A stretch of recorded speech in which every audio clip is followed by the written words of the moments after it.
In a pleasant wooded valley lived a huntsman tall and able.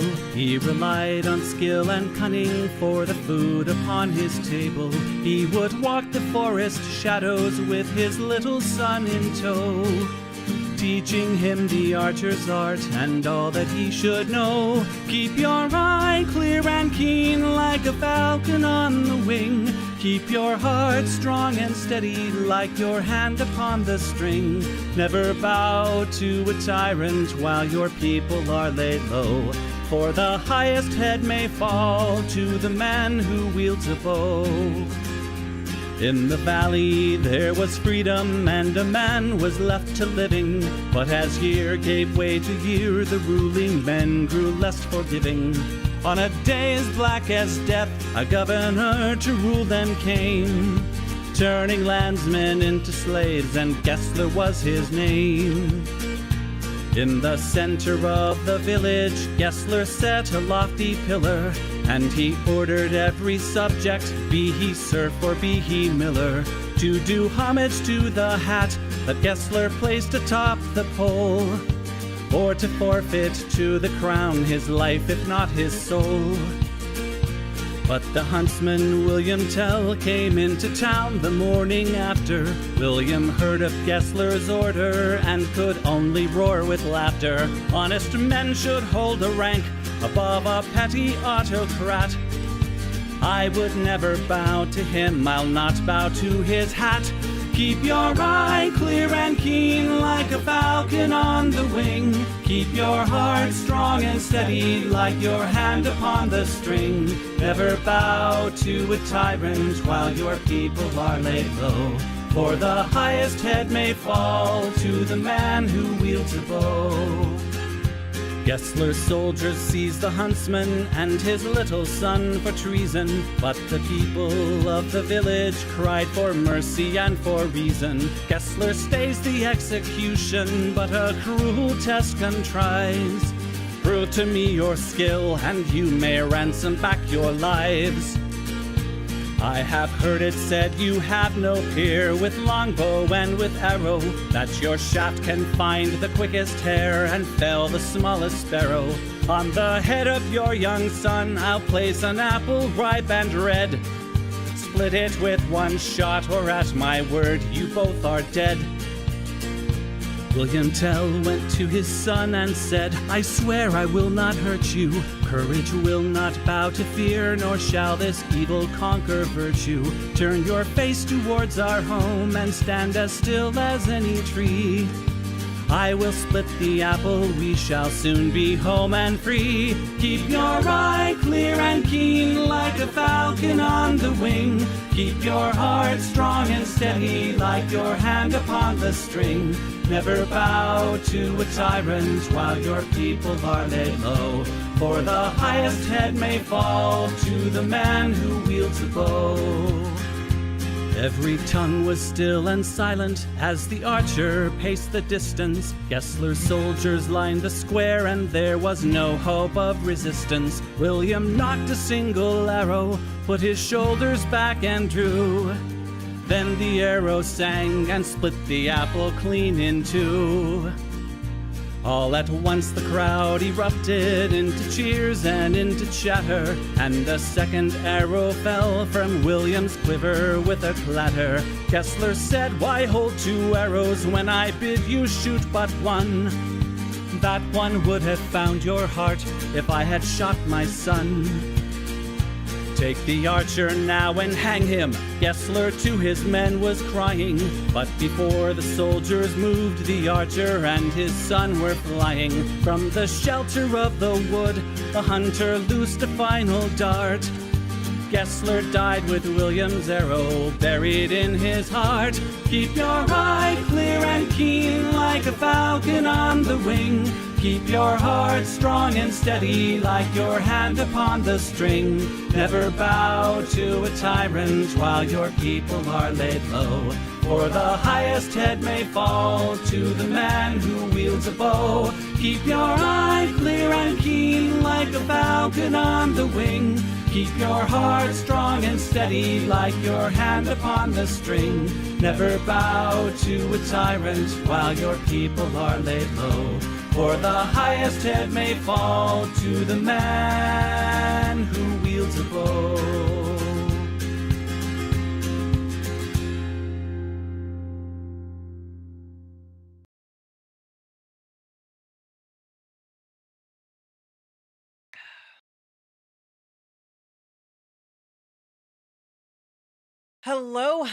Hello, everyone. How we doing? Hello, Jessa T. Hello, Punky Gal. Congrats on 7 years of HRT. Happy birthday. Hello, Mr. Miyagi. Hello, my littlest corner. Hello, the all-powerful Kagan. Hello, Danger Days. Hello, Roggle Boggle. Hello, Danger Days. I already said hello to you. You get 2 today. Hello, Kraken Pill 2. Hello, Simply Steve. Hello, Comrade Girl. Hello, Gwennifer Roxanne Farois. Hello, John Bogardus. Hello, Sophie Bliss. Hello, Blueberry Bumblebee. Hello, Josh. Hello, Indicat. Hello, Amador. Hello, Crochet Whimsy. Hello, Shrimp. Hello, coolest dude in the universe. Hello, Rob Adler. Hello, Deadpan Leftist. Hello, Carly. Hello, Ulersoth. Hello, Jesse Andrasek. Hello, Banana Brains. Hello, Mithril. Hello, one and all. Hello, Loquification. Hello, Electra. Hello, Cannabobrex. Hello, Temporal Wizard. Hello, Fox of Fate. Hello, Snoogan.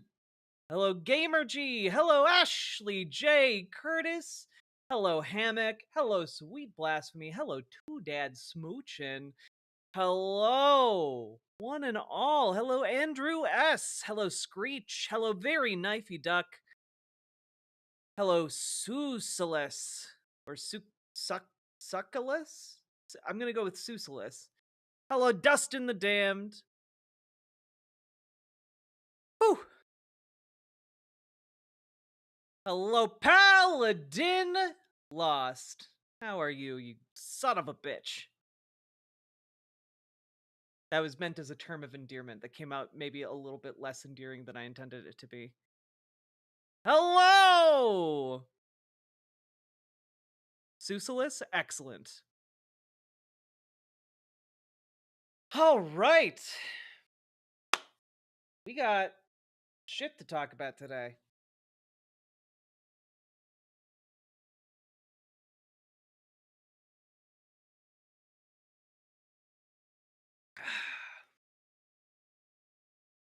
Jesse Andrasek, thank you very much for sharing on Blue Sky. I, for one, really appreciate when you guys share the stream around. No, you're fine. I grew up in an Irish household. Sup, bitches is generally how I say hi to my friends. Nice. Whew.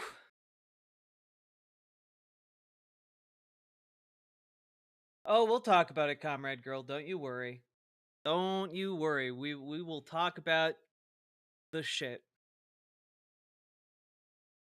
Hello, everyone.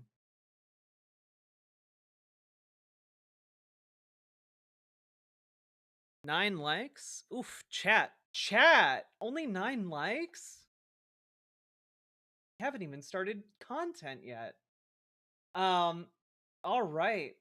We have so much to go over today. Ay, ay, ay.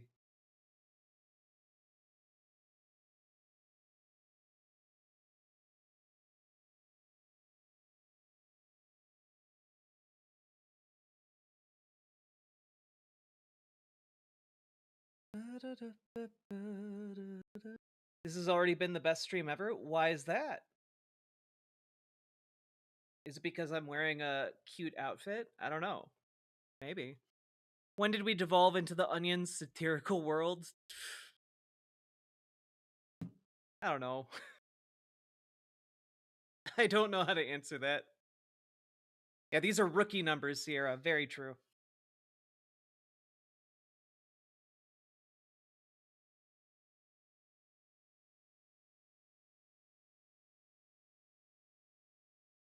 It's true, Hundo. It's true.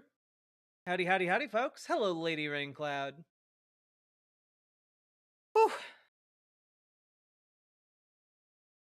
Hi, I guess, in some shit. Yeah, pretty much. Um, why so late tonight? Did you go on a date? No, I went to my local Democratic Party meeting. You know, I'm walking the walk, folks. The thing I ask you to do, I do. Okay? We're all in this together. So go to your local Democratic meetings, join your local DSA.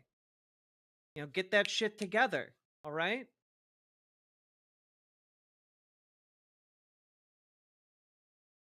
And if your local Democratic Party has bad ideas, which may be the case, depending on where you are, um, make it better. No reason that couldn't be made into a date. I mean, other than the fact that I live in a different district than my partner. Did you get shit done? Yeah, it was interesting. We talked about what we were gonna do in response to um a city councilman getting death threats from a local preacher and his homophobic cohort. Um and yeah, so that was interesting. It was also very interesting to see a bunch of older folks just really riled up. I can tell you guys, like, local Dems are also really upset and really infuriated about what's going on in Washington D.C. It felt nice to go to what is normally a bureaucratic body and to see a bunch of people just piss the fuck off. That was nice. I appreciated that. What are you gonna do? There's gonna be like in the local news. There's gonna be we're gonna plant like an editorial in order to like take the heat off of that elected official and like try and redirect the threats towards some of the folks in the meeting who wanted to like take heat off. um it was interesting to see like what tools they had at their disposal. We also had right before the meeting there was our elected um congressperson. I wasn't able to make it for that, but that was there like 2 hours before the meeting we had proper started. And we were also visited by our state representatives, and they talked us through like and for those of you who haven't been keeping up with Minnesota politics, there was a huge like state constitutional crisis going on in Minnesota for like the last month and a half, essentially about whether Republicans or Democrats controlled the state house. Um, it was a really big kerfuffle. Republicans tried to do a lot of really blatantly illegal shit. But luckily, both sides have now agreed to like this power sharing deal, and Democrats will get to keep a lot of their power because basically Republicans couldn't do anything because the Democrats in our state denied them quorum for a month and a half. It's kind of crazy what you can do as a Democrat with a spine. You know, like, oh my god. I'm gonna rail against Hakeem Jeffries this stream just as an FYI because fuck that ghoul.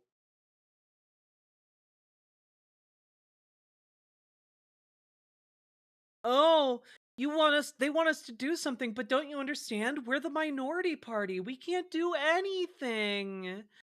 Oh my god.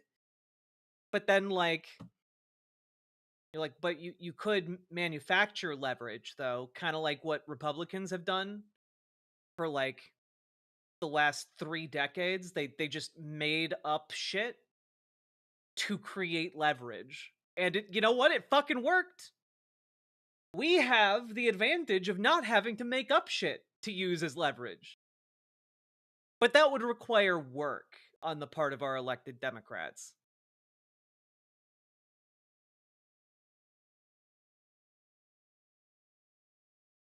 Well, yeah, IRI and Hutch are both very lib-pilled.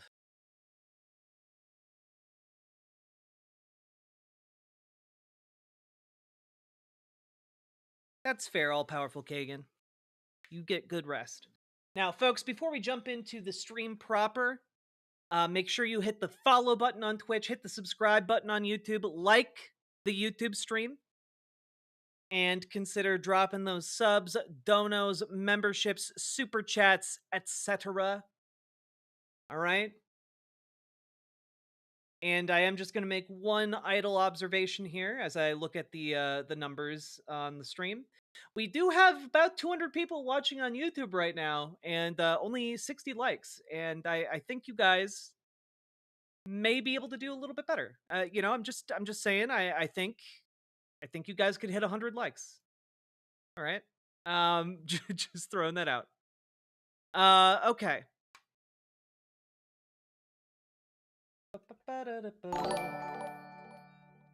Indicat. Tithe. Ah, yes, pay the stream tithe. Thank you for the $20 super chat. Kicking things off with some BWA energy. I like it. I like it. Thank you for sponsoring the studio. Live from the Polymarket studio in LA. Got a bad response from one of my senators about the Treasury today. What was the response? It's all good, Null. It's all good. Minnesota needs to invade Wisconsin and become Maxisota. Honestly, rather than Wisconsin, we should invade like Iowa and the Dakotas. I'm just throwing that idea out there, largely because if we invaded the Dakotas, we'd instantly become one of the most powerful nations on Earth. Just throwing that out there. A lot of people don't know that. If we invaded the Dakotas, we'd become the most powerful nation on Earth. It's true. Take Montana too? It's a little bit out there. We'll work our way in time. Is the answer oil? Oh no, the answer isn't oil. The answer is the nation's nuclear stockpile. the answer is we put a fuck ton of nukes in the Dakotas. That's the answer to that one. Yeah.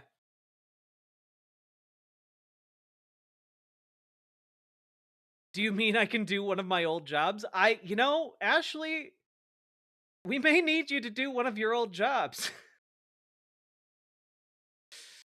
Though when you say it in an ambiguous way, it does make me think like, oh boy, which maybe some of those jobs are jobs you can't talk about yet. Oh god. All right, folks. So today I've actually organized stream a little bit better than usual, so we're gonna do what we can here. Do what we can.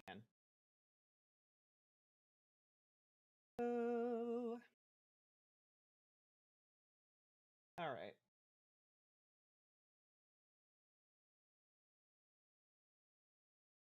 Okay. First of all, need to respond to the haters. And by haters, I just mean people who responded on YouTube. The next time you get in trouble, call a crackhead. Now, folks. One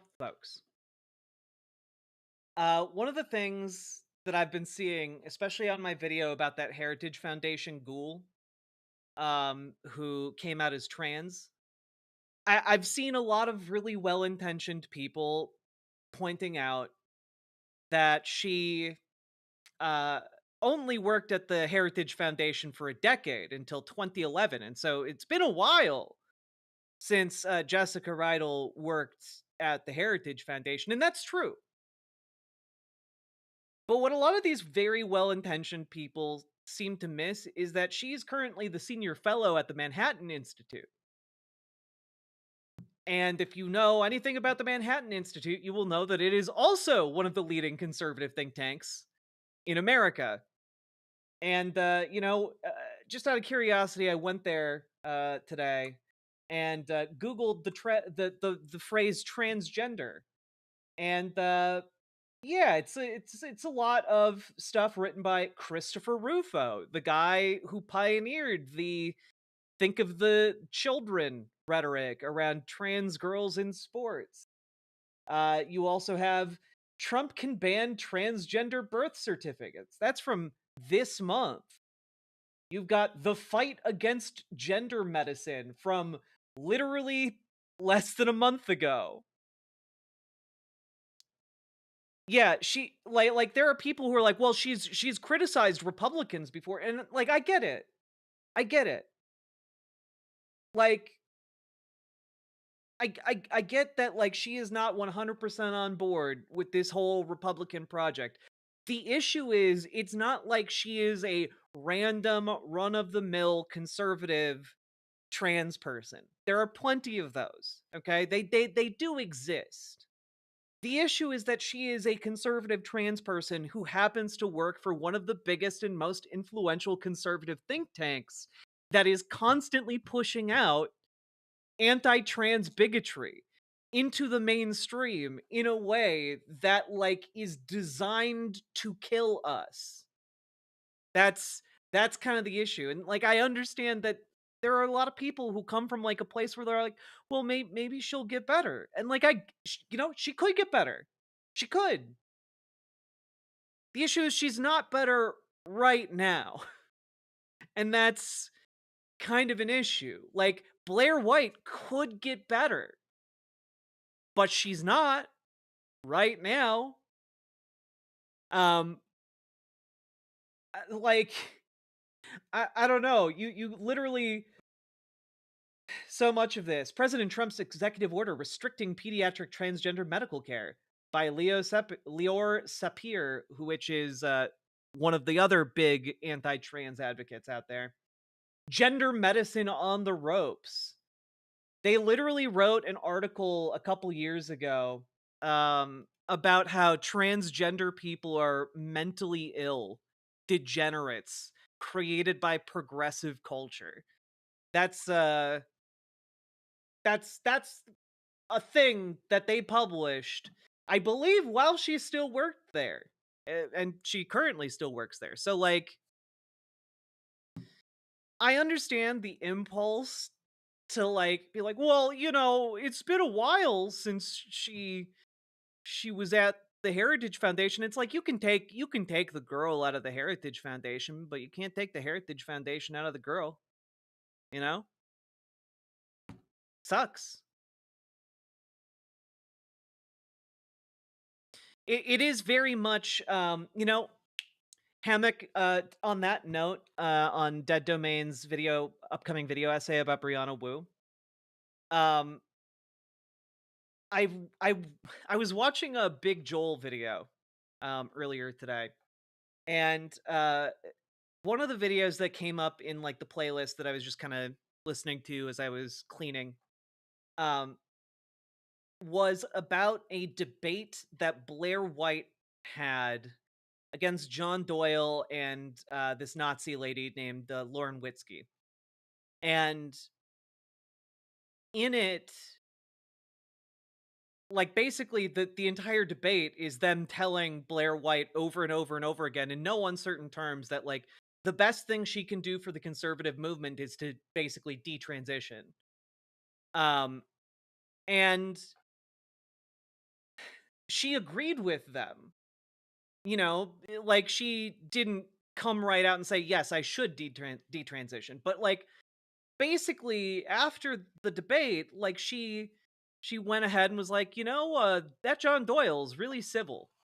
Like even though John Doyle believes all the same things as Lauren Witzke and expressed all of the same things, he just said it in a slightly nicer way, which is wild to say about John Doyle. Um But that's very much what these conservative trans women are like. You know, they effectively agree with the conservative project to eliminate trans people. They just think that there will be like individualized carve-outs for the right kind of trans person. And that is something that a lot of conservatives will agree to with no intention of actually upholding in the long term. You know, like a lot of conservative commentators embraced Blair White, right?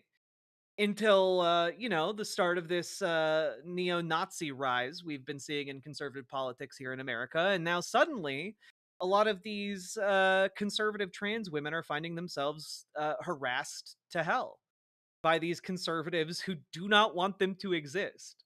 They're just useful tools. They're useful idiots and stooges.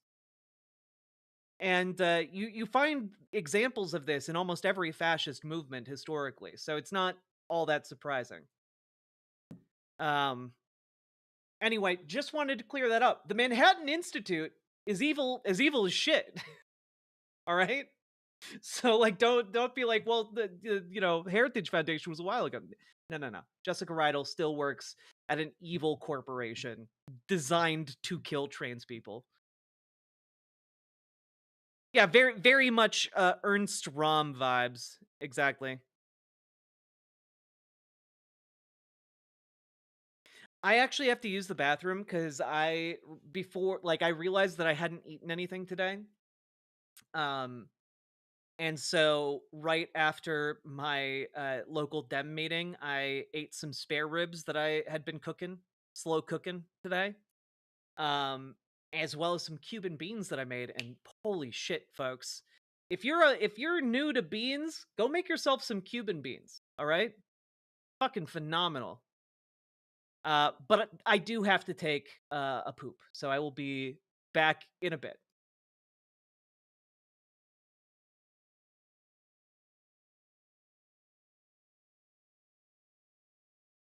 Years. You've got your sunrise, you caught a prize, you're making your Johnson. Party nights, summer whites, your friends and your Johnson.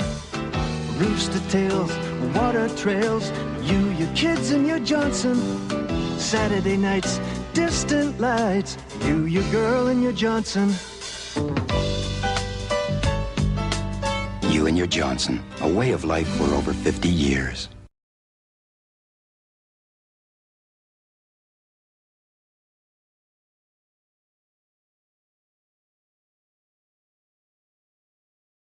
We wrote, I wrote with my friend Mike Richardson, who's from southern West Virginia, and it's about the coal mining wars in West Virginia in the 1920s, called the Battle of Blair Mountain.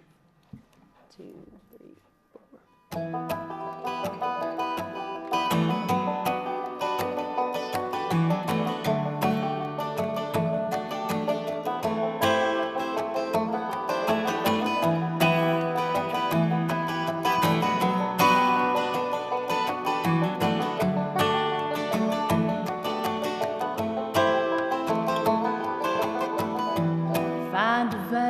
Drain the black gold, hoping to God that the timbers hold.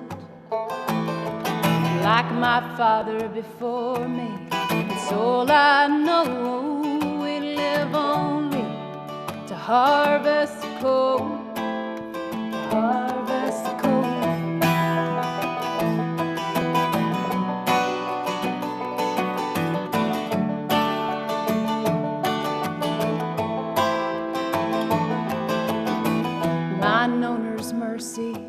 About as shallow as a grave. We're living in shanty towns, we ain't got no say. The 14-hour shifts, such a meager wage. And Mother Jones can't help us now anyway. Anyway, we take the roads, we take the trains by force. Oh, deliver us alone from the gathering stores. Lay down your Bibles, take up your guns. Blair Mountain,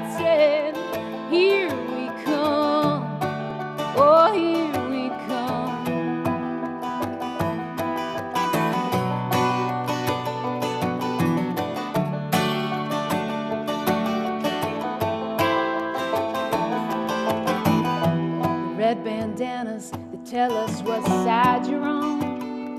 Yeah, we're the rednecks of the Union 1921. We'll leave tonight at 13,000 strong and take the fight to Blair Mountain before the dawn. Before the dawn. We'll take the roads, we'll take the trains by force. Oh, deliver us love from the gathering stores. Lay down your Bibles, take up your guns, Blair Mountain. Here we come, oh, here we come.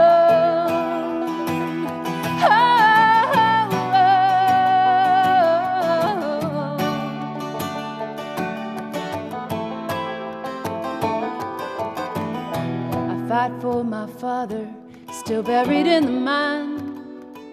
I fight for my son, so he'll have a better life. We're soldiers of a great war, and it don't seem right to treat a man like a dog just to make a dime, just to make a dime. We'll take the roads, we'll take the trains by force.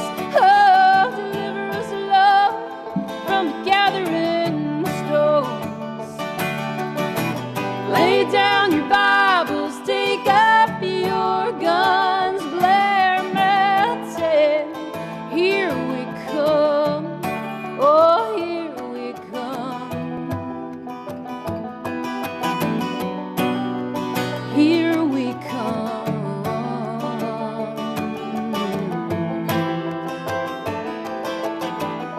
So find a vein, drain the black gold.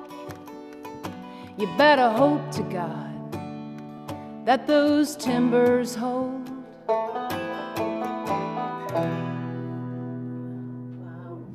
Yeah, wonderful. Wonderful.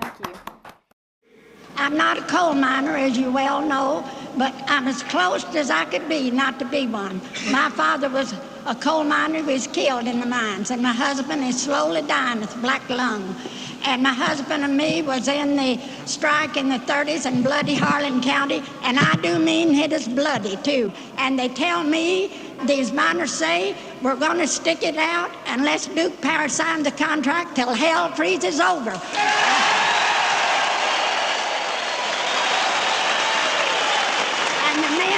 They've got nothing to lose but their chains and their union to gain. So I say, hang in there. And now this song I composed in the 30s. And as you know, I'm old, as 40 years ago, and I can't sing very well. But you can ask the scabs and the gun thugs which side they're on, because they're workers too. Come all you poor workers, good news to you I'll tell. How the good old Union has come in here to dwell. Which side are you on? Which side are you on? If you go to Harlan County, there is no neutral there. You'll either be a Union man or a thug for J.H. Blair. Which side are you on? Which side are you on?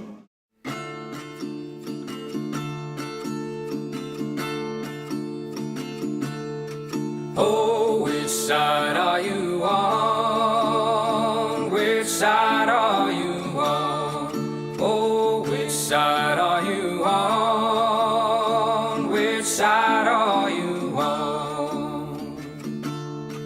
Come all of you good workers, good news to you I'll tell of how the good old Union has come in here to dwell. Oh, which side are you on? Which side are you on? Oh, which side are you on? Which side are you on? My daddy was a miner, and I'm a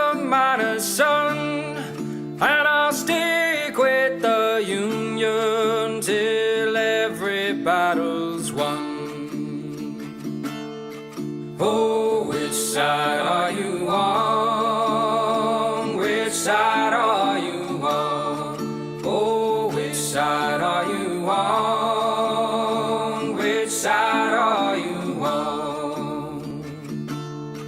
They say in LA County there are no neutrals there. You'll either be a union man or a scab for the boss, beware.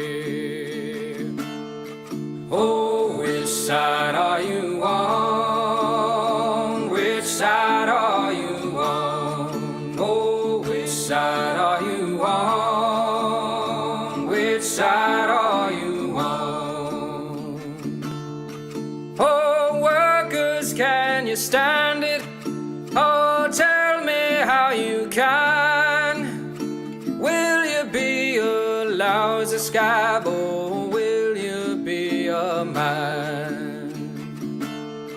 Oh, which side are you on? Which side are you on? Oh, which side are you on? Which side are you on? Don't scare for the bosses. Don't listen to their lies. Us poor folks haven't got a chance unless we organize. Oh, which side are you on? Which side are you on? Oh, which side are you on? Which side are you on? Oh, which side are you on? Oh, which side are you on? Oh, which side are you on? Oh, which side are you on? In 1948, the natives were expelled from the land of their ancestors, their homes and cities shelled. From the traitors in Transjordan to clandestine British demand, by the settlers' Zionist army that rampaged across the land. Oh, Palestine, we hear your desperate plea that once again across the land your people can be free. Oh, Palestine, your people live in fear. We demand your emancipation from the river to the sea. Hello, everyone. We're back. Hello, Cater Gator. I'm glad you're enjoying the music, the tunes, the grooves. What is this music? It's protest music. It's organizing music. It is the music of a people who will not be slaves again. Howdy, folks. Sorry that took me a little bit, but thank you all for being very patient. I appreciate it. Yes, I believe it's called folk music. Yes, I believe that's how you pronounce it properly. Burning Bush Dragon, howdy.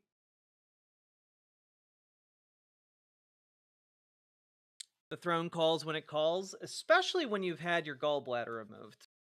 You know, I've found that. Yeah.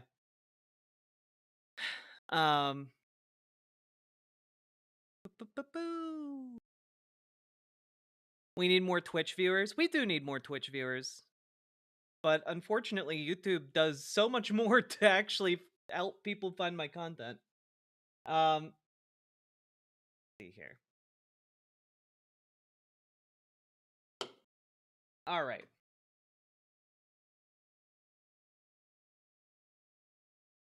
Okay, time for me to just talk a little bit about how I hate AI. That's folks, AI is terrible. It's bad. I hate it so goddamn much, especially when it comes to most artistic things. Okay? It's not fun. Like, let's start with maybe a more benign or something that's like, for whatever reason, a lot of mainstream media tends to give a pass, which is this AI tech that is designed to, I guess, in the future, replace human-made films. And it's just like, why would anyone want that? Like seriously, why would you want something that you can just type like a few keywords in and then it generates for you a 90-minute film made by a machine? Why would you want that? I don't understand it. You know? I don't get the I don't get what is being done there. I don't know why people view it as something they would want. I don't really know why tech bros think that it would be something that you could pay for either. Cuz like that's not going to make tech bros money. Like if you once you make that tool, people are just going to pirate that tool and then they never have to pay you a dime. You know, like also none of the things that get spit out by these AI algorithms, very few of them are actually copyrightable. Okay? So like it's very weird. I didn't watch the Super Bowl this year. Were there AI ads there? Like the thing I like about AI, like if we're gonna use AI for anything, shit posting is I think that's fine. Shit posting with AI, okay, I'll deal with that. That's minimum acceptable. But also, if you're gonna shit post with AI, you could literally make something a million times more resonant and interesting in Microsoft Paint. You know, like there was an era not that long ago where like people just drew stick figures and those became the mainstream memes. We still use the "Are you winning, son" meme, and it's just stick figures, guys. like it's not. Was the To Be Flesh Hat ad? Was that AI? No wonder that was so off-putting. I did see the flesh hat. I did not like it at any point. 0 point did I like that. And yeah, like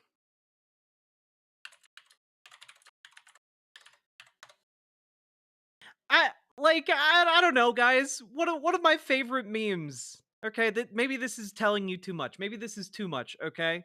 But you know what? You know what? I'm going to do it anyway.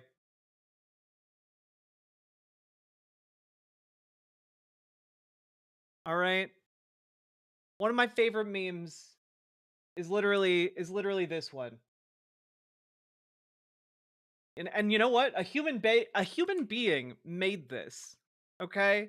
A human being made this and then just said, "Here come that boy. Oh shit, what up?" And you know what? I like it. I will go to bat for this little frog on a unicycle. All right? It's cute. I like it. And AI could never. All right? Part of the reason this is great is because a human made it and it was just like, here's a silly little guy that I like. And you know what? I like it too. All right? And sure, this meme is like ancient now, but that's great. Know what doesn't make me feel like,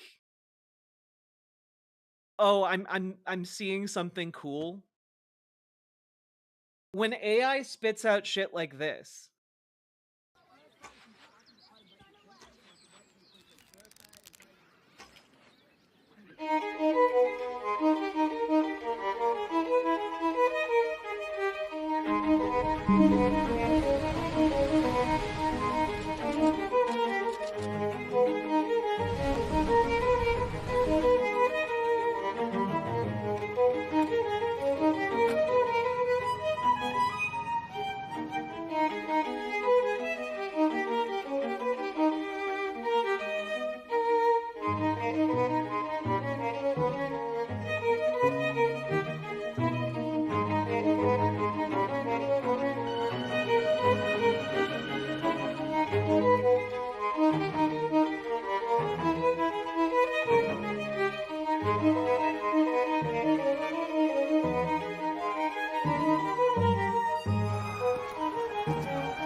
Like, none of that. None of that was, like, interesting to me. You know?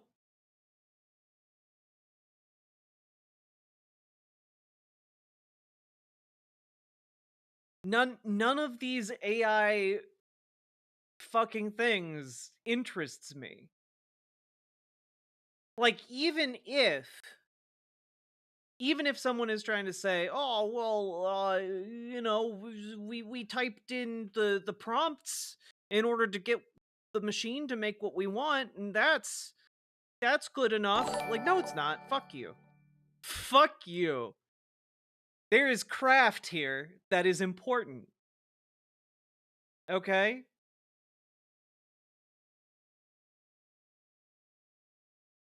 God.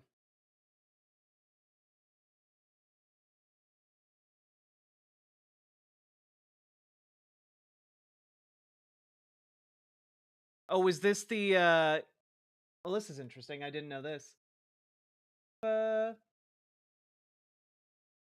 Tech Radar. OpenAI's ChatGPT Super Bowl commercial was created entirely by humans, and maybe we don't have to fear AI after all. Now, the thing is, we don't have to fear AI because AI is kind of garbage. You know, somebody I don't remember who observed on online on Blue Sky that like we are getting a lot better at identifying what is and is not AI. And now when someone uses like AI art and stuff, it kind of indicates that like they are they are strapped for cash. You know, it's cheap. It looks cheap. It looks bad. But most of all, it lacks vision. Because a lot of what this AI slop is, it's just like regurgitating shit. It is the Ouroboros, and you're just like tapping into it for a split second, but it's just digesting itself over and over and over again. It's not and let me tell you, the real threat here is capitalism. It's not the technology that is the threat. It's the capitalists who want to shove it into everything. They're the ones who look at this and they see dollar signs. Not in pushing the Anne Frank AI bot for school is dystopia AF. Hey, look, don't spoil where we're going with the segment. Jesus. Come on. I already said we're going to talk about it. Okay, but like the thing that is making this dangerous is the amount of money behind it that is forcing it into everything, like your phone and your television and your schools.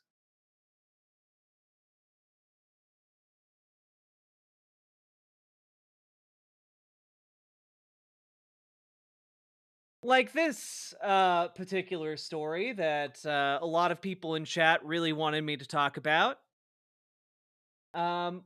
Schools using AI emulation of Anne Frank that urges kids not to blame anyone for the Holocaust.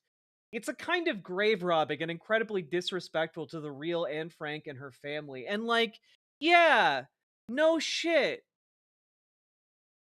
Yeah, so like, guys,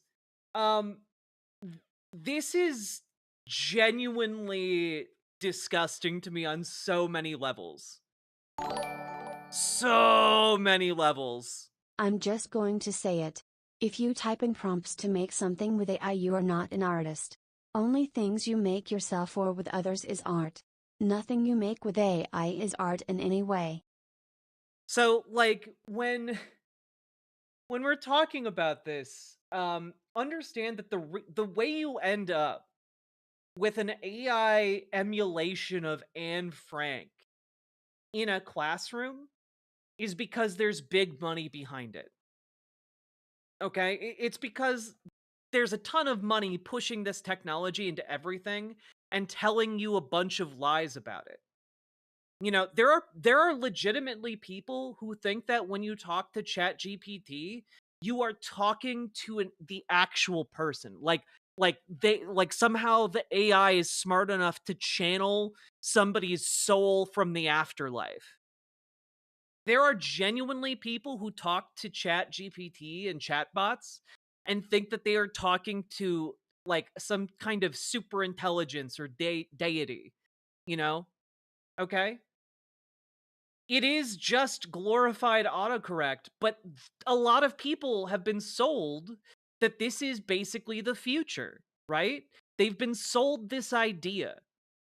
And so they wind up just believing it. And so you get people in positions of power who think like, ah, yes, if we just feed an AI chatbot the the Diary of Anne Frank, that will be good enough. That'll be great. 10 out of 10 emulation of who Anne Frank is as a person. And the thing is, and the thing a lot of people need to understand is that even if you had some kind of super intelligent AI and you fed it every single sentence and word and sound ever made by one particular human being, it would still not be capable of emulating that person. It would still not be that person. And we do not have that many data points for any individual who has ever existed. Even Roko's basilisk wouldn't try this. Yeah.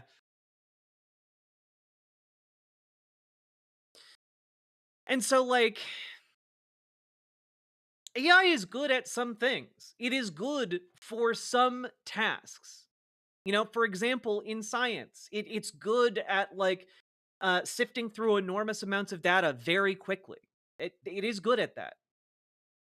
It is not good for emulating people or getting to any kind of deeper truth about the world.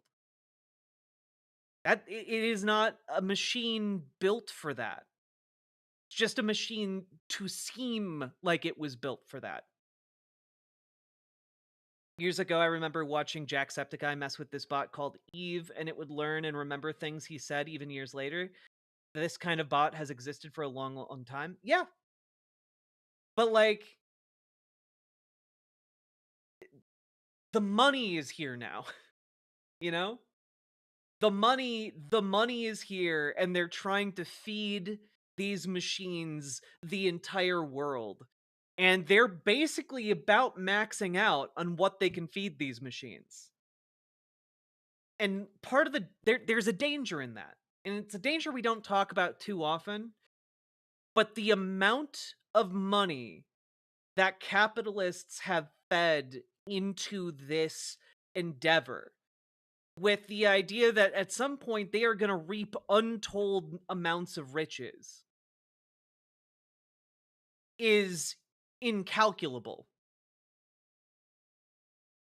And it has created a gigantic bubble.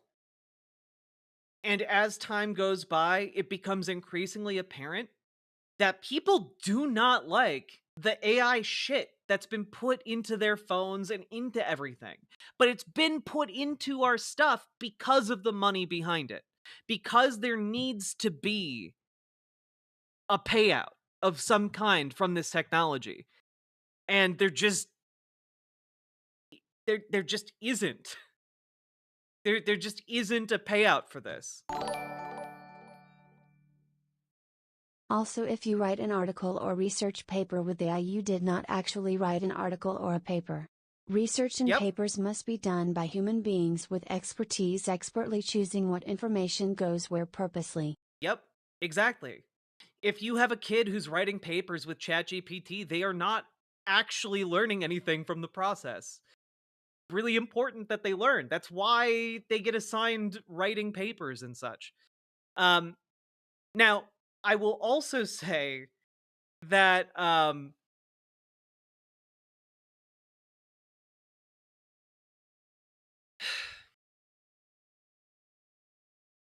there is probably going to be a reckoning with this technology at some point, insofar as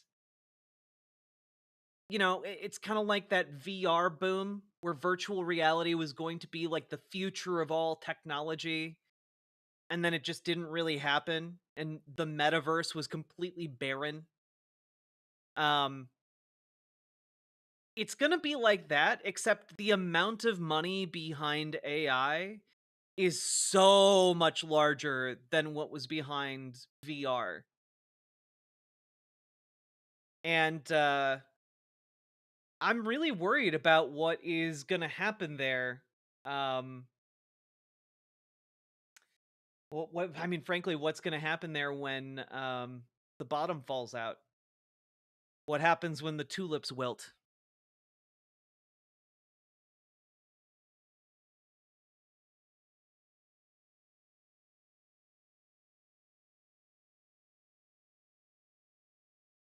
Yeah, when the bubble bursts. It's happening right now. They're paying us to add AI so that they can brand stuff as being AI. Yep. Yep.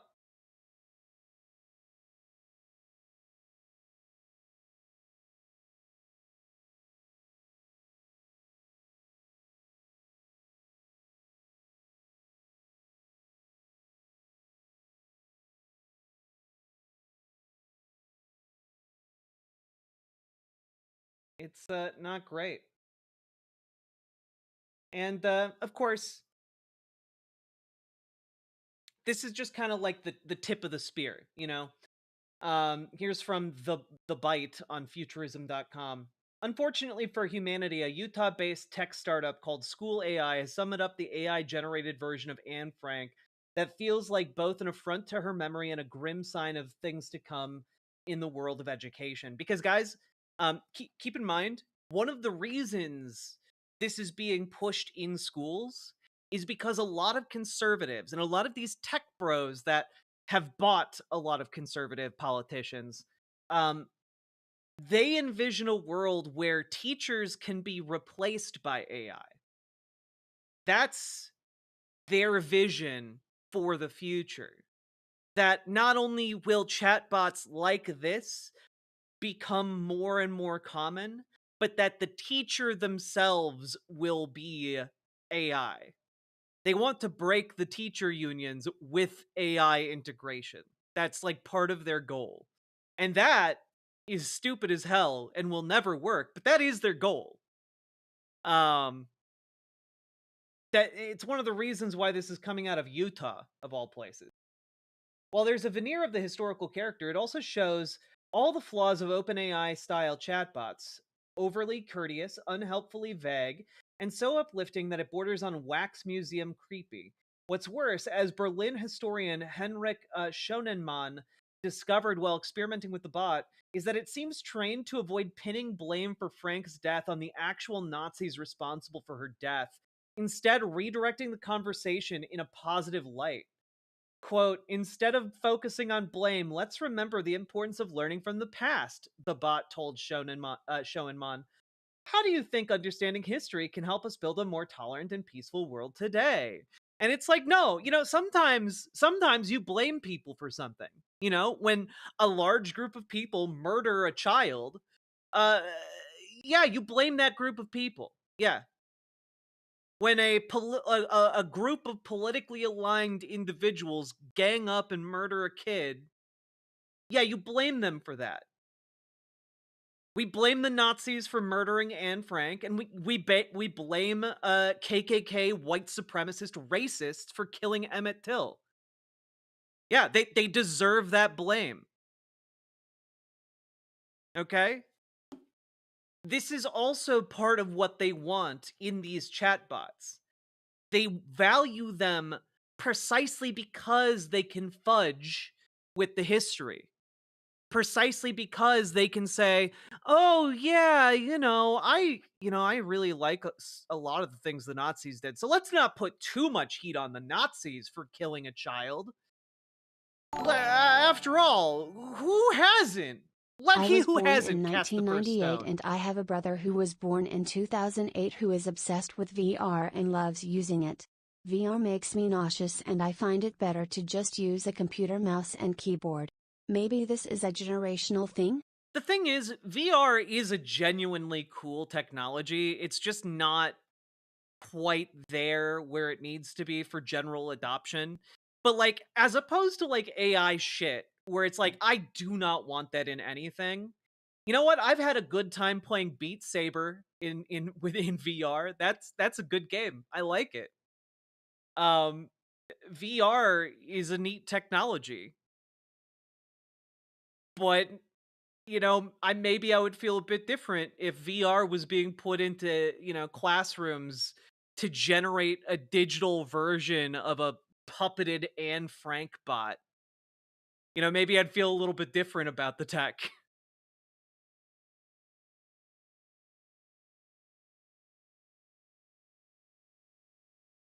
Yeah, and that's the thing, Paladin, exactly. I'm just going to read your comment. What you should always remember is that a large language model, or LLM, is only as smart as its data set. So if an LLM ends up whitewashing atrocities, that means the creators intended that no matter what bullshit they say. Exactly. The only reason a chatbot of Anne Frank isn't saying, fuck Nazis for killing me, is literally because they are programming it not to do that. They are making an intentional, directed choice. As a Okay? game dev, please don't conflate Gen AI with what we mean when we say I for gaming and games development. I am begging you all. True. Lol. True. That is an excellent point, because part of what makes this so easy for these tech companies to try and sell you on the idea of AI is that we use artificial intelligence to mean a lot of different things. And the way they want you to read it is as if they have created digital minds on par with human beings. Okay, that they have created basically something that is human like in intelligence and ability to like understand the world. Whereas we've used artificial intelligence for a lot of other things, like enemy pathing in video games, and that is not what they are doing. They are doing something fundamentally different. When they are saying AI, often they are talking about um AI AI content generation, like images or videos, or large language models, things that just spit out shit based on the data set that it's been fed. That's it. There's an artistry in implementing AI in, for example, the Fear games. Fear was a series of games a while back that were really well received because of how like intricate and artistically implemented their AI decision making was. That was really cool. I work for UCOM and work around military personnel every day. I'm unaware of any supposed demoralization. Oh, Ryan. We'll get there. We'll get there. Don't you worry. And LLMs is not all that like artificial intelligence does. That's yes, that is the point of what I've been trying to say. Large language models are basically like very advanced predictive text.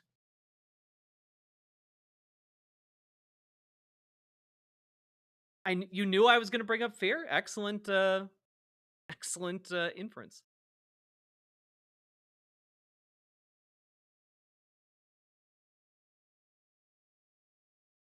Anyway, AI is used to mean a bunch of different things in tech, and what is being pushed under the label of AI is generally a narrow set of specific things that just fuck all of our lives up. And we should let them know that we've had enough. I know that there is some research being done on ways to basically trap AI that is set to scrape data from the internet. It'd be really cool to learn how to set up our own traps in order to scramble or poison any models that try and get our data. I think that would be a worthwhile project for us as a community to engage in for the lulz, Just throwing that out there. if folks want to look into that and figure out how to make it It's so. called artificial intelligence because no one with natural intelligence is promoting it right now. Sake Tanuki, thank you for the 5 gifted tier 1 subs. I appreciate it.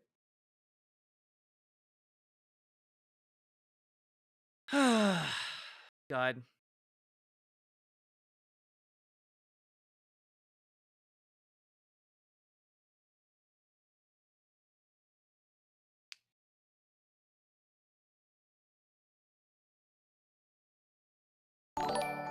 Also, yeah, Ryan, Ashley is a real one. I swear back in the 2000s when I was a kid, video game AI was not called AI but was referred to as playing against the CPU. Maybe I'm remembering wrong, but I swear this was the terminology used. No, that was part of the terminology used for sure. Also, thank you for the $10 super chat. I appreciate that, and also the $20 super chat. I very much appreciate that. Yeah, we need more AI traps. We need more cutting edge research onto, you've heard of thirst traps. Now use AI traps on your thirst traps. Also, folks, I highly recommend the interview I did with Ashley J. Curtis that is up on the YouTube channel in case you guys want to learn about some real cool shit that a prominent member and mod of our community has gotten up to over the years. All right. We're moving on. I'm tapped out. Tapped out. All right. I hate AI. The end. Now, folks, let's dive into,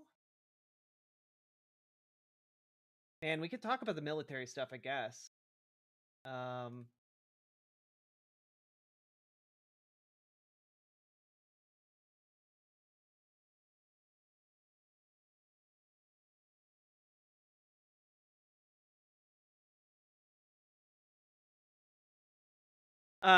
Totally unrelated to anything, but apparently Marco Rubio was supposed to go to Munich.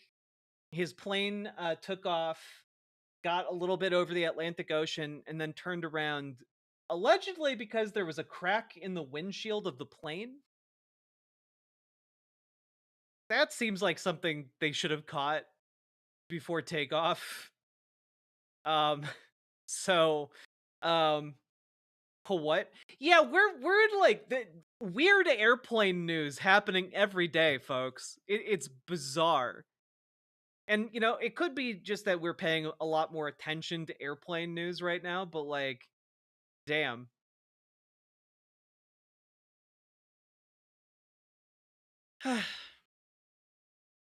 Close call, little Marco. Little Marco Rubio, folks. Okay. Anyway. You know what? Sure. Fuck it. We'll go into the US military stuff. Okay? Pretty important. Probably worth talking about here. Just take a look at what's going on with the US military. So, folks, there is this thing in the United States called the US military. I don't know if you've heard of it before. It's apparently quite large, quite powerful. It has a lot of stuff that it needs to maintain, and nothing in the US military is quite as you know necessary to maintain as its mechanisms, the technology that makes it function. Now, one of the things that caught my attention today was this. Just to clear some confusion, a lot of game ice are large switching models. If X, do Y. That's a CS. Go bot. LLMs analyze a dataset for trends and preferences and uses it to respond to queries. Exactly. BWA. Thank you for the much clearer and more concise explanation than I could have given Paladin Lost. I appreciate that. And thank you for the $20 dono. I very much appreciate that as well. Now, This article dropped today. In fact, it dropped about 3 hours ago. Quite important. Pilots getting tucked off at 20K feet to a whole new level. Sorry from Caracal. Thank you for the $5 super chat, Caracal. This article dropped today. Sweeping cuts hit recent federal hires as Trump administration slashes workforce. Now that seems to be a pretty, nothing headline. Like, sweeping cuts hit recent federal hires. Okay, that doesn't really tell us much at all. If you were scrolling through social media, you might not even click on that story for such a non-specific headline.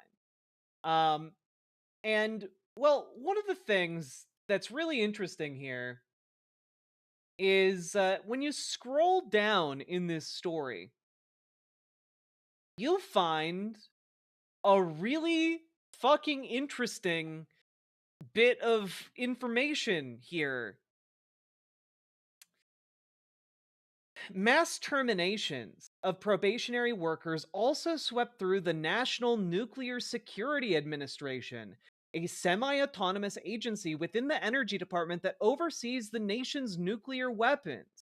According to an NNSA employee, roughly 300 of the agency's 1,800 staff are expected to be fired after the agency was denied a national security exemption. The small organization is responsible for maintaining and upgrading America's arsenal of nuclear weapons, combating nuclear terrorism, and preventing proliferation around the world. I'm just going to throw this out there, but I think maybe firing like a sixth of the workforce that maintains our nuclear stockpile is probably not good. That's probably, in fact, really, really, really bad. But surely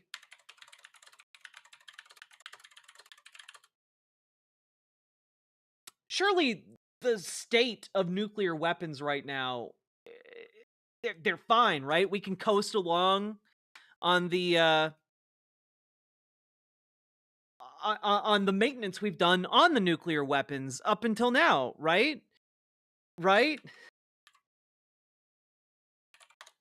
We can just like not worry about it. Right? It's probably all really, really fine.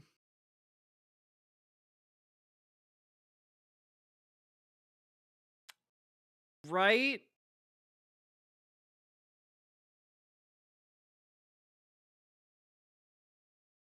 It's not. It's not. I was trying to buy time for me to find a specific article that I did not prep prior to stream, and I haven't found it yet. Okay. All right. Here I found part of what I was looking for. This is from 2 years ago.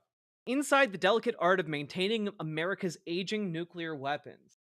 Because folks, when you know what these things, if they get too old, they stop working. Which is actually not good, in fact, to have happen. In an ultra-sterile room at a secure factory in Kansas City, U.S. government technicians refurbish the nation's nuclear warheads. The job is exacting. Each warhead has thousands of springs, gears, and copper contacts, and must work in conjunction to set off a nuclear explosion. 800 miles away in New Mexico, workers in a steel-walled vault have an equally delicate task. Wearing radiation monitors, safety goggles, and 7 layers of gloves, they practice shaping new warhead plutonium cores by hand. And at nuclear weapons bases across the country, troops as young as 17 keep 50-year-old warheads working until replacements Trump said are ready. we would get tired of winning. If this is his idea of winning, I'm tired of it already. Crying face. Yep, we're in a not great situation here. Those workers are about to get a lot busier. The U.S. will spend more than $750 billion over the next 10 years, replacing almost every component of its nuclear defenses, including new stealth bombers, submarines, and ground-based intercontinental ballistic missiles. Huh. Well, that's fine. We don't need all of those workers doing those jobs, right? Like, you know, sure, the missiles may be 80 years old, but like they're fine.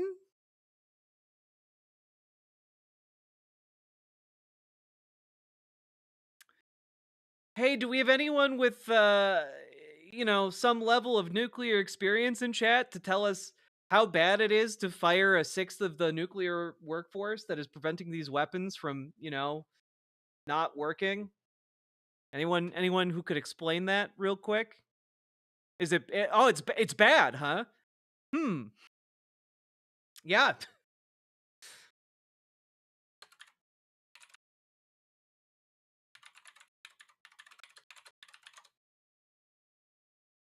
Oh god.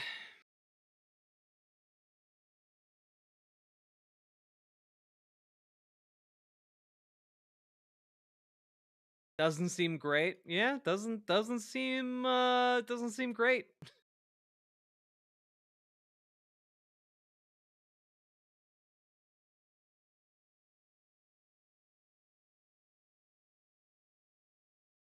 Jack, I'm sitting over here biting my tongue so badly, and yes, it's bad. Okay, honestly I was waiting for you to tell me is it bad? Because yeah, this seems fucking terrible. It's you know, as far as things you want to hear about how our nuclear stockpile is being treated, this is maybe one of the least good options. You know, I don't particularly like the idea that we're cutting a sixth of the workforce dedicated to keeping these weapons from proliferating and making sure that they're functional as opposed to the you know, alternatives. Um yeah. So that's one thing that happened today. That's in fact quite bad. And according to a energy department official, the Office of Personnel Management, who I believe that's covered now by that vote individual who got put in by Donald Trump, had suggested the agency use a template that cited performance reasons as the cause of the firings. The official said the Energy Department letter had removed that phrasing because many of the employees had performed well during their probationary period. The Energy Department's press office did not immediately respond to a request for comment, meaning that they are just slashing it to slash it. This is not this is not good.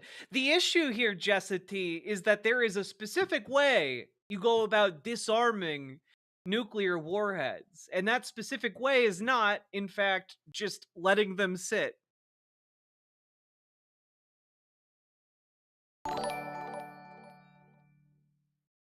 We've reduced our nuclear force significantly with the start. Russia can't maintain their stockpile either. Russia can't maintain their stockpile either, but like, we don't want to be Russia. And if we're going to dismantle our nuclear weapons, there's a way to do it. There's a way to do it safely, and this is not it. Understaffing the department is not the way to safely deal with our nuclear stockpile. Also, I'm just going to point this out. Russia has lost a lot of nuclear weapons, and we just don't know where they are. So maybe that's a really bad comparison to make. Just throwing that out there. A lot of nuclear weapons went missing in Russia. So the comparison is bad. Lost as in how? As in petty crime lords or various organizations took the weapons and sold them or hid them. Yeah. So yep.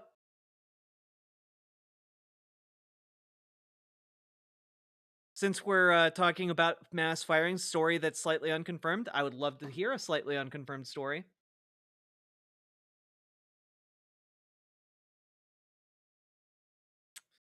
So, yeah.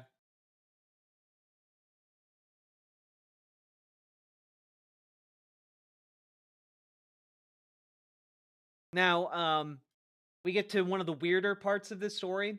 Over a Microsoft Teams call with about 100 people, OPM staffers were told the reason for their dismissal was that they didn't take the Trump administration's fork in the road deferred resignation offer, the union officials said. That offer gave 2 million civilian federal employees the option to resign while retaining pay and benefits through the end of September or remain in their positions with the caveat that their jobs would not be guaranteed.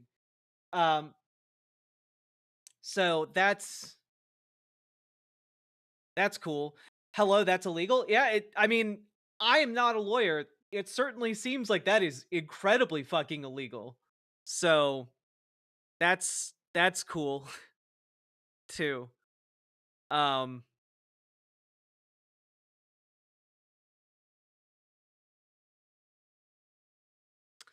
we're in a very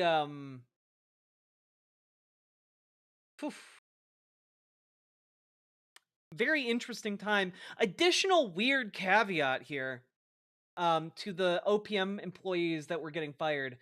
The affected OPM employees were given until 3 p.m. Eastern Time Thursday to leave the building, the union official said. AFGE officials were not given access to the building. This administration has abused the probationary period to conduct a politically driven mass firing spree, targeting employees not because of performance, but because they were hired before Trump took office, AFGE President Everett Kelly said in a statement late Thursday. So basically, remember how we covered those Project 2025 videos? Yeah, everything that we covered in them in that playlist is happening right now. So, you know, I really wish it weren't so, but that's where we're at. Because that's a legitimate reason to fire them? It's not. But right now, the Trump administration doesn't really care about the legality of anything. Russell Vogt is on the record specifically saying, don't pay attention to what is legal or illegal. Let the courts sort it out. So basically, they're just doing whatever they want and daring the courts to try and stop them. And so far, the courts have been only marginally effective in doing that.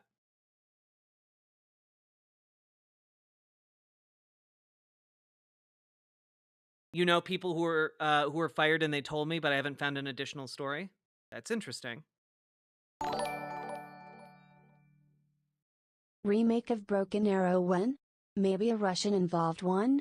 Always an easy bad guy or a John audience can get behind. From Caracal. True. Thank you for the $5 super chat. Now, additionally, when I said military morale is down. Oh, you're in the you're jumping in, Paladin Lost. Gotcha. All right. Let's hear what you got to say.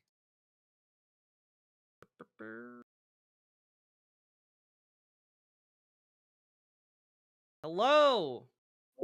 Hey, one sec. Let me mute you on. There we go. Can you hear me? I can hear you. Great. Fantastic. Okay, so Consumer Finance Protection Bureau had a mass firing, and it wasn't really talked about. But one of the things that CFPB had was a little subgroup of about 70 to 100 technologists and tech lawyers and IP technology lawyers that were doing some really deep investigations into some big tech shenanigans. And the names I heard involved were Founders Fund, which is the big Peter Thiel outlet, and Andreessen Horowitz, which is Mark Andreessen's venture capital firm, as well as companies like Tesla and some other Oracle, some other big tech stocks. They were looking into them for doing some crazy stock manipulations. There's a Peter Thiel tech. There's a Peter Thiel defense company called Anduril that Thiel is funding through Founders Fund, and basically they're shadow dealing to themselves. In other words, Thiel is investing in Anduril, but Anduril already has unsigned contracts with the U.S. military So basically, he's buying his own stock. Then the stock will shoot up because he's already got the advantage of being able to ensure that he gets the military contracts that will increase the value of Anduril and therefore increase the value of the Founders Fund Series 3 that they created for investing in Anduril. They're gonna dump $2.8 billion into Anduril. Damn. Yeah, and so these people were all looking into all of these people who were all these people who were looking, basically standing behind Donald Trump were all getting investigated by the CFPB, and then the CFPB basically got ended. And they had to end it so fast to make everything disappear that literally when they fired everybody, they didn't even include their names and they got all of like severance packages wrong. Like they're gonna get sued a bunch of times from all these people because they basically fired them without including their severance packages, and that's illegal. There's going to be a hot mess with this, but they basically buried all that investigation. And the thing is now Doge has read-write access to all the CFPB servers, so all of that data that CFPB has collected will basically get purged. Yeah. This is I am going to say that this is speculative. I know people at CFPB. I know people who I mentored at Boeing who are now at CFPB. And yeah, that's generally what I understand. I appreciate you sharing that with us because, I mean, basically what we're seeing is the mass looting of the American system. This is pure oligarchy. Yeah. This is as corrupt as it gets. These are literally they're controlling end to end every piece of it. They bought the government to give them our money, which then they went into their companies and control the media to cover up the information and eliminate all of the oversight. Yep. It's pure oligarchy. It's kleptocracy is what it is. Well, I appreciate you sharing that All with right. us. Sorry for the interrupt. No. Accurately scheduled content. See ya. Later. Paladin lost, everybody. Non-applicable in YouTube chat writes, I'm hearing a lot about lawsuits lately. What good are lawsuits going to do? Aren't the judges just going to throw everything out for fear of retribution from Trump? No. The lawsuits are still chugging along. There has been an innumerable number of lawsuits filed so far on so many different things. It's just that there is a sheer overwhelming number of them that it makes it hard to kind of find the totality of the picture of what's happening. But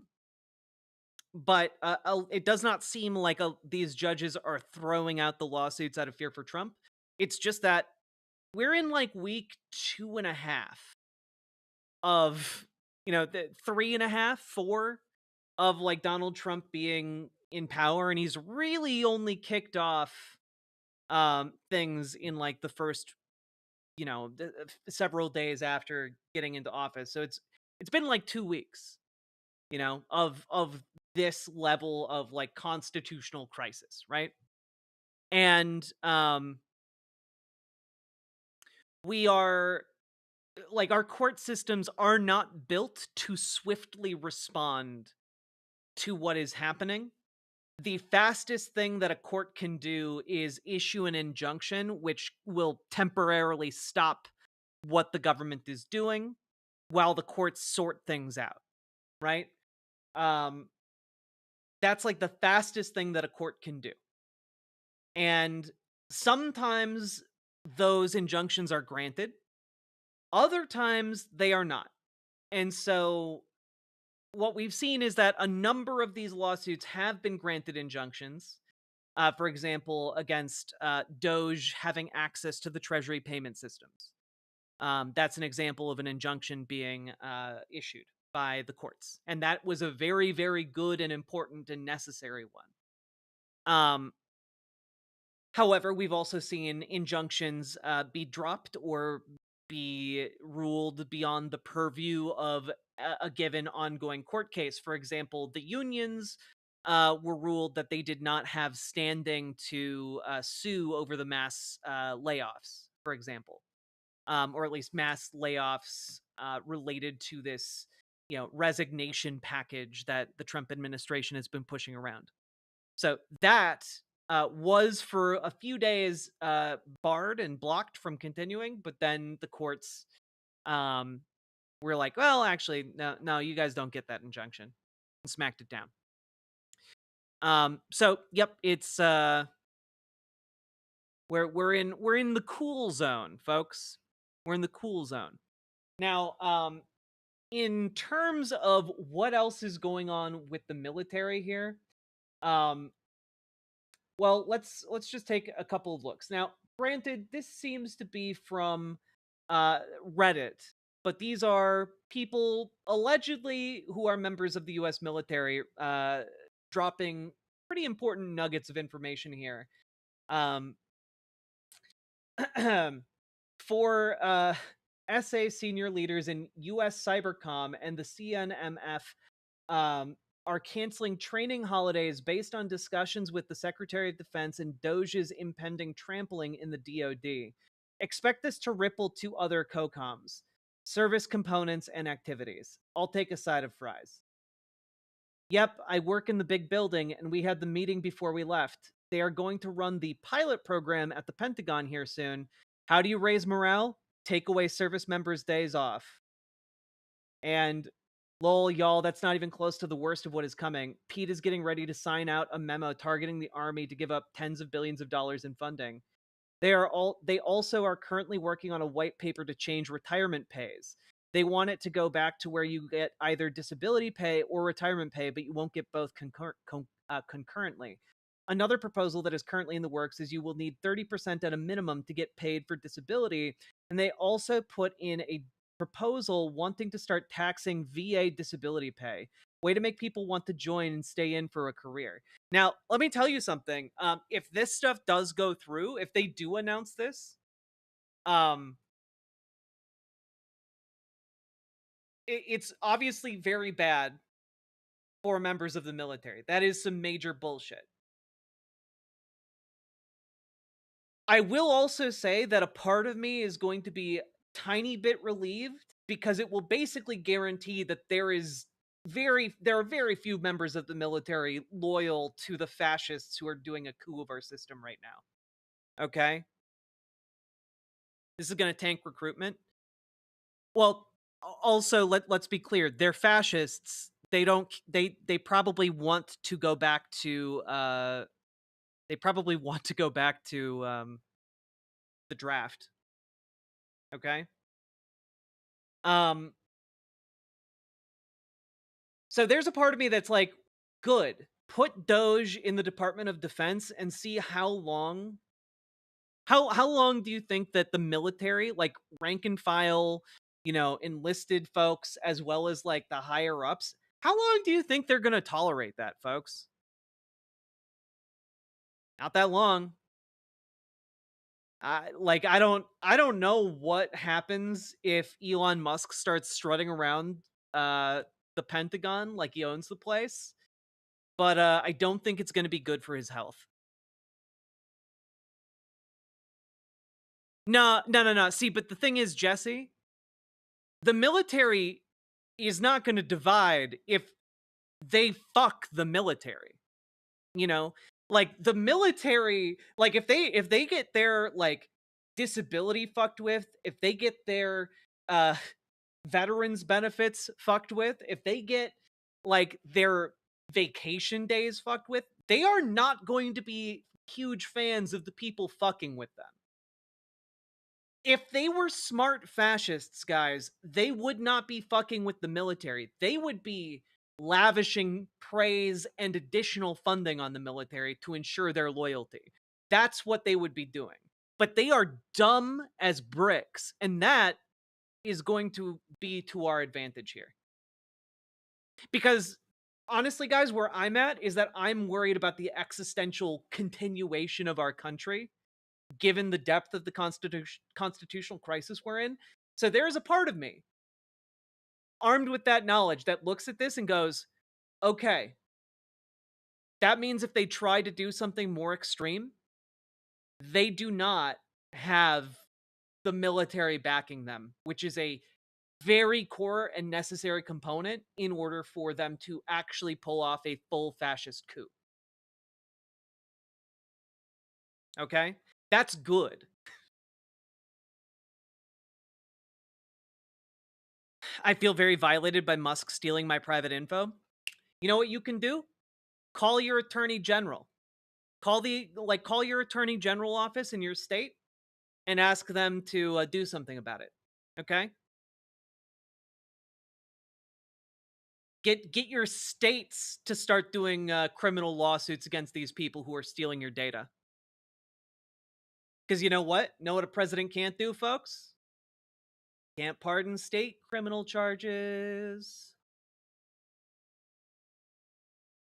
Start calling your state attorney generals, folks. And I think that is a very good thing you can do, in fact.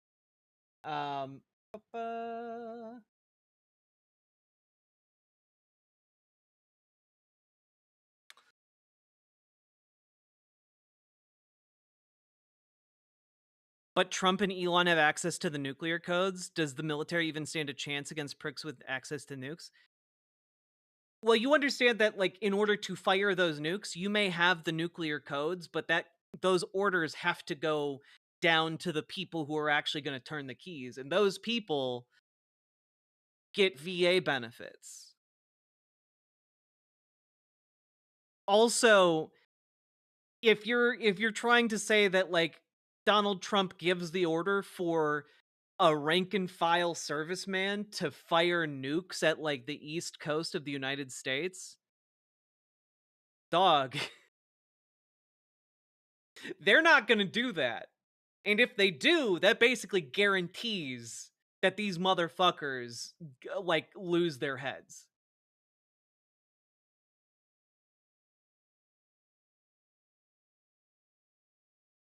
Yeah, nobody doing that. Literally, we've had instances in the past where it came down to the discretion of like one soldier on whether or not to fire a nuclear weapon. This happened in Russia. And it prevented nuclear war. You know, the discretion of the person turning the key. So it is a not insignificant part of launching nuclear weapons. The fallout would probably affect the entire US. I mean, it would affect a lot of the US. Even worse, it happened multiple times. Yeah.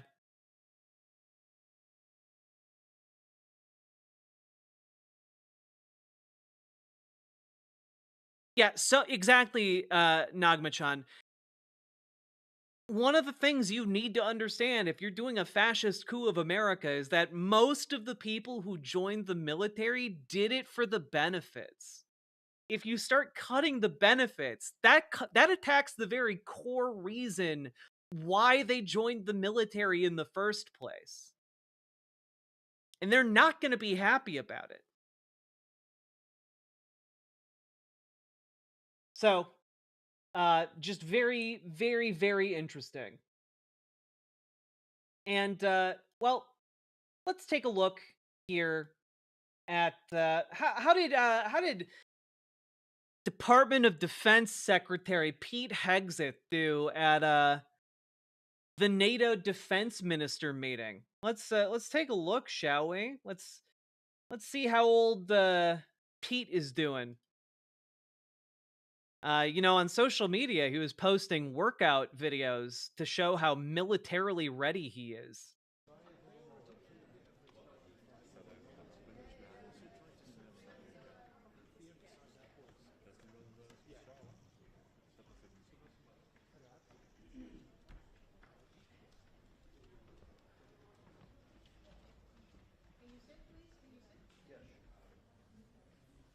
kind of looks like Steven Crowder. Good afternoon, everyone. Okay, also real quick. Just real quick. His pants are too high, aren't they? Like what is this? I don't want to see. This doesn't work. No. His suit looks drunk. Damn. Good afternoon, everyone. We're going to start with the U.S. press. We're going to take 2 from the U.S. We'll take 2 from international, and then we'll go from there depending on the... He needs that water to sober up. So let us start with... Now, hold on, John. Sir, I'm going to talk first. Roger that. Oh, Holly Hoomst. Oh, God. Cover your ankles, slut. Really took me by surprise there. It is great to be here at NATO. What the fuck was that? Oh, he's feeling himself today. It is great to be here at NATO with... Oh God, I just realized he has a fucking American flag pocket square. Come on, dog. What are you doing? What are you doing? 31 allies, also with my wife Jenny, who's been meeting with families of U.S. troops, both here in Germany, and we're heading to Poland right after this as well. That's what this is all about for me, for President Trump, and the Defense Department. I also want to express a special thanks to the Secretary General Ruta, for your boldness, for your friendship, for your leadership, and most especially for your urgency of the matter at hand, which is great to see from the leader of NATO. Look forward to working very closely with him and his team. And before we're talking about what we've done at the ministry... Hey guys, fun fact for you. My understanding is that there are like 10 levels of like being a service person. And Pete Hegseth is like a level 4, is my understanding. The fact that he is standing there as the in the Department of Defense. No, I'm trying to talk about... I know that's not how ranks work. I'm not talking about rank. It was like a L4, was it? I don't even know how to articulate the thing that I'm trying to explain. I probably should just shut up about it.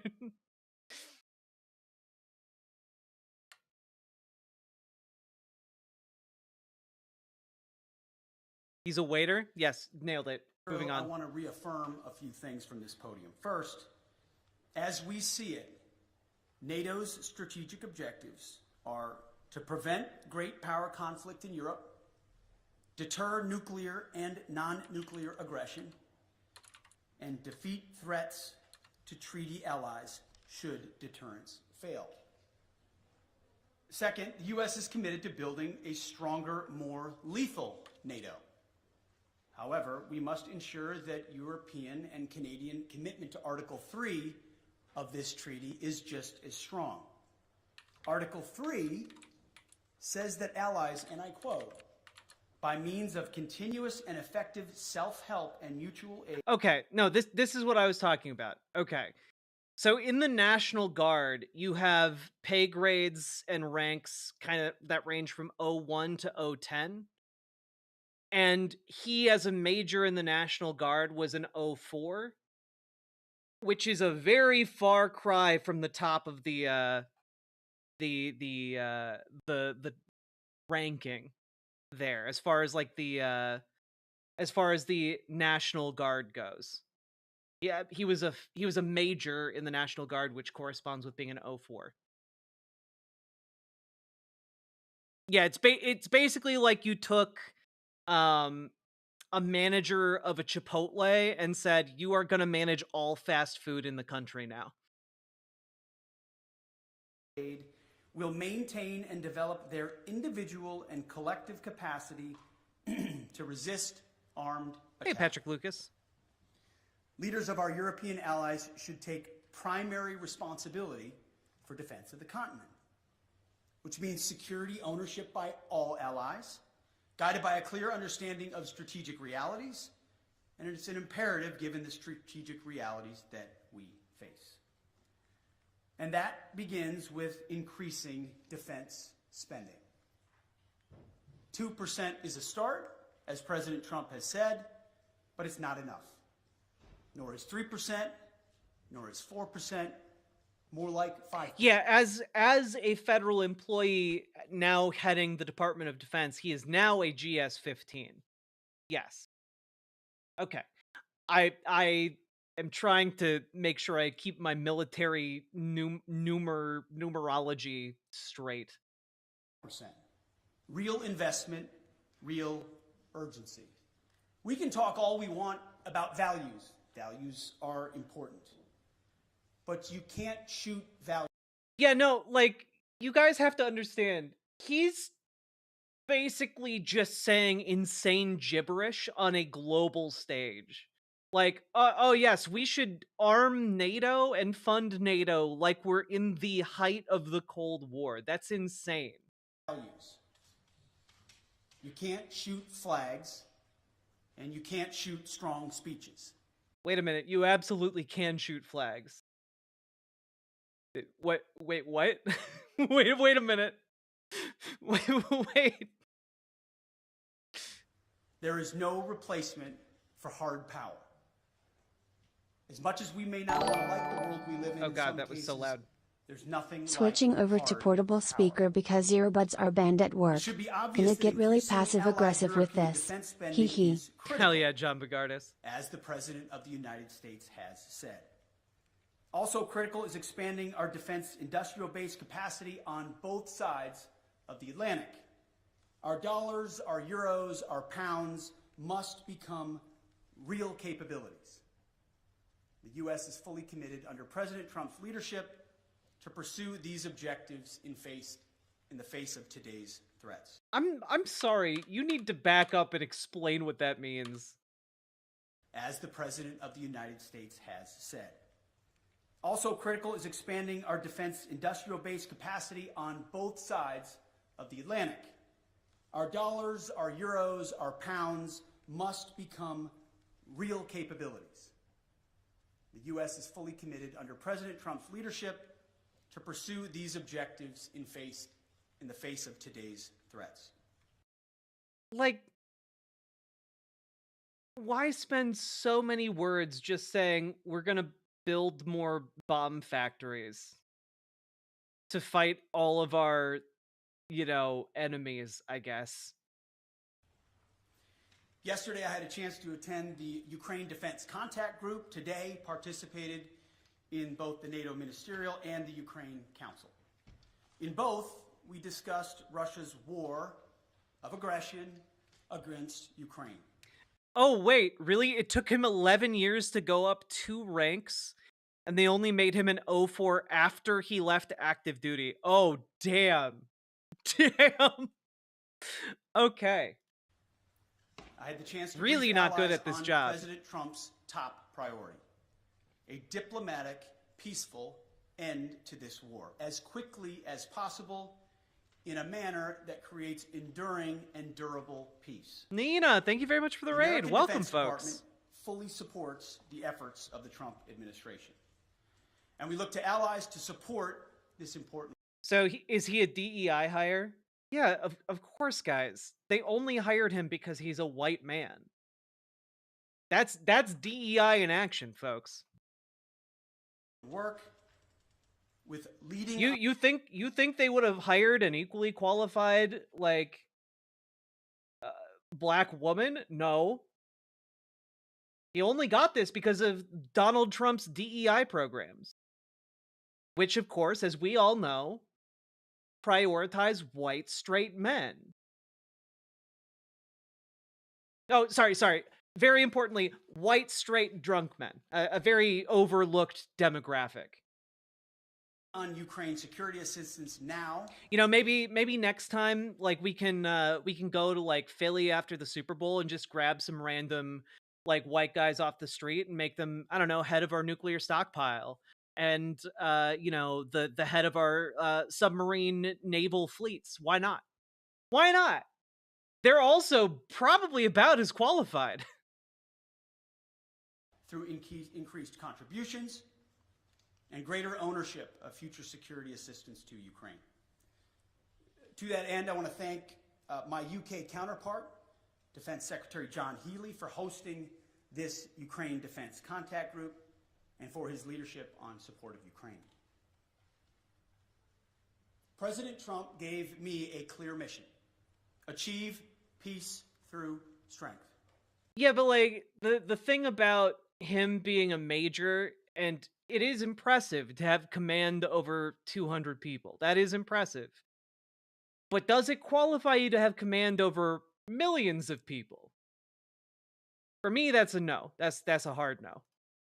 But I appreciate the insight. Put America first. Our people, our taxpayers, our borders, and our security.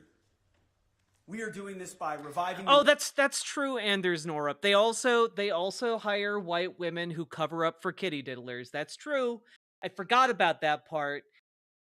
The Republicans are shoving through Linda McMahon as we speak. So that's good. It's nice to have a white woman who ignored and helped cover up child sexual abuse in charge of, the Department of Education. Seems like a natural fit, of course. Why wouldn't someone want her in charge of that? I can't think of a single reason. Warrior ethos, rebuilding our military, and reestablishing deterrence. NATO should pursue these goals as well. NATO is a great alliance, the most successful defense alliance in history.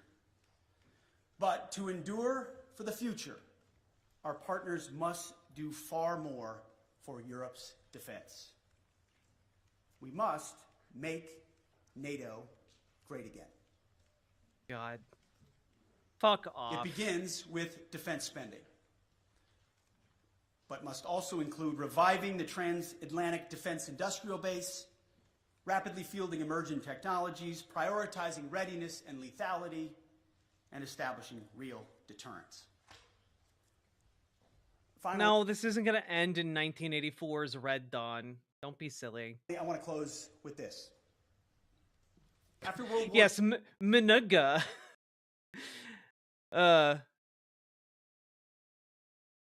Minnesota, GA. Minnesota, Georgia. Exactly. II, first general and then Make President NATO great again. Eisenhower was one of NATO's strongest supporters. He believed in a strong relationship with Europe. However, by the end of Eisenhower's presidency, even he was... Okay, I know I'm being real pause champ about this, but Ms. Genderlin, you say lethality, really? And really? Because you know what? If there's one thing that these guys all want, they saw the apocalypse scene from Terminator 2 Judgment Day and thought, we really need weapons that do that. We want to leave some charred skeletons on some fences, okay? That's what we need. We just need like something that creates a wall of fire that just chars all of the people into skeletons. That's what we need.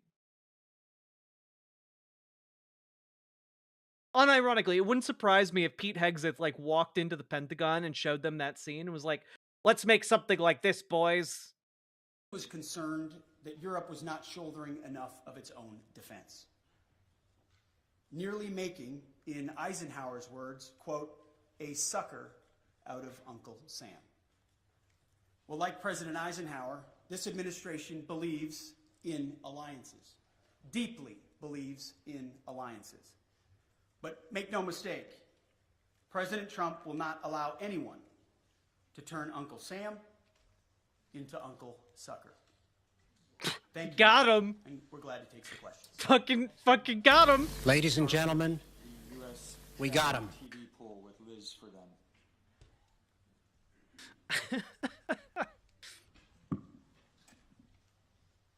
Thank you, Secretary Hegseth. You have focused on what Ukraine is giving up. What concessions will Putin be asked to make? Putin?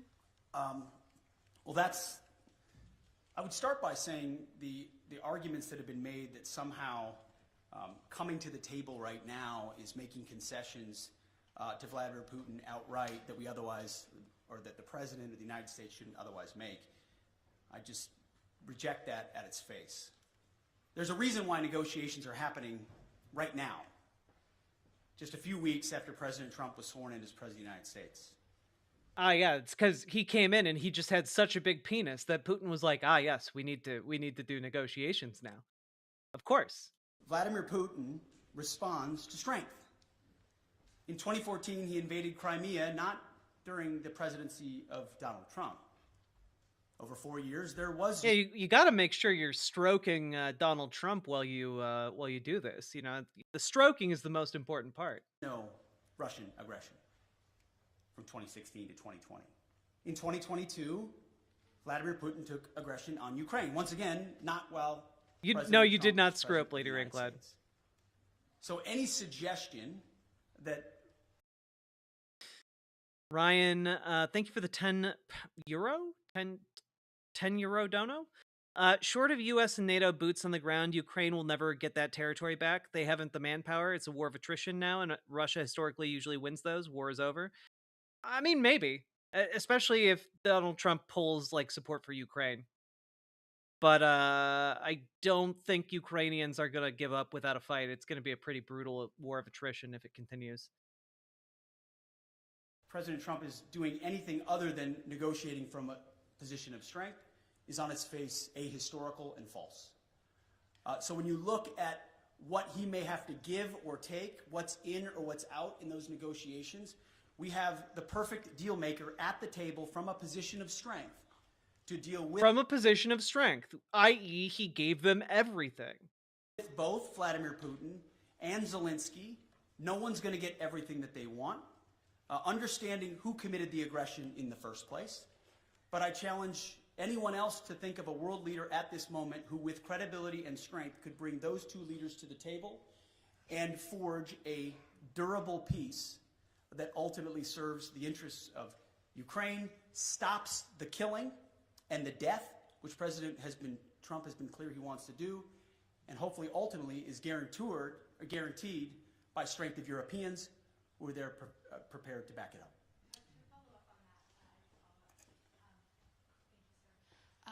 Why not invoke Article 5 then for the NATO peacekeeping forces that could potentially be deployed? How does that deter President Putin?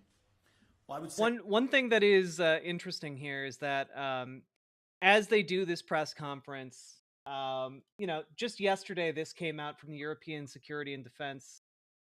Russia losing armor in Ukraine at an unsustainable rate, confirms IISS. Russia lost more than 1,400 main battle tanks in the Ukraine war in 2024 and has lost a total of more than 4,000 since its invasion of Ukraine began in February of 2022, according to London-based International Institute for Strategic Studies. Indeed, said Guy Rich, the IISS assesses that Russia will not have sufficient main battle tanks to conduct effective offensive operations beyond early 2026 if it maintains the same operational tempo and suffers the same losses as in 2024, which is interesting. And yeah, I look, who can say, but I suspect that if Donald Trump tries to force Ukraine to surrender, they're not necessarily going to do that. I want to be clear about something as it pertains to NATO membership not being realistic outcome for negotiations. That's something that was stated as part of my remarks here, as part of a coordination with how we're executing these ongoing negotiations, which are led by President Trump. All of that said, these negotiations are led by President Trump. Everything is on the table in his conversations with Vladimir Putin and Zelensky. What he decides to allow or not allow is at the purview of the leader of the free world, of President Trump.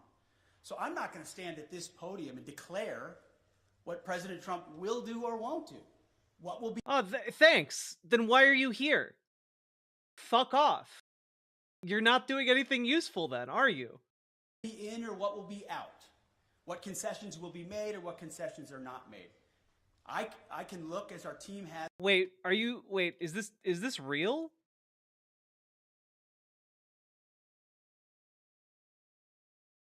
From Business Insider?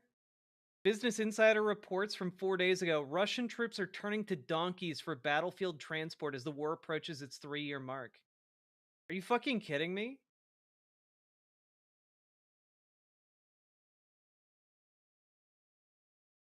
Several Russian officials are defending military use of donkeys after images of pack animals went viral.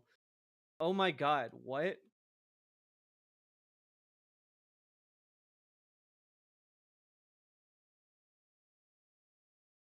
I need to find the images.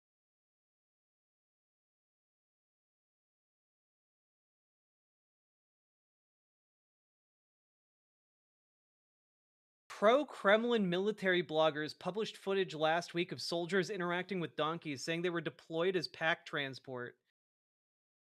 This was from pro-Russian sources? This isn't even from like Ukrainians. This is from like the Russian military bloggers are trying to like make it seem good that there's fucking donkeys transporting stuff. Wow. This is all over Russian telegrams. The guys in one of the directions were given a donkey for logistics, a real donkey. Oh my god.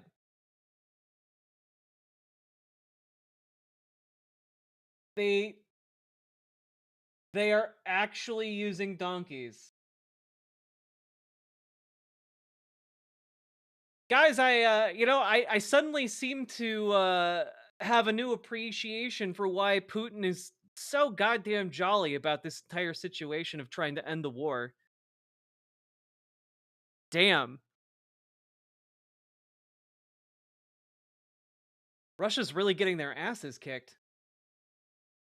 As a what's realistic, likely on an outcome. I think realism is an important part of the conversation that hasn't existed enough inside conversations amongst friends. But simply pointing out realism, like the borders won't be rolled back to what everybody would like them to be in 2014, is not a concession to Vladimir Putin. It's a recognition of hard power. That is not a donkey, it's a hoovered mobile tactical transport. A hooved mobile tactical transport, yes. Our realities on the ground, after a lot of investment and sacrifice, first by the Ukrainians and then by allies, and then a realization that a negotiated peace is going to be some sort of demarcation that neither side wants. But it's not my job as the Secretary of Defense to define the parameters of the President of the United States as he leads some of Rewind to what? After a lot of investment and sacrifice, first by the Ukrainians and then by allies, and then a realization that a negotiated peace is going to be some sort of demarcation that neither side wants. Yeah, no, he's basically trying to set the stage for Ukraine not getting the territory that's been taken back, and I do not think that Ukrainians are going to be okay with that. But it's not my job as the Secretary of Defense to define the parameters of the President of the I also don't think most of Europe is going to be okay with that, frankly. United States as he leads some of the most complex and consequential negotiations in the world. Sticking with the U.S. press, let us go with Axios' Zach Basu, right in the far right.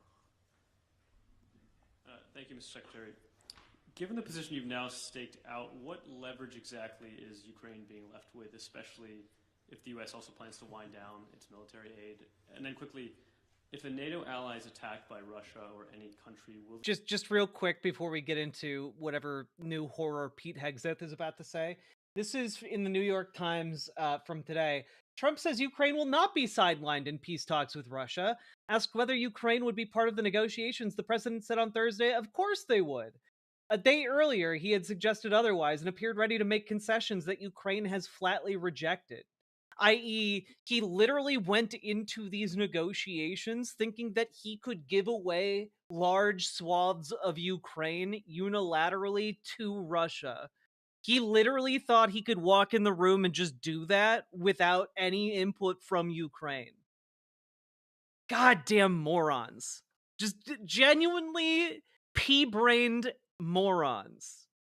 The U.S. unequivocally uphold its obligations under Article 5, regardless of that country's... Well, we've said we're committed to the alliance, and that's part of the alliance, right? You point out Article 5, you point out Article 3. It's just a cheap, I'm not saying it's cheap coming from you, but it's just a cheap political point to say, oh, we've left all the negotiating cards off the table by recognizing some realities that exist on the ground. Wait, but no. The question is, are you going to uphold Article 5? And you are giving increasingly weird answers about whether or not one of the most important components of the military alliance would actually be upheld. That's why these reporters are asking you about that. Because their readers, listeners, viewers, what have you, and their countries are worried about the unreliability of the Trump administration as a military ally. President Zelensky understands the realities on the ground, President Putin understands the realities on the ground, and President Trump, as a deal maker, as a negotiator, understands those... Will you uphold Article 5? I'll never tell. Dynamics as well. By no means... You coy bitch. I state here, even though we lead the most powerful military in the world, hemming in the commander-in-chief in his negotiations to ultimately decide... Hemming and hawing? ...does not go. Well, he's got all the cards he would like. And the interesting part is, oftentimes, while the conventional status quo mindset... Do you think Pete Hegseth walked into this room and then, like, internally cussed himself out for wearing, like, an all-blue suit in front of an all-blue background? Do you think there was a part of him that recognized that this is just a really stupid color combo? Or the legacy media wants to play checkers, the same checkers game we've been playing for decades. President Trump, time and time again, finds a way to play chess.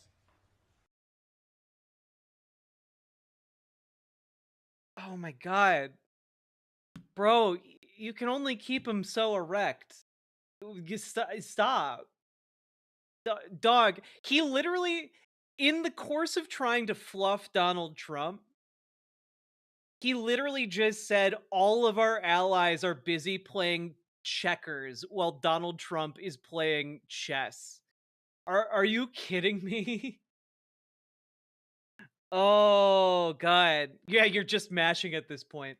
As a deal maker, as a businessman who understands how to create realities and opportunities where they otherwise may not exist. I'm going to go out on a limb here. I don't think when you're talking to world leaders, they're all that interested in hearing about Donald Trump's business bona fides.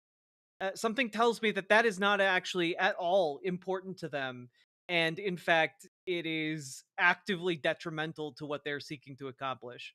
For example, the conversations that our Treasury Secretary had in Kiev recently with President Zelensky, which will continue in Munich with our Vice President and Secretary of State, around investments and resources inside Ukraine. I don't want to get ahead of any decision or announcement that could be made there. It could be any number of parameters. But President Trump, as a deal maker and a businessman, recognizes that an investment relationship with Ukraine, ultimately in the long term for the United States, is a lot more tangible than any promises or shared values we might have, even though we have them. What? That is immensely disturbing what he just said. Just, real quick here. Investments and resources inside Ukraine. I don't want to get ahead of any decision or announcement that could be made there. It could be any number of parameters.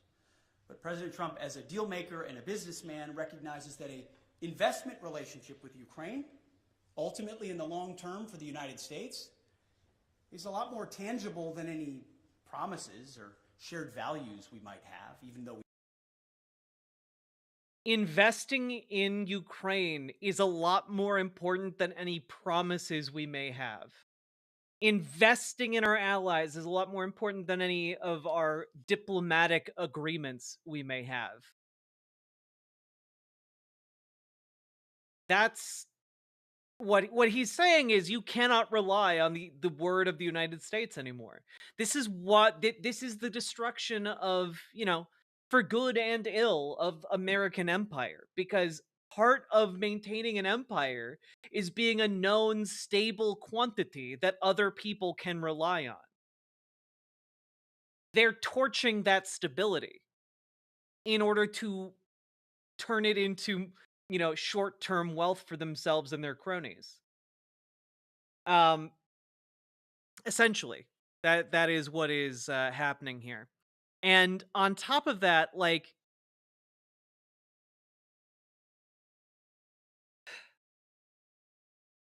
if that is all true, right?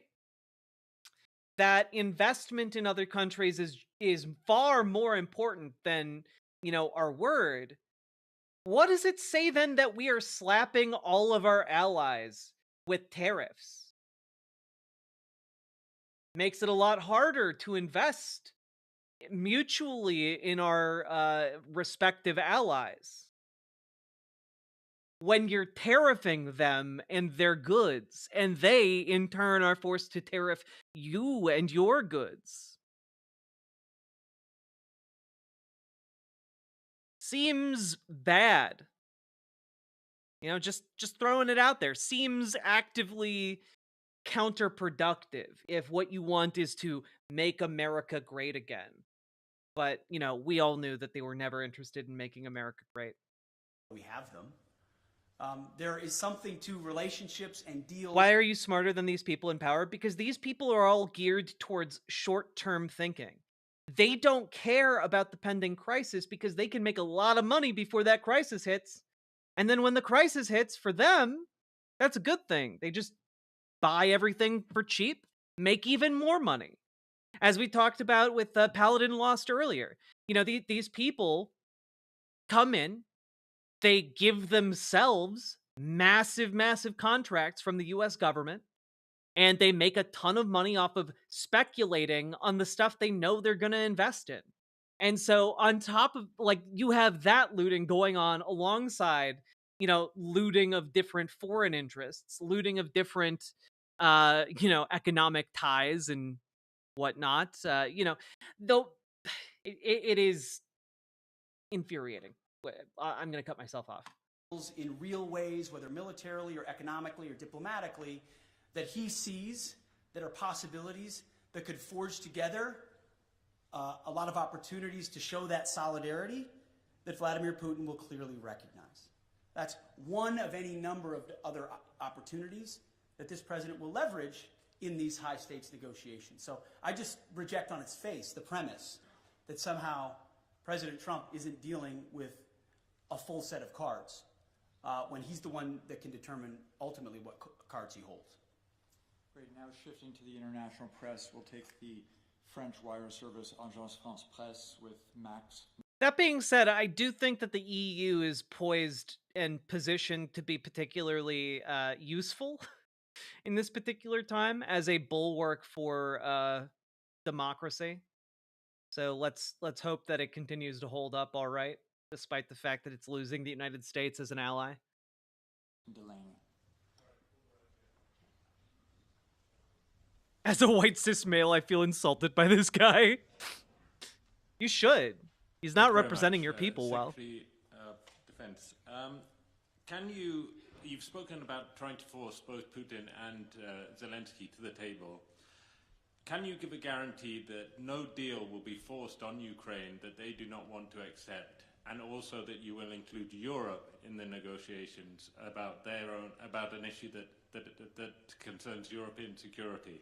And can you tell us whether the US will continue to supply arms to Ukraine during any negotiations?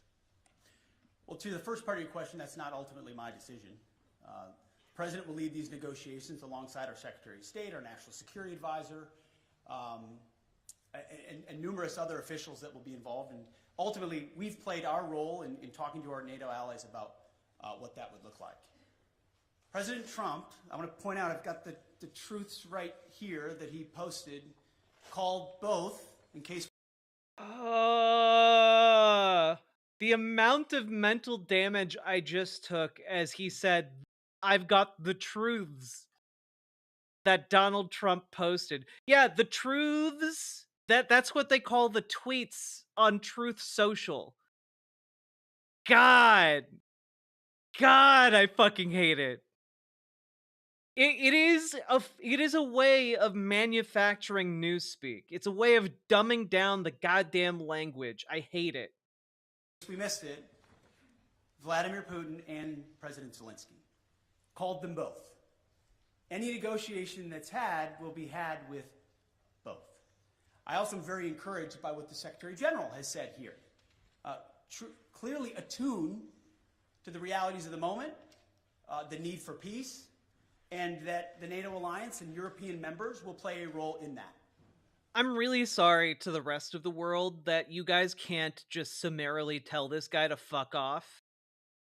Because it's what he deserves, regardless of whatever room he walks into.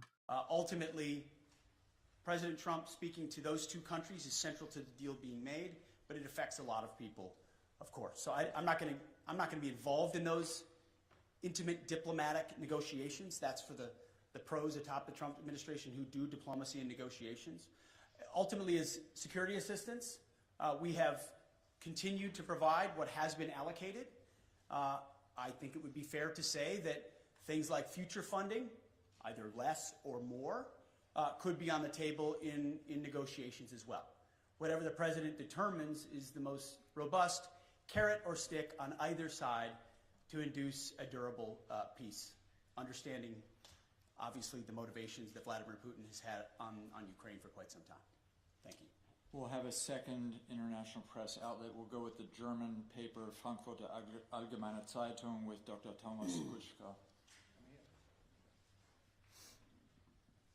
Thanks a lot, Thomas Kuschka, Frankfurter Allgemeine Zeitung. Good afternoon. Mr. Secretary, two questions, please.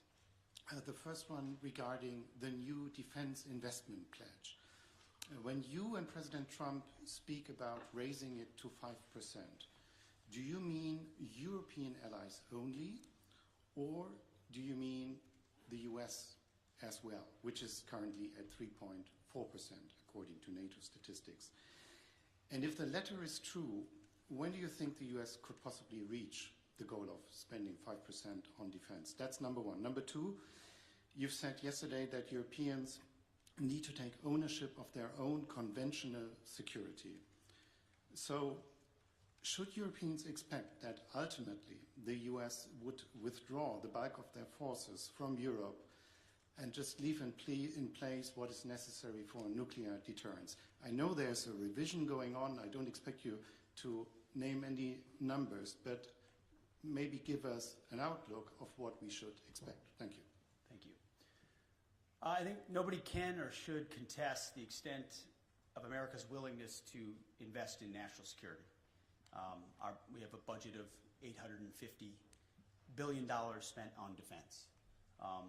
I'm in the business of ensuring that every dollar of that is used wisely, which is why we're pushing a Pentagon. Yeah, which is why you were chosen for the job. Yeah, you're really all about fiscal responsibility, which is why you got fired from multiple charities that you started. On audit and making sure that we're cutting fat so that we've got more at the tip of the spear. 3.4% is a very robust investment, larger than most of our allies within NATO. Any defense minister or secretary of defense that tells you they wouldn't want more would be lying to you.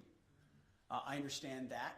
Ultimately, we have our own budgetary considerations to be had, but I don't think an unwillingness of NATO allies to invest in their own defense spending can be dismissed away by trying to point at the $900 billion that America has invested around the globe to include the NATO alliance and saying that's not enough. So ultimately, we are very much committed to the NATO alliance and to our allies, but without burden sharing, without creating the right set of incentives for European countries to invest, then we would be forced to attempt to be everywhere for everybody all the time, which in a world of fiscal restraints is, again, to get back to that word reality, just not reality.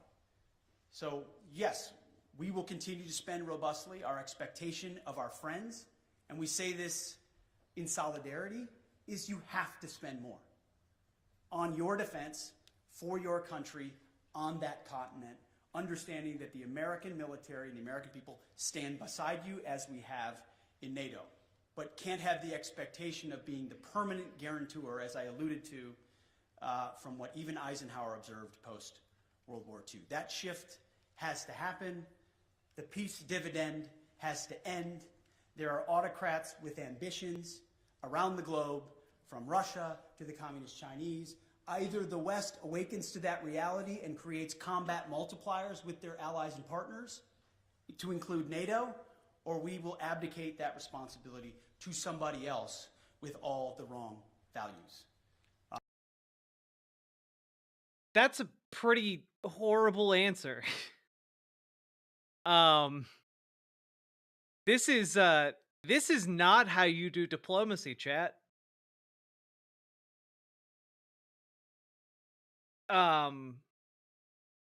Holy shit.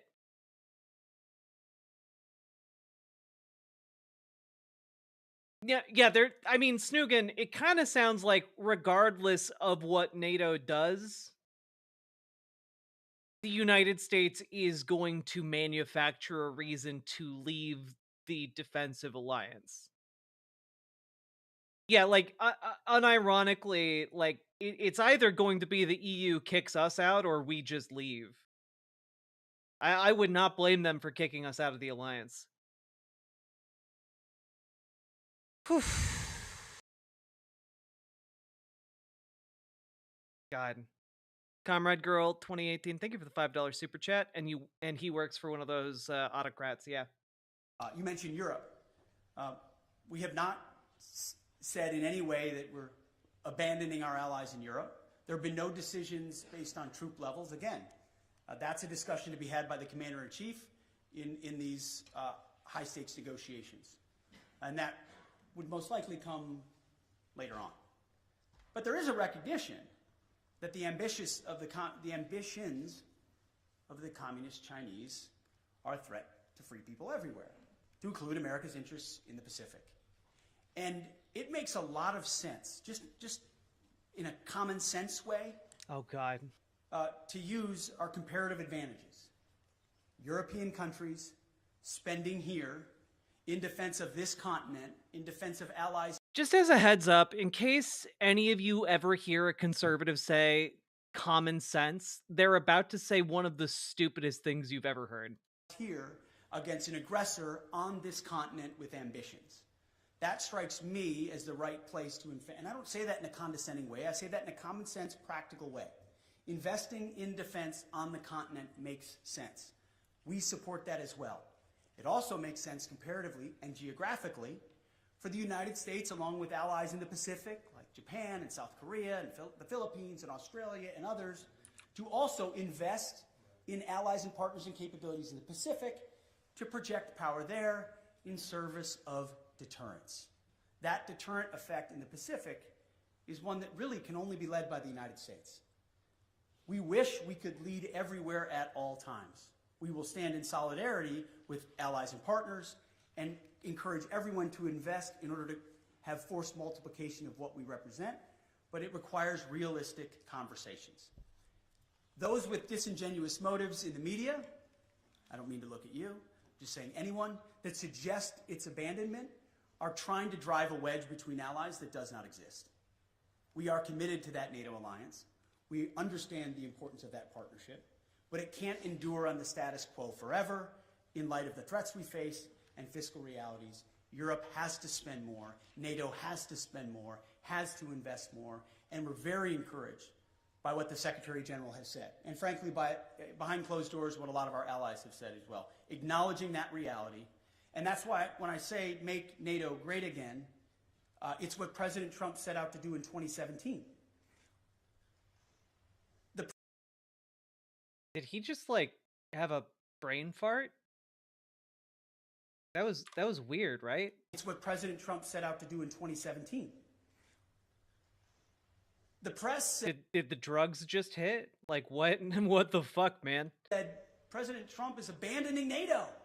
He's turning his back on our NATO allies. You literally just said, like, the U.S. promises don't mean as much as, like, trade agreements or, like, investments in, like, companies in a given country. That's what the headlines read in 2017 and 2018. He charted. What actually happened? That tough conversation created even more investment to the point where now almost every NATO country is meeting the 2% goal that was said to be egregious when he first said it. Now European countries are stepping up, and President Trump continues to ring the alarm bell that even more investment is required considering where we are. So suggestions of abandonment otherwise continue to be disingenuous, and we are proud to be part of this alliance and stand by it. They're not suggestions of abandonment. They are genuine questions of concern from people who do not believe the things you're saying because you will come across as so untrustworthy. And saying all of these questions are disingenuous. That does not help to allay people's fears, or it does not do much to say, oh no, we're gonna uphold our word. We're gonna uphold our part of the defensive alliance. I'll take a couple more.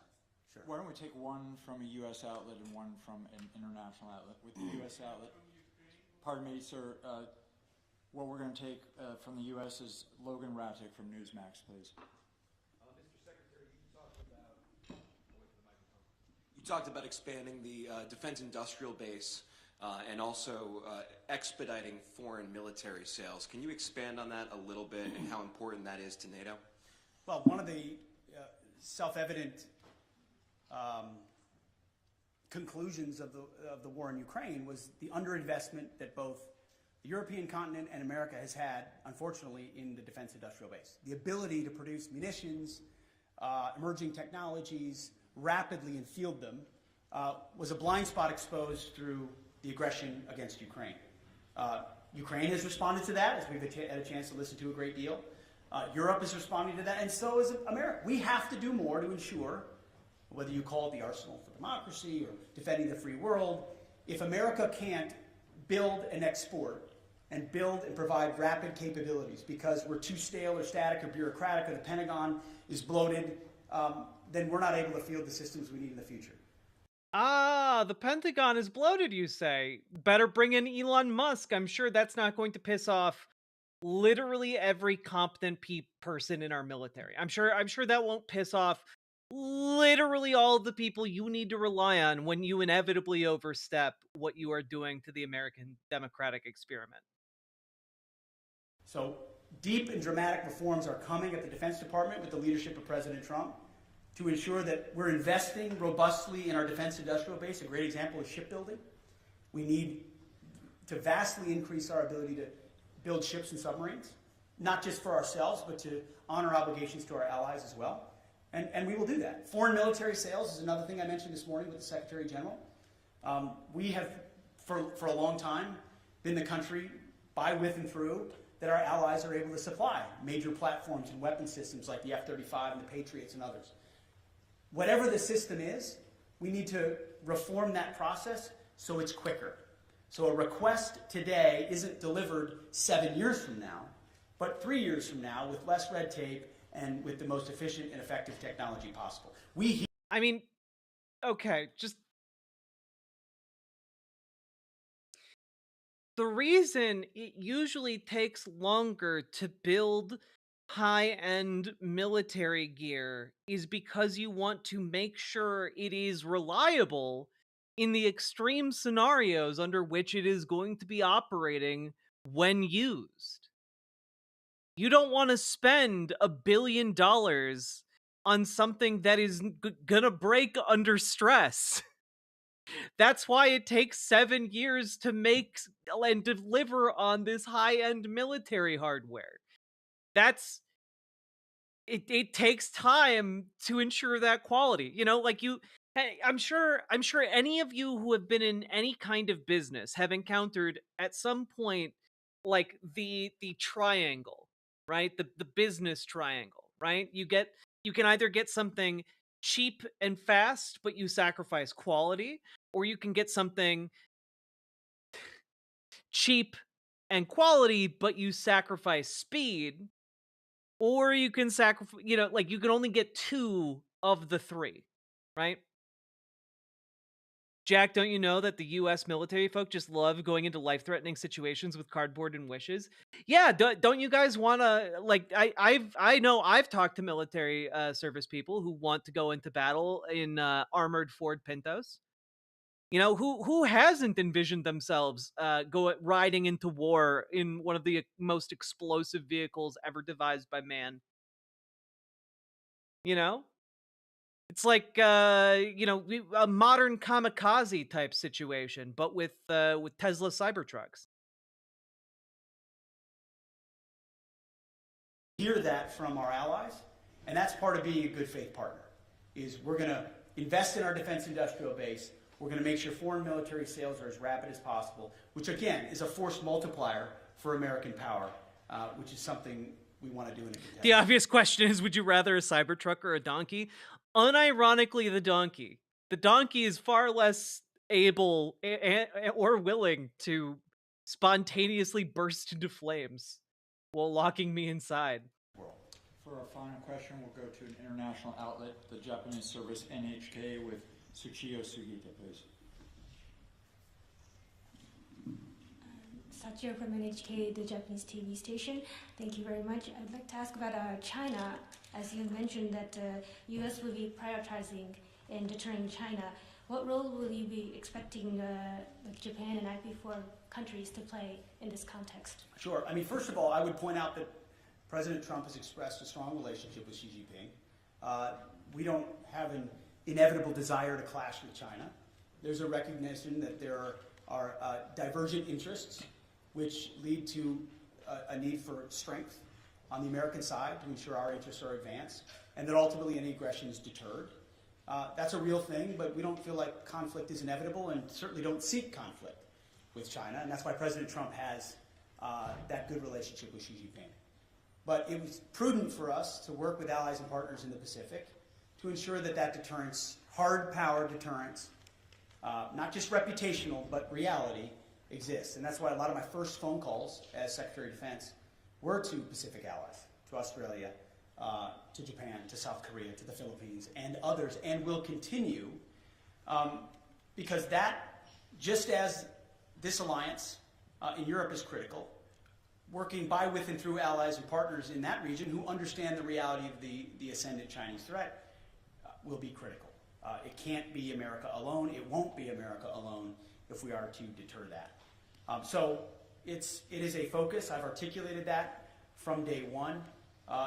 America achieves strength, whether it's in peace through the Ukrainian conflict or deterring it in the Pacific through strength. There's a reason why Donald Trump emphasizes peace through strength at every moment. My job alone as the Secretary of Defense is to ensure he has the strongest, most capable, most lethal military possible. Heaven forbid we have to use it. It's meant and built for deterrence, but if we have to, we can close with and destroy our enemies and bring our men and women home with success as quickly as possible. Thank you very much for being here. Thank you,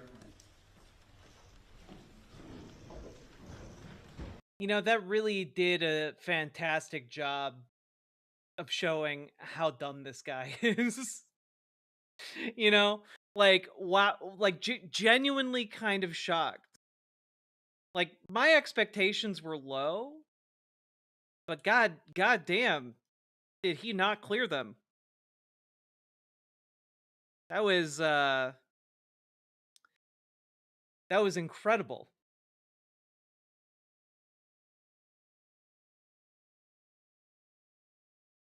Holy moly.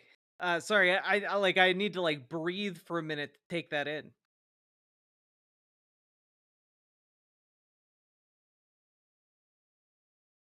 I'd say he should have been a cran eater, but they have way more loyalty.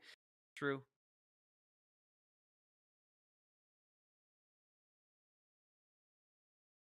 A whole lot of nothing. It was worse than nothing, though. That it was worse. It was actively worse than nothing, because one of the number one things you need to do if you are negotiating and doing international relations is you need to be stable. You need to be a known quantity. And the main thing here is that he actively undermined that. So this was actively damaging the relationships we have with our closest allies around the world. Yeah, this was barely veiled threats against basically every single ally we have for no reason. For no reason whatsoever. Well, I wonder how much of this we need NATO to step up to 5%. We need 5% from NATO allies instead of 2%. I wonder how much of that is so that they can effectively shift the cost of maintaining NATO to more EU countries, so that they can give an even bigger tax cut to domestic billionaires. I'm guessing that has a not insignificant amount to do with that. I'm guessing this is an extension of the theft. But yeah. Oh god.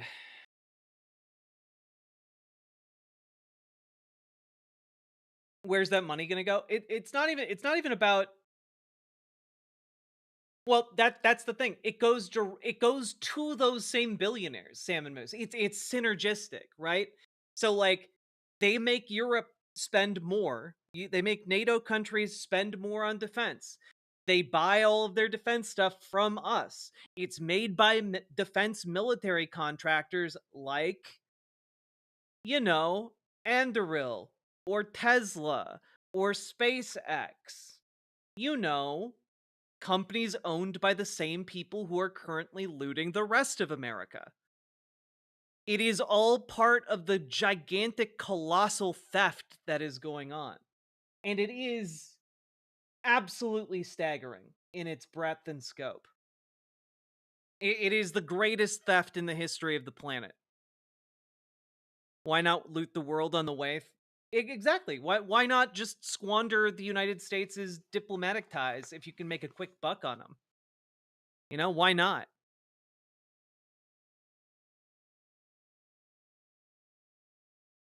Why not? Now, I will say that to some Democrats' credit here, they did hold another rally today, this time outside of the VA headquarters.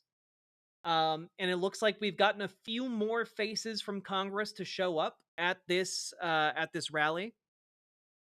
So let's just see what they're up to here. Who are here today, who are representing the great workers in this building and all around the country who serve our heroes. And most important, I want to thank the veterans who are here today. Raise your hand. If you're a veteran, raise your hand. Raise your hand. Memo to Elon Musk. 9 million veterans are watching you. 9 million veterans are watching you give them the middle finger. And we're not going to stand for it. We are going to fight Elon Musk's plan to slash and trash the VA in the biggest power grab and heist of valuable information and money in our nation's history. I'm really glad to see sitting members of Congress start to take harder and harder language with this, because we need it. Just the other day, someone called Elon Musk a dick live on cable television. They were like, you shouldn't say that. And he was like, but he is a dick, though. Which was a great interaction. I should have prepped that one, but I didn't.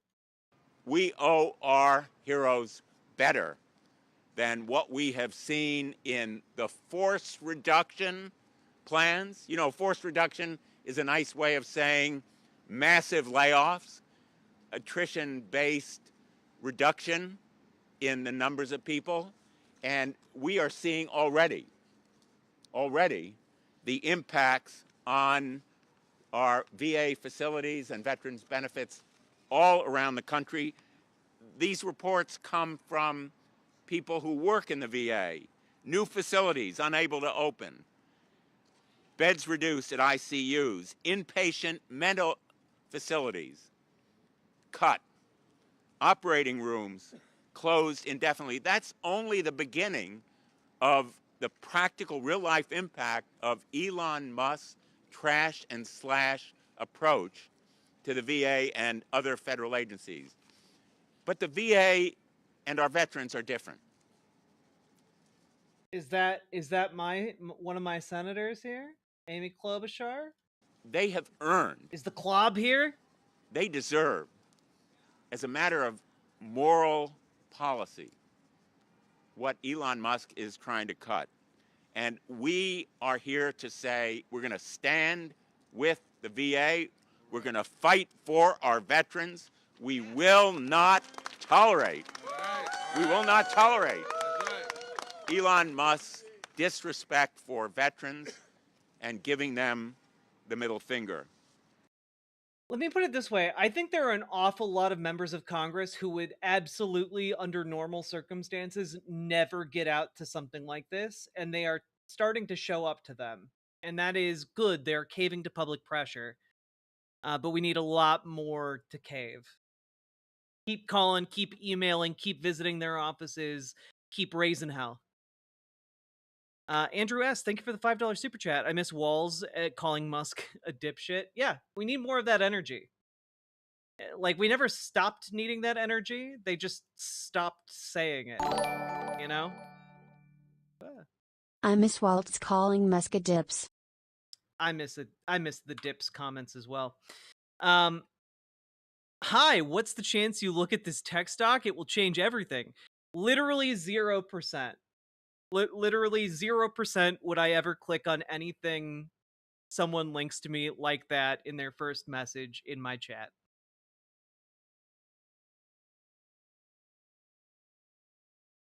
Now, what Elon Musk says he's doing is cutting waste. Okay, I like what this guy's saying. Let's move on to the next speaker here. Of the other House representatives and senatorial representatives, thank you all for being here. My own Senator Chris Van Hollen, who is not here, but on his way, I'm sure. Okay? Labor has no better friends defending what the VA does as our nation's heroes. Welcome to my brothers and sisters from organized labor and vote yes, vote vets. You know, I know all stand for, you know, in unison in opposing the Trump administration disastrous policy toward the VA. I know that all of us do. Now, like a third of the VA employees, I myself am a veteran. And I say that the VA is the finest public health care system, you know, not just in this country, but worldwide. A leader in care, a leader in training, in research and innovation, a leader in compassion. But President Trump, the DOJ, and the VA leadership have launched an all-out attack on the federal workforce like none ever before. This is unprecedented. Now, they want to do nothing more than just sink their claws into the VA's $300 billion budget and funnel that money to the corporate health care. Now, we know that's not right. I don't even know if they want to funnel it to the corporate health care. I think they just want to straight up cut it and give it to billionaires. Like, at this point, like, the theft is not even so subtle as, like, they're giving it to they're giving the existing budget to, like, privatized companies. No, like, they're just gonna cut it and leave vets with nothing. That's their goal. So we gotta stop them.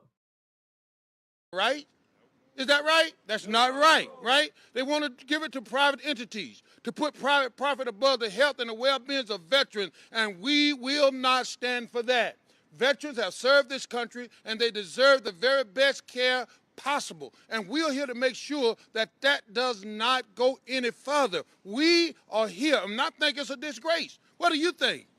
It's a disgrace. Stanford University found that veterans who need emergency care are more likely to survive when they get care from the VA compared to the private care.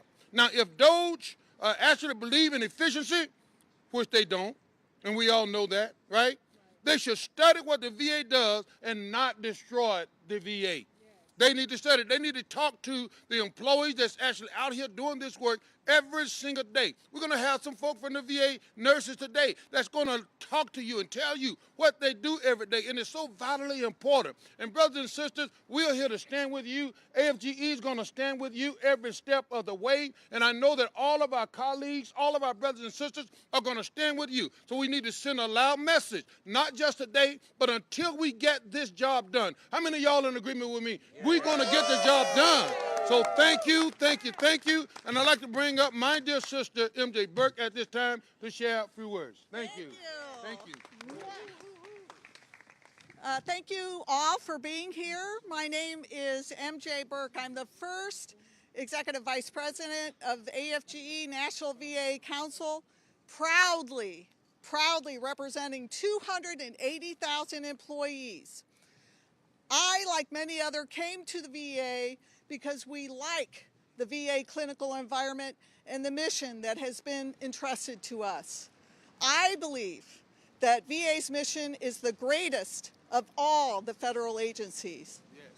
The goal of the current administration, flurry of executive orders, regardless whether it's eliminating telework or enacting hiring freezes or potentially replacing us at a 1-to-4 ratio, is ultimately forcing federal employee reduction so as to turn more VA care over to the private sector, with the result of diminishing the quality of care that we internally can provide. Because if you have 3 or 4 VA OR nurses leave despite being on an excluded list, these nurses can go to another job. But under current VA policies, managers will not be allowed to hire enough nurses back quickly enough, at the rate enough, in order to replace them. The administrative actions are purported to make us more efficient. But even before these new assaults, budget uncertainty meant hiring was already frozen. Now they want to pile reductions on top of vacancies that we already have. Even before the recent budget shortfalls, the VA needed to hire 1,000 doctors and 5,000 registered nurses a year just to keep up with the amount of retirements going out the door. 75% of our members reported that they need more administrative staff. 77% reported vacant positions that they have not recruited. These new directives will only make things worse. Our VA positions, which were already quasi-frozen, are now completely frozen to the second power. Wow. Vacant. Like, this is the kind of stuff, like, we need folks to understand, like, this is what's going to radicalize people. This type of rubber meets the road, and I know I've been throwing that term around God knows how much, but, like, the actual mechanics coming down directly from the people at the top, Elon Musk and Donald Trump, funneling all the way down to suddenly you don't get your VA care. It's going to be really obvious, you know, who is responsible. It's not some great mystery here. It's not some wild thing we need to speculate about. The robbery is open, and we know exactly who is to blame for it. And that's one of the really interesting things here, because, well, again, our enemies are not smart about their fascism. They're not being clever about it. It is straight up, they got into the Treasury vault, and now they're grabbing everything they can get their hands on. And that's kind of about the extent of their planning and forethought here. And that's gonna be a big problem for them, frankly.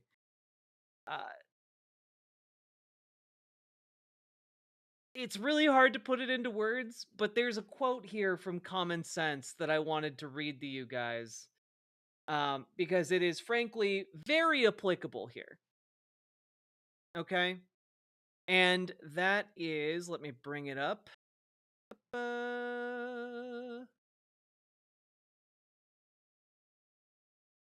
Absolute governments, though the disgrace of human nature, have this advantage with them.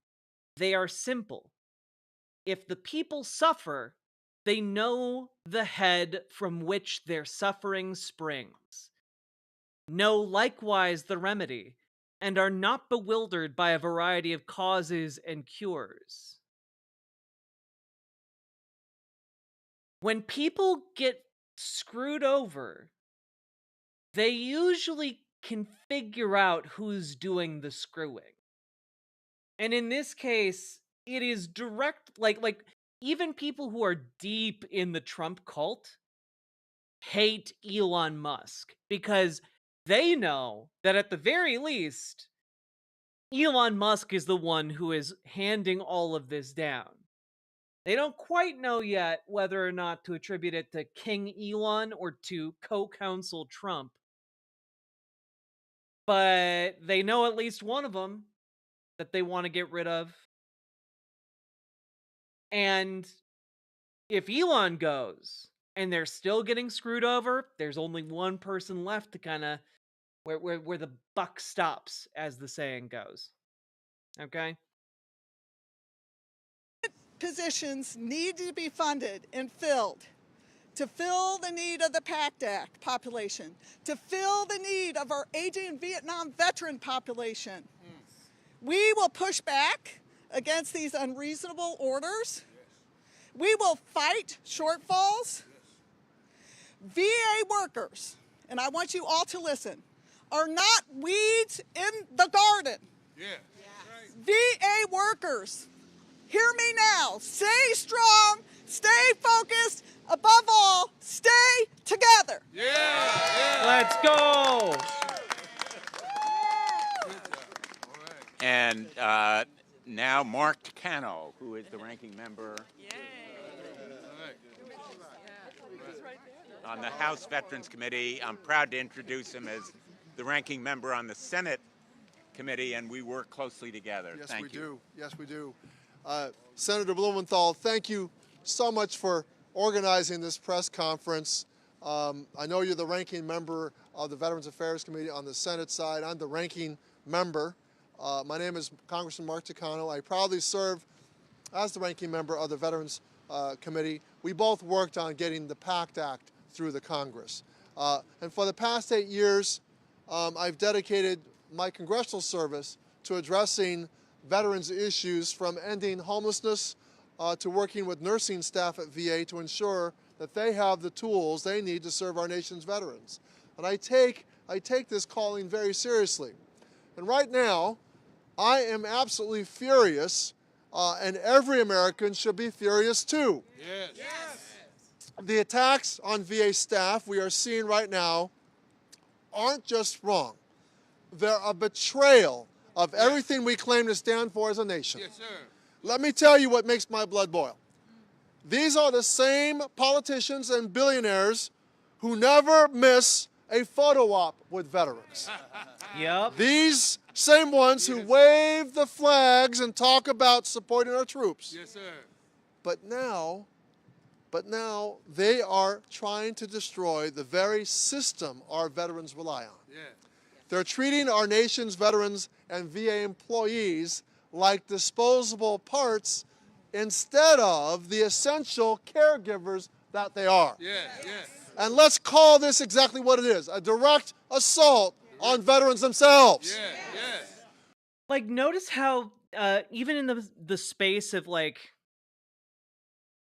even over the space of like the past week, how language from these congressional people has has shifted. Like, there has been a very marked, like, increase in the the rhetorical quality of the attacks. Like, a lot of them started out being like, well, this is pretty illegal. This is pretty illegal and kind of scary. And now we're at, like, milk toast Dems coming out on a cold winter day to a press event that's outside and, like, shouting about how pissed off they are. And that's good. As far as, like, Dems in minority parties can go, this does help to manufacture some leverage. It's not nearly enough. They need to be doing so much more, but, like, it's a good start for a body of people that usually cannot be paid to give a shit. When you attack VA staff, you are attacking the nurse who administers their toxic screening exams. Yes, sir. You're attacking the benefits processor who works overtime to make sure a veteran's disability claim gets approved. Yes. Let's take note that 2 million claims have been processed in the last 2 years. Wow. You're attacking the mental health counselor who talks veterans through their darkest moments. Yes, sir. And even worse, they have the audacity. Well, to be fair, Underhill, the Dems in the Senate have been holding the floor for 30-hour-long stretches over the past several days. However, I think they are limited when it comes to Senate confirmations to 30 hours, and then there's a hard cutoff. Like, you can't just filibuster forever, sadly. Otherwise, I'm sure that they would try to organize to filibuster for as long as possible. The sheer audacity to hand over veterans' private information to an unelected, unaccountable billionaire. Yes, sir. That's right. Medical records, disability data, private information that veterans trusted the VA to protect. Yes, sir. All of it handed over like party favors to people who have no business accessing. Oh yeah. No, arachnomancy. That isn't to say there aren't a large number of Democrats in the Senate and the House that are, like, spineless jags who are complaining about getting a bunch of calls to their offices. I yelled about that story yesterday because it was just that infuriating. But they're trying to put out that messaging on their Twitter because they want the calls to stop. And by no means should you stop calling, emailing, or visiting their offices, because we need them to continue acting to the greatest degree they are possible of acting. So, yeah, the attempts at mollifying us are showing that the pressure is getting to them, and that's good. But also, we should point out one more thing, since we're talking about military spending and whatnot anyway. Public pressure is probably going to be the most powerful thing we can muster right now, leverage-wise, against Republicans and their vile, thieving agenda. And that's particularly true because it can still work. We're seeing evidence of public pressure working constantly in a number of small ways, but we need to keep it up in order to achieve bigger wins for public pressure campaigns. Notably, remember how yesterday we talked about those $400 million contract for Tesla to make armored electrical cyber trucks for the military? Remember we talked about that? Well, apparently the blowback against that was so severe that initially the White House walked back that, oh, well, we're just doing armored electric vehicles. Tesla's not involved at all. And now they've dropped that entire item from their spending agenda. So public pressure is working. Wait, that was a real thing? Yeah, Emily Sweetness, unironically, they were proposing to give Tesla $400 $400 million in order to manufacture armored Teslas for the US military. That was real. That was not fake.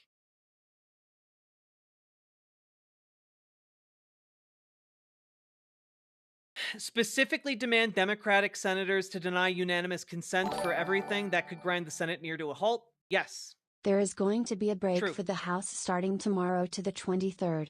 Call your rep and ask if they are planning any town hall meetings. Yep. I can tell you guys that my representative had open questions with the local Democratic Party today. But yes, keep calling, keep emailing, keep visiting their offices. Absolutely. Keep up the pressure. Senate Dems have refused to deny unanimous consent, which they could do for everything. Schumer literally cut a deal to allow RFK Jr. vote go through so they could get to the Munich festival. Even Bernie won't deny. Okay, I've been seeing people saying that Chuck Schumer cut a deal on the RFK Jr. vote. But when I actually went and looked at the proceedings, that people were talking about, RFK Jr. got voted through that final hurdle, not via unanimous consent. It was along party lines. So I'm confused about the unanimous consent story that was going on there. I haven't seen it corroborated by the thing. Yes, unanimous consent is basically when the House goes, yeah, we all agree to it. Yep, for sure. But the RFK Jr. thing went, like, cleared another hurdle along partisan lines. It was not a unanimous consent thing. For whatever reason, there were lefties on Twitter saying it was a unanimous consent deal, but it wasn't.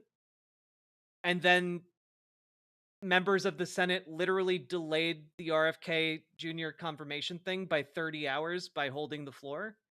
So I genuinely don't know where that all came from.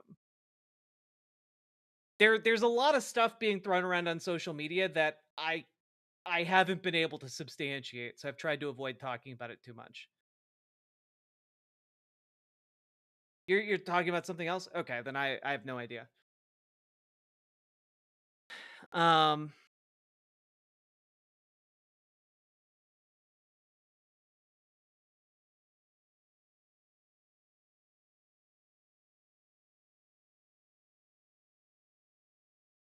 I think people must be confused by unanimous consent. They are. It is absolutely like a parliamentary procedure thing. It's just I didn't see it implemented when people were saying it got implemented on social media.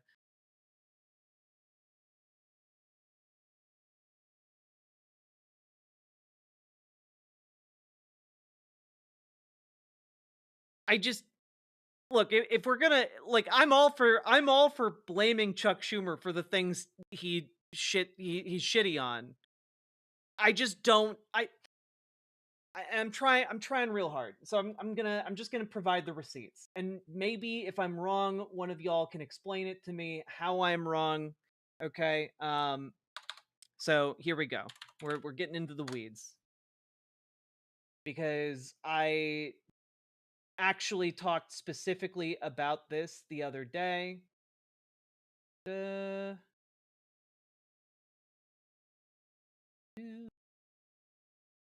there. Yeah. Okay. So this was going around on Blue Sky yesterday. This is what just happened, and it's the most fucking insane thing I've ever seen. 1, article below comes out where the GOP is freaking out about Working Friday. 2, suddenly multiple Trump nominees are fast-tracked by unanimous consent. Now the Senate is on course to leave Thursday. Every single fucking Democrat agreed to this. The article says they are all excited to drink beer. Are you fucking kidding me with this shit? even if they wanted to be corrupt, you could have offered for the Republicans to just leave town on Friday and pick up where they left off next week. But no, had to fast track the agricultural secretary and RFK Jr. again. 2, fuck these people. For those asking me for the source, I was watching the floor, so I reported live, but here's the exact moment it happened. You can watch it for yourself. Okay, it's about 5 hours, 42 minutes, 46 seconds. Okay, so let's go and look. And we head live now to the U.S. Capitol, where today this health, own, or fear are and in health. When I go to that specific timestamp given by this particular user, 5 hours, 42 minutes. Let's 40. So this is 5:42. We're at 5:42:42. So maybe there's about to be a unanimous consent vote that goes through. Let's take a look. As the highest ranking health official in our country, the notion that the public health of the nation, credibility, trust, truth-telling would be put in the hands of this man is truly frightening. Now, he's attempted to backtrack since his nomination. He's claiming he's not That's not actually a spot where they're doing a unanimous consent agreement or vote. That's interesting. That's so bizarre. Anti-vaccine, but when he was asked point blank, maybe it's over here. Politicians to finally maybe it's do the 5 right. hours from the end. You know, maybe we're at like 9 hours and some minutes. We're in here. Not at 78 countries, but it looked at the effect of HPV vaccination programs in England. This article was published in 2021. I guess it would be 9:20 something. But what he won't agree to is cut off his own families. Nope, not in here. Not in here. There's not an agreement happening here. Well, that's really interesting because the person who's citing this says that right after Andy Kim's speech, there's a pause and some milling about on the floor, and then Senator Thune just reads out the unanimous consent agreement so fast to fast track RFK and Brooke Rollins, who is also fucking crazy. And it happens at 8:35 p.m. Eastern time. Let's go take a look. What a interesting way to do this when it's in Pacific time, but okay. Families' health ticks that spread the disease about, which has been passed. I watched as a senior who relies on medications. Think about if that was reduced. This is just the beginning. So we're at 6:32. It keeps shifting. So time 8:35. Okay, 40 minutes prior to this.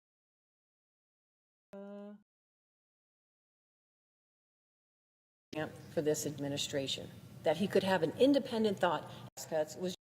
They slept in my bed. We supported each other. But because, again, and across the country who are in there who have, but I the children on this also not nomination. here. I yield back. That's so interesting.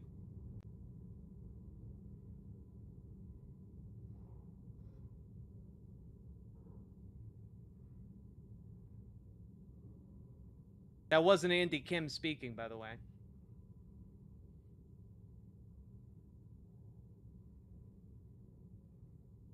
Like, unanimous consent should be revoked. I'm not trying to say it shouldn't. All I'm saying is give Democrats shit when they actually deserve the shit.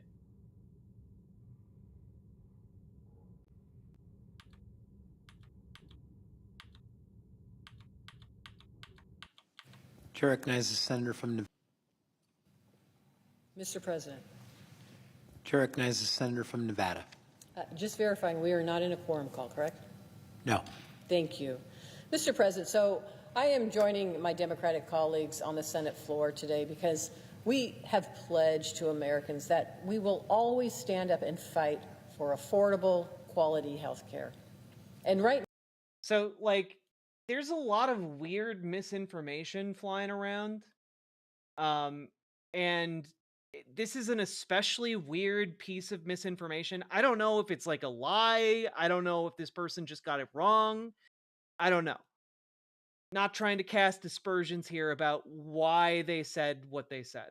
But I am going to say it's a particularly weird thing to say when Democrats have been in the process of holding the Senate floor for 30 hours to delay RFK's confirmation. So that's bizarre. That's a weird thing to do. Now, when you do call, you should encourage your senators to withhold unanimous consent. That is very important because we do want them to actually delay everything as much as possible, to be sticklers for Robert's rules. This person is just flat out wrong. May I please speak to this as the parliamentarian for my local chapter? Go for it.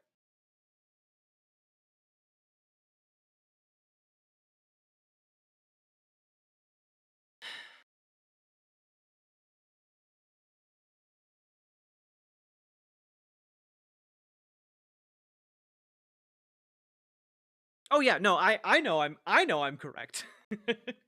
Yeah, no, go for it. Explain how this guy's wrong. I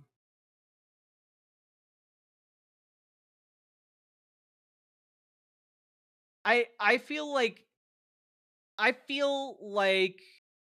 yeah, you can hop into the waiting room on the Discord and talk about it. We'll talk about it. But I feel like checking the several different timestamps that this person specifically mentions and seeing nothing that they are citing is grounds enough to be like, you fucked up somehow. Either you're lying or you're just woefully wrong about what you're talking about. Let's talk with Lady Ringcloud as the parliamentarian for her local chapter. Ooh. Hello. Hi. Howdy. Parliamentarian for my chapter is not actually an official thing yet, but we're discussing it at the next meeting. And it's been something I've been having to do as the person in the chapter that knows a lot about the Roberts rules. And I wanted to do this for chat to understand what unanimous consent is in terms of parliamentary procedure in the House and the Senate. Yeah. Most of the time, for day-to-day operations of the House, unanimous consent is assumed and procedures move through. What can happen is for every single procedure, a member of Congress, usually it's the majority leader or a chair, can request unanimous consent on a motion or on a bill, on an amendment. The presiding officer will seek for objections. If there are no objections, it is approved immediately. If even one member objects, the request for unanimous consent is denied, and the issue must go through the normal process, which includes debate, vote, calling the question, those sorts of things, right? Mm-hmm. And so what we're trying to get senators and Congress people to do is, as Jack said, it was so hard to do this stuff in chat, obviously. Jack, you are right. You are correct. 100%. But for chat to understand what we're asking them to do, we are asking them to literally throw a wrench in the clockwork. Because so much of the day-to-day operations of the House is through assumed unanimous consent, where it's never called for. It's just assumed it's there, and they move on. Another thing that they can do is they can demand a quorum check every day for everything. And if a quorum check goes through and quorum is not met, the business of the House cannot be conducted until quorum is met. Yep. So it's those two things that we should be, I think, teaching people to call their local representatives and request unanimous consent on everything, request quorum checks on everything. It will grind the Senate to a halt. it will take days to get through one thing where it might take a single day beforehand, because they can be like, the representatives from such and such rises, and I'd like to make a motion is in whatever, and I'd like to call for, and another member raises, I want to call for, Mr. Speaker, I want to call for quorum check, or I request unanimous consent. And they can do that on everything, every bill, every amendment, every motion, everything. And they should be doing it, which is why Hakeem Jeffries, little piss baby, we got leverage. It's their government. He's literally talking out his ass. They can shut the Senate down, or at least delay every single procedure. It's going to be boring. It's going to be nasty. It's going to be, but it's not decorum. It's not procedure. It's not how things are done. It's so rude to do this. Yep. Oh, well, the Republicans have been making shit up since day one and doing whatever they want. Exactly. So, it's just this thing that, like, when people are yelling at the Dems, as we should be, I think they misconstrue things, because there's a difference between unanimous consent and unanimous vote, right? Like the wordings of the Roberts rules and stuff. And this is one of those things where, why don't we teach this in school? Because the average person has no idea how the Senate works. Oh, the average person doesn't even know Robert's rules exist. No, I mean, like, they don't know. For example, did you know that the Speaker of the House, if like senators or people get up and walk out, if quorum is not met, it is actually a possibility for, I believe it's the Speaker, to call for a quorum check with the Master of Arms. And if a quorum check is not present, they can send the Master at Arms out to arrest enough senators or Congress people to make a quorum check and bring them back by force under protest and have quorum. So, like, there's all kinds of procedures in the day-to-day operations of the House and the workings of the House that the average person, it's not like a Roberts Rules thing. It's just that most Americans don't know how the House works at all. And to be honest, most elected officials in Congress also don't really know all of Robert's rules. They mostly just know enough to get by. And, that's true. Yeah.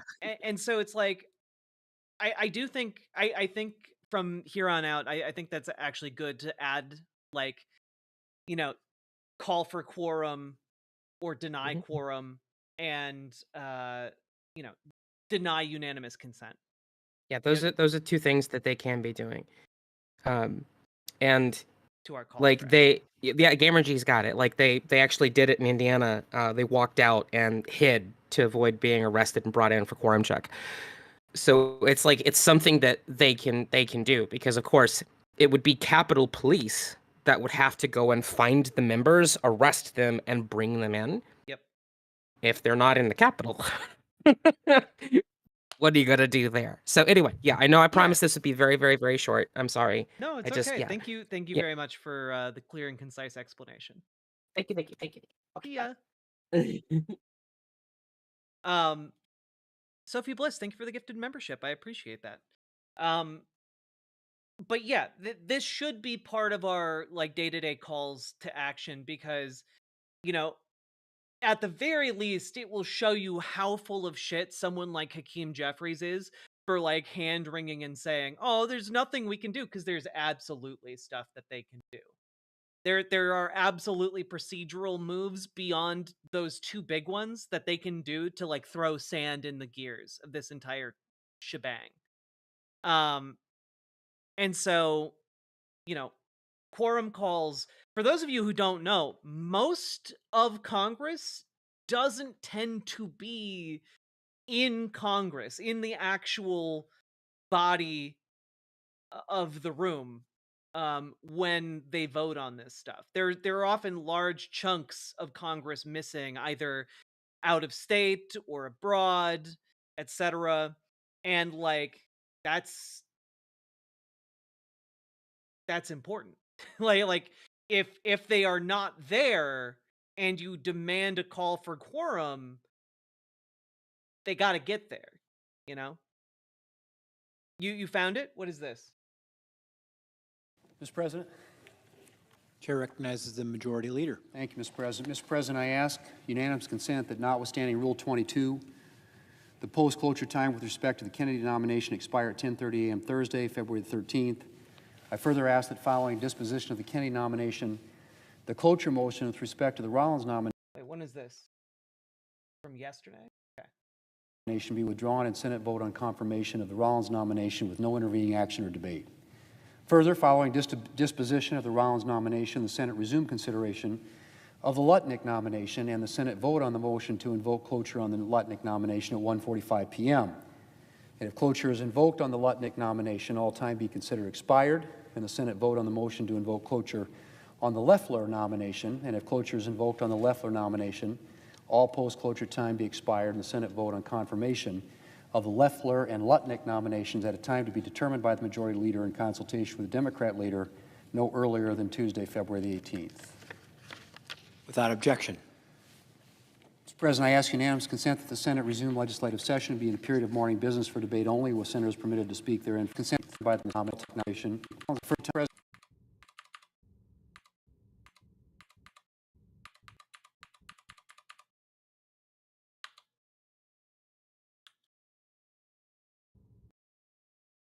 Oh, here it is. Disease of polio that disabled my father since he could have him of and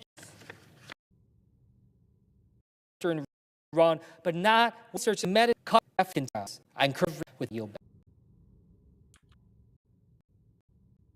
Okay. And I respect consent that notwithstanding Rule 22, the post-cloture time with respect to the Kennedy nomination expire at 10:30 a.m. Thursday, February the 13th. I further ask that following disposition of the Kennedy nomination, the cloture motion with respect to the Rollins nomination be withdrawn and Senate vote on confirmation of the Rollins nomination with no intervening action or debate. Further, following disposition of the Rollins nomination, the Senate resume consideration of the Lutnick nomination and the Senate vote on the motion to invoke cloture on the Lutnick nomination at 1:45 p.m. And if cloture is invoked on the Lutnick nomination, all time be considered expired, and the Senate vote on the motion to invoke cloture. I am calling a quorum check on Chat's wallets. 218 donos by force. Abyssalist, thank you for the $10 dono. I appreciate it. On the Loeffler nomination, and if cloture is invoked on the Loeffler nomination, all post-cloture time be expired, and the Senate vote on confirmation of the Loeffler and Lutnick nominations at a time to be determined by the majority leader in consultation with the Democrat leader no earlier than Tuesday, February the 18th. Without objection. Okay, so I am not up on all of the rules here, but like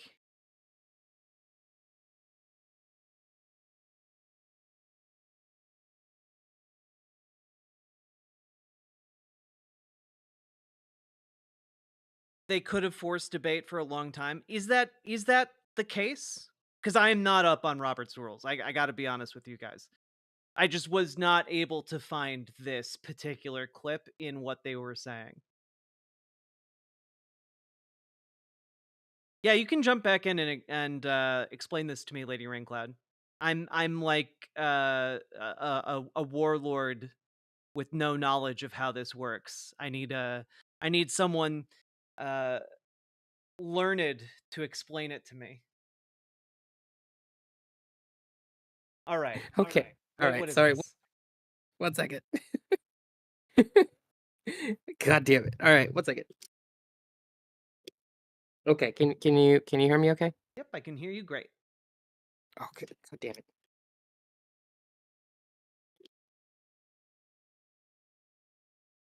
Can you hear me now? I think. I can hear you great. Okay, cool. I'm not coming through. Okay, you're not coming through my speakers, I hope. Nope, can't hear you. Okay, so that right there, that was a unanimous consent check, right? Yeah. I rise to ask for without intervening debate or action. Mm-hmm. And you saw, as I explained, the presiding speaker Mr. President, because they call the speaker Mr. President, right? Yeah. Said without objection, there were none. Unanimous consent goes forth. Everything that person just rose to motion for goes through.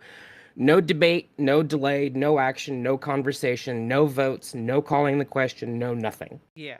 And what could have happened is, Mr. President, I rise to call for unanimous consent without debating, blah, blah, blah. And when the speaker said without objection, any single member present could have risen, not even the Dems, but any single member present could have risen in objection and said, I object.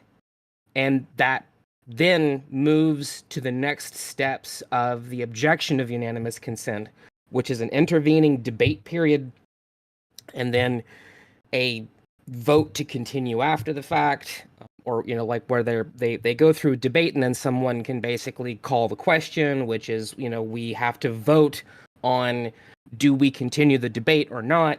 And then I would someone rises to motion to do something else, and then it would just basically, that whole thing, if one person that was a Dem had risen and objected, that would have been the next several hours worth of the working day that they could have just stopped by objecting to that unanimous consent request. And not a single one of them did, which is what this person was complaining about. I'm glad we found it, because now we know that person wasn't lying or wrong. This was a massive issue. What is he mentioned a couple of times in there, a cloture motion? Oh, yeah, that is. So, I'm not sure how to. The idea of a cloture motion is not something I'm particularly familiar with. I think it's like a legal thing, if I can find it. Let me take a look real quick. Is there how it was spelled? Yeah, I think it's spelled Cloture. CLO. Oh, yeah. To bring to close the debate on any measure, motion, or other matter pending before the Senate or the unfinished business.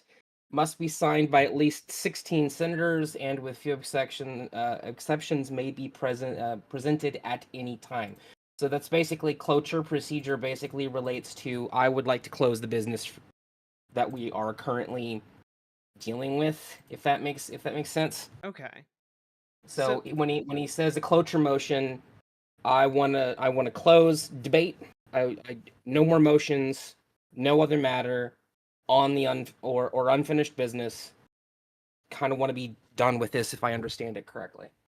Yeah, is that something that he can just do as head of the Senate? Or not Senate. Yes, this was in the Senate. Well, basically the idea of the cloture is that it's a legislative procedure that they can end a filibuster or limit debate on a bill or a nomination. Mm-hmm. Invoking cloture normally requires a supermajority, so it's 60 out of 100. Okay. To proceed to final vote on the issue being debated. And so the idea there also is that if it's a supermajority, 60 out of 100 senators, they don't have a supermajority in the Senate, right? So Democratic senators would have had to have agreed to that cloture motion for it to go through, because it's a supermajority vote instead of a simple majority vote. But do they need that for... Because they don't need a supermajority for confirmations, right? Which is how they're getting all of these people through. They could have tried to vote them through as a slate. I don't really know, but the process is that the senator rose to file the cloture motion, which has to be signed by 16 senators. Then you got a waiting period of a legislative day.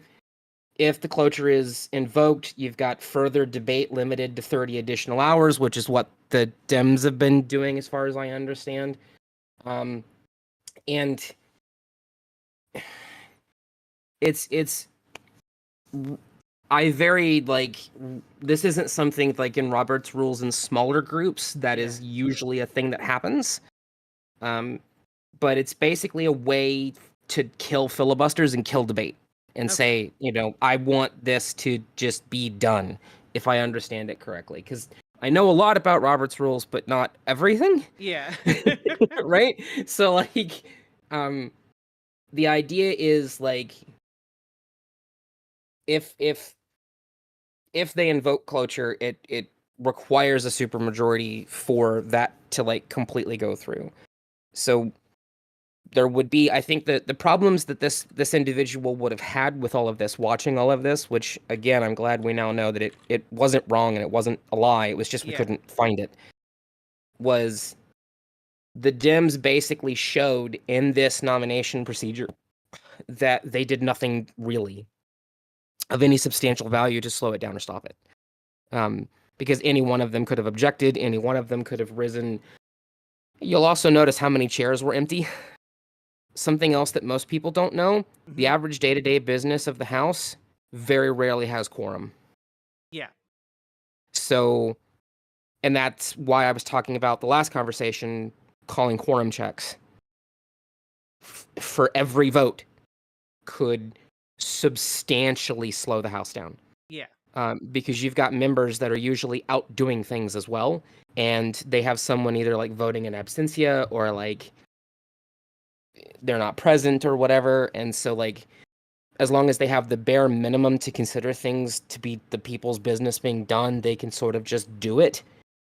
And so this is an example of when he did that cloture, as far as I understand it, and my doc says it's in some deep rule of the Senate rules, and it was something in the 1910s to 1920s time frame that this was introduced, the cloture. Mm-hmm. So I don't really know a lot about that one. I'm sorry. I don't want to make shit up. Yeah, no, that's okay. I'm just going down this rabbit hole on this a little bit. Well, I think it's interesting because it sort of helps maybe teach chat about what they should be asking their representatives and senators to do. Yeah. Because if you call and leave a message and you actually bring up a specific operational rule of the Senate and the House that you maybe want them, like you said, maybe they don't know about it, which as an elected official. Okay, wait, I found this. On November 21st of 2013, the Senate reversed a ruling of the presiding officer, and through the reversal reinterpreted Senate Rule 22 to require only a majority to invoke cloture on presidential nominations, except those to the Supreme Court. So basically, 12 years ago, they did a reverse Uno and said, well, you don't really need 60, you only need 50 to invoke 51. cloture. Or 51. Yeah. Yeah. So it could be that in this particular instance, the Republican in the Senate can unilaterally say request unanimous consent of just his party. Is that no? Unanimous consent means unanimous consent. Okay, so it's not enough that they just go along party lines. No, unanimous. It's the same with a quorum check too, right? If you don't have quorum, you cannot conduct the people's business. Gotcha. But it normally happens anyway. So with unanimous consent, it means unanimous consent of all members. Now, maybe there's an interpretation of members present on the Hill or in the building versus not, but that would be the Republicans trying to change things, because specifically that objection to unanimous consent then starts debate and vote and all that other stuff that happens. Okay. It's supposed to, unless again the Republicans have just changed shit. Yeah. Which they seem to do when they're in power. So, and maybe I'm dead wrong. Maybe things have changed. Maybe my Robert's Rules book is wrong or, it's old or whatever, but like the way I understand it, unanimous consent is just assumed, and if no one objects, things move forward. If someone objects, they have to get unanimous consent, and that unanimous consent comes in the form of, do we have unanimous consent to continue forward with the business, whatever that business is, not a vote. It's not like, hey, are we going to vote to pass this bill? It's, I'm asking unanimous consent to move forward with the vote on this bill. Someone rises and objects. Then they go through, do we have unanimous consent to move forward to the vote for the bill? Does that make sense at all? Yeah, no, that makes sense. I Yeah. I found like an explainer on cloture, and I'm just reading it. Okay, So cool. Am I wrong? Yeah. well, I'll just read what it says here. Okay. And I'm not saying it disagrees with you, but it says, in the absence of unanimous consent, the Senate must consider each nomination separately. The question of confirmation is a debatable one in the Senate and may require a cloture process in order to end debate and reach a vote. Under current Senate precedents, invoking cloture on a nomination requires majority support, and most nominations are subject to a maximum of 2 additional hours of post-cloture debate. Absent unanimous consent, the steps to confirm a nomination include: the Senate votes on a non-debatable motion to proceed to executive session to take up a nomination on the executive calendar. The majority leader or his designee files cloture on the nomination. The Senate must wait 2 session days before voting on cloture, absent unanimous consent to alter this ripening period. The Senate can conduct other business during these 2 days and usually does. 2 days of session later, the Senate votes on cloture. The rule requires that the vote to invoke cloture be a roll call vote. If a majority of senators voting support cloture, then cloture is invoked and further consideration of the nomination is limited. The Senate conducts post-cloture debate on the nomination for all but the highest-ranking nominations. The maximum time for consideration of a nomination after cloture is invoked is 2 hours. Once cloture is invoked on a matter, the Senate can consider other business during the post-cloture period only by unanimous consent. After post-cloture debate time expires, or when no senator seeks to discuss the nomination further, the Senate votes on the nomination. Confirmation requires majority support. The motion to consider the confirmation vote is routinely, by unanimous consent, considered made and laid upon the table. This final parliamentary step prevents the possibility of a revote on the nomination and immediately returns the approved nomination to the president. Yeah, that's interesting. I'm learning a lot. Yes, as everybody should be. I take in this. Why did I say that like that? I'm glad you are, and I think we all should be. Like, I'm not asking everybody to go learn Robert's Rules or go grab the book. I'm trying to direct people towards the weaponry, the tactics that the Dems actually do have that they are not using. Yes. So, and they could. I mean, imagine if like you just read through all of that, right? So, imagine if someone had risen to object to unanimous consent, and then the nomination, instead of being delayed for 30 hours, was, as the explainer said, delayed for multiple days. Well, so I looked that up, and apparently after Democrats delayed for 30 hours last time, Senate Majority Leader John Thune filed for cloture in advance for Kennedy's nomination. Oh. So the waiting period had gone through. Yeah, it's all messy, and like no one's saying, "Yep, this is exactly what we're doing," but like it seems kind of like there are a lot of pieces moving. Yeah, I mean, and for chat, like, this is parliamentary procedure. This is how all parliamentary democracy works. At least most, if not all. But it is, yeah, it is something that, like, the Dems have so many procedural things that are taken for granted as we just sort of hand wave it, Yeah. that they could stand up and object to everything and just annoy the ever-loving hell out of the Republicans and but the reason I think they don't want to do that is because it's one of those things where it multiplies the time it takes to get things done, and it doesn't look good, and it's boring, and it's slow, and it's tedious, and it really gums up the works. And the Dems have normally been the ones to go see the Republicans can't get anything done, and if they gum up the works of the House, maybe they're afraid it'll look bad on them, I guess, or something. I don't know what's your thought? Well, I mean, I think a lot of it is just they don't want to rock the boat too much. They don't want to be rude. Yeah. You know? And I think the more they realize that people have actually looked at the rules and they want very specific things, they want very specific things from their elected officials. And I think a lot of Democratic inaction relies on folks not really knowing the full power of these elected officials, because if you don't know their full power, then you can't ask them to do things. Yeah.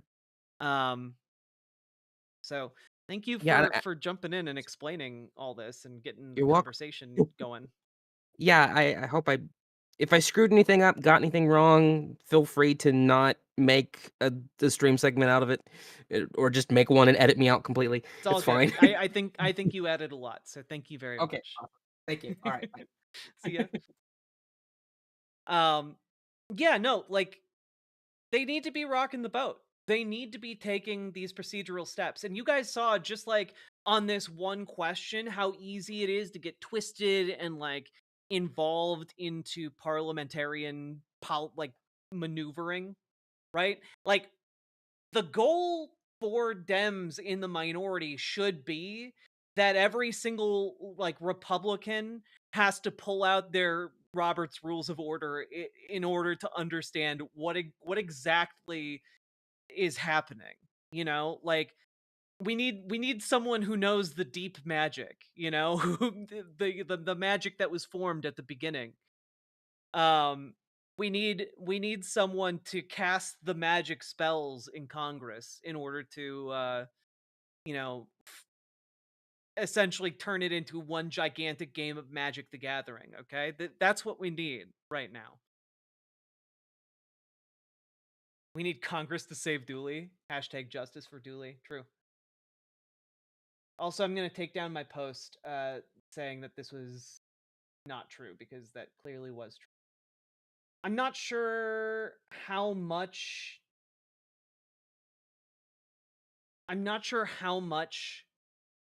the Dems collaborated with the Republicans versus how they whether or not they dropped the ball, but either way.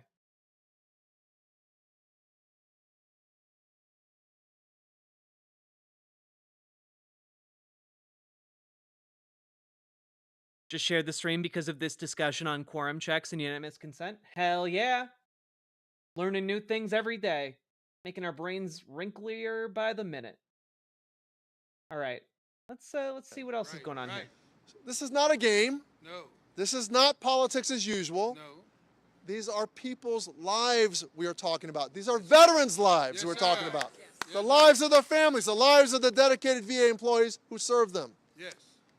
So to President Musk and President Trump, have you ever sat with a veteran during a PTSD episode? Yes. No, never mercy. Have you ever helped a veteran learn to walk after losing a limb? No. Have you ever worked through mountains of paperwork to make sure a veteran's family gets the benefits they deserve? No. The very VA staff you are attacking do this every single day. Yes. We're not going to fight. We're not just going to fight this. We're going to fight this with everything we got. Yeah. Yes. Yeah. Because when you come after VA staff, you're coming after our veterans. Yes. And if you think we're going to stand by quietly while you dismantle the support system our veterans depend on, You have grossly miscalculated. Yes, sir. To every VA employee, your work is sacred. Yes, sir. Yes, sir. It's God's work. Yes, sir, it is. Your dedication is noticed. Yes. Your role is essential. And we will not, I repeat, we will not let them throw you aside. No, sir. And to our veterans, we see this for what it is. Yes, sir. A direct attack on your care, your privacy, your dignity, and we're going to fight like hell to protect both you and the people who serve you. Thank you. Thank you. Thank you. Guy, kind of a sleeper speaker. Good. Like, I was not expecting a whole lot from this guy, but he's surprised. We got Amy Klobuchar. How's the Klob do here? What do you think happens? In less than a month in office, the president has already disrupted the VA's critical work, including by initially stopping the department from hiring nurses, doctors, and hospital support staff, just when there's a shortage of medical staff across the country. So do something about it. Delay them. Do something. Introduce legislation. Yeah, sure, it might be doomed to fail. Make them make it fail. Make them vote against good things. Thanks to public pressure, thanks to the people behind me, Did she ever apologize for being abusive to staffers? Fuck no, she didn't. Walk that back, but they're still not hiring into critical positions like people that work with claims. That means, and those of us in Congress understand that, we get the calls when our veterans need the help. They served and we should have their backs. The president also illegally froze support for veterans and their families, fired the VA's top nonpartisan watchdog, and by the way, there's a reason it's sunny today, because they might have fired the watchdog, but we are putting sunshine on what they're doing today. They fired the directors of offices serving women's veterans, the largest growing group of veterans, and they attacked initiatives that make it easier for rural and disabled veterans to access VA benefits. None of this is going to make life better for our veterans. None of this treats our employees at the VA with the dignity they deserve. The thing is, the thing about all of these appearances and speeches that these folks give, it's great to see them out there actually saying the right things. But what needs to happen is that they need to bring this into mainstream media. They need to go and make appearances, do the interviews, talk with their local news stations, like I'm sure there are news people and networks available to them to use for these purposes. And like, they need to use them. It's not enough to just do these speeches outside of the VA and like, yeah, like it's great that you guys set this up. Don't get me wrong. I'm glad that we on this stream can watch it happen, but we need more. And to be fair to the people in the Senate, generally they are doing a bit more than what the Democrats in the House are doing. But like, you need to be doing a bit more than a bit more. Like that's a low bar. You're barely clearing. They've gone on cable news, but not local news, which, local news is where most Americans watch news if they watch it on TV. Yeah. They need to be talking with their veteran groups. They need to be talking with, like, the people who are being affected. They need to be, like, moving this through, like, I don't know, the Military Times or something. You gotta do more. There are networks and powers you have not even begun to use.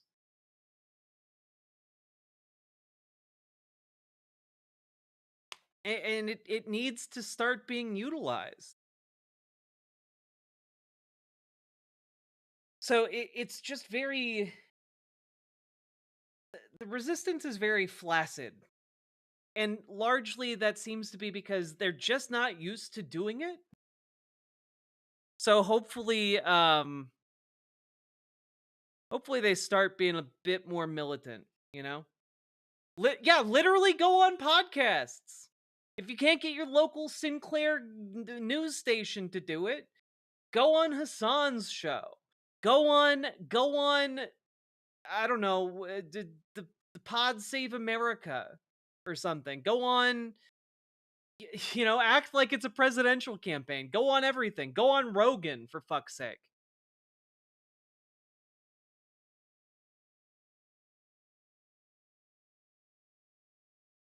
But it's frustrating, you know?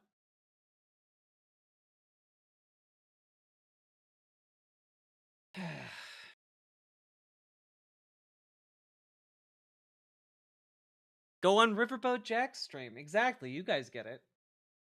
Anyway, the big news story here with the military is just that, like, at the very least, the one core group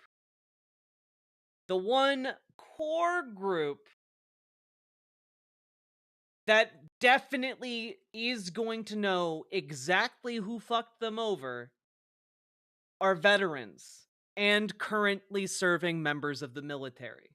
They are all going to be very keenly aware that Donald Trump and Elon Musk fucked them. And that's not insignificant. That's what we got 9 million vets, a million in the armed forces like currently active.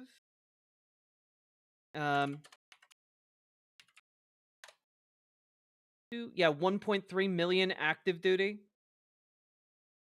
Like that's 10 million folks is nothing to turn your nose up at.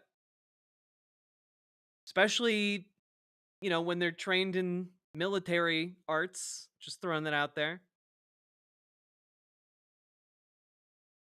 So, all I'm saying here is that I feel a bit better that if the fascist shit hits the fan, there's going to be a lot of people who are like, I'm not taking a bullet for the guy who wants to cut my VA benefits. I'm not taking a bullet for the guy who wants me to not get medical care after I'm done serving. Yeah, like I don't think so. I don't think they want that. So that makes me feel a little bit better, even in the midst of all of these terrible things happening. And I know that is the worst case scenario, but honestly, being able to make the worst case scenario less likely, it makes me feel a little bit better. I'm not gonna lie. Still think it's when, not if. Well, yeah, we're still in the middle of that tension, that constitutional crisis tension, and it does kind of remain to be seen what happens here. They are going to try and overstep, and it might very well be when Elon Musk starts poking around through the Department of Defense. We'll see. We still in the cool zone? We are still very much in the cool zone. Nothing has really been resolved about the constitutional crisis we're in. And it might be a bit before like some of these court cases go to the Supreme Court and the Trump administration really tries to force this question. And then we see like how the Supreme Court rules. I do think if the Supreme Court rules against Donald Trump and he continues to disregard the courts, then we're going to see something happen. And it's not going to be good.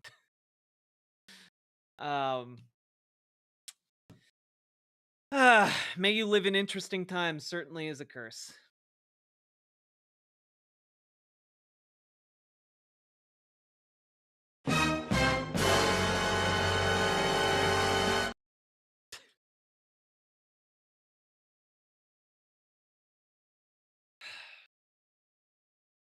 So, folks, we've actually been going for about 4 hours now. And yes, multiple people in chat thanking Lady Raincloud for coming in and sharing with us. Here's Sari, Your Blue, saying, thank you, Lady Raincloud. I had no idea to ask for that. Yeah, I think a lot of people didn't have, like, a concept to ask for it. Hopefully I didn't... No, you did not ruin stream and make it boring. right now people are actually extremely interested in the nitty-gritty ins and outs of parliamentarian politics. So, folks, we've been going for about 4 hours. I have not actually made an ask of you guys yet, outside of the very beginning of stream. So, folks, if you're enjoying the stream, if you're getting anything out of it, please hit the follow button on Twitch, hit the subscribe button on YouTube, like the YouTube stream, and please consider dropping those subs, those donos, those memberships, those super chats. I would very much like to continue making the show. And the show is funny enough, made possible thanks to viewers like you. I literally couldn't make it happen without you guys. The ads are just not strong enough to support the show. Only you guys can do that with your mighty arms.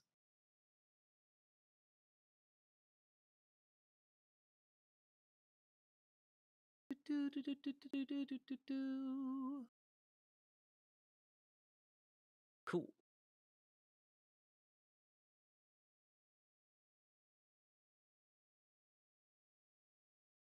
Gwennifer Roxanne Farrois.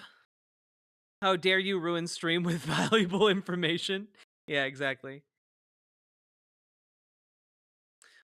Oh, mommy.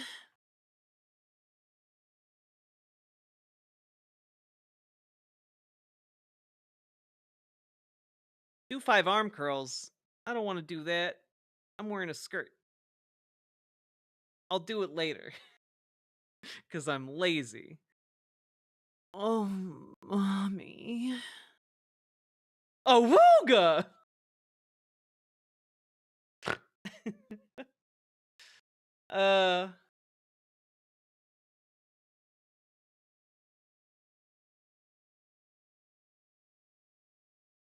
Jack with the dark outfit and red hair, you make me think of Madeline Pryor.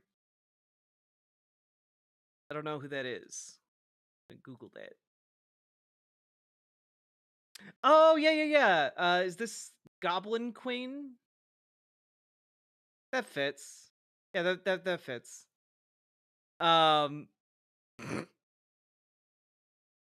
Does it go spinny? No, it's a tight leather skirt. You can see a picture of it on my Blue Sky. I'm not standing up. It's dangerous. Someone yesterday on Blue Sky was comparing me to Sarah Lance. Why are you like this? Sorry, John Smith. Nia.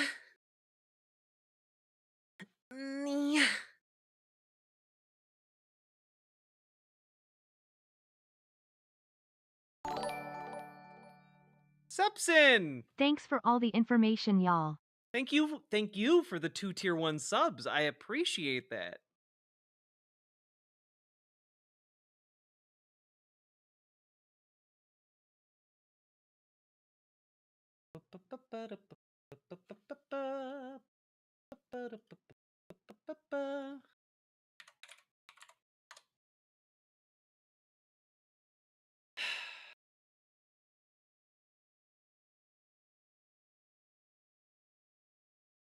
Look, chat, it's a dangerous outfit. Thanks for all the information, y'all.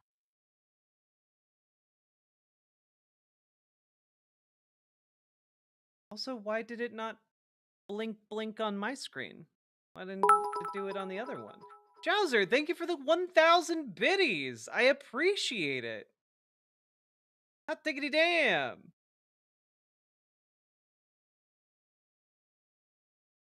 Jank is supporting RFK Jr. because, of course. Yeah, because he's fucking in the pocket of some kind of big money thing. Who can say which one? Live from the Polymarket studio in LA.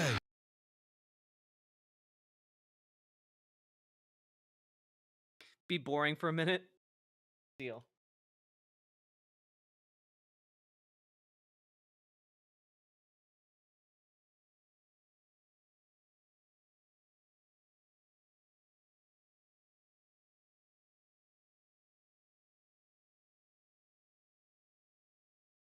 Do.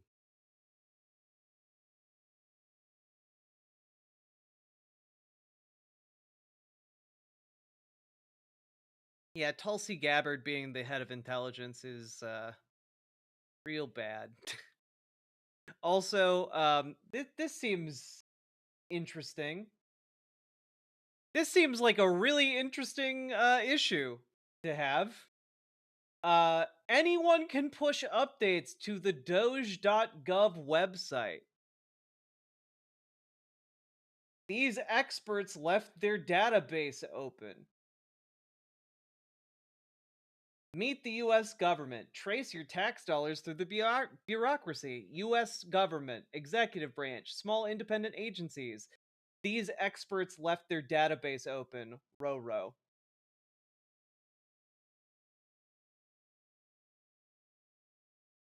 The Doge.gov website.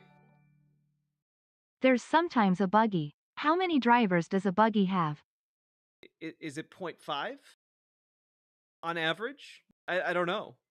Thank you for the 5 tier 1 subs, Sam and Moose. I appreciate it. The Doge.gov website that was spun up to track Elon Musk's cuts to the federal government is insecure and pulls from a database that can be edited by anyone, according to 2 separate people who found the vulnerability and shared it with 404 Media. One coder added at least 2 database entries that are visible on the live site, added at least 2 database entries that are visible on the live site and say, this is a joke of a .gov site, and these experts left their database open, row. Doge.gov was hastily deployed after Elon Musk told reporters Tuesday that his Department of Government Efficiency is trying to be as transparent as possible. In fact, we post our actions to the Doge handle on X and to the Doge website. At the time, Doge was essentially a blank web page.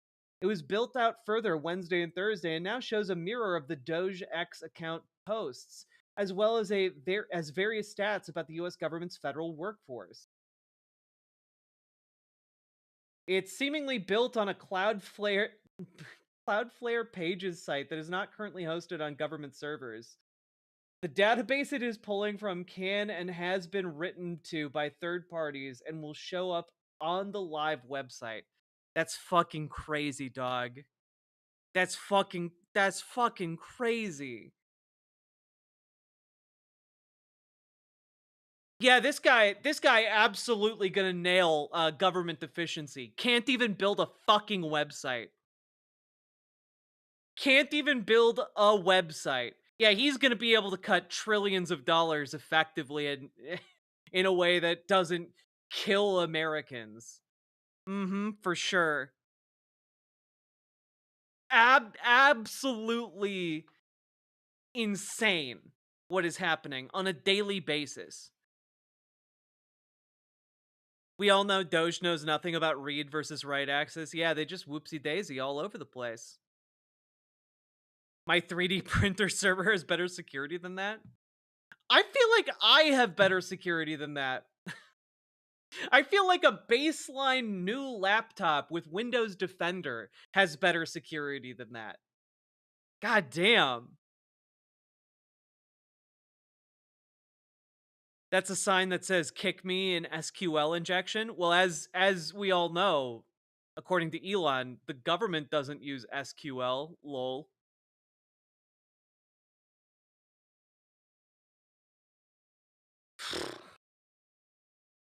It's all so stupid on a daily basis. It's so stupid.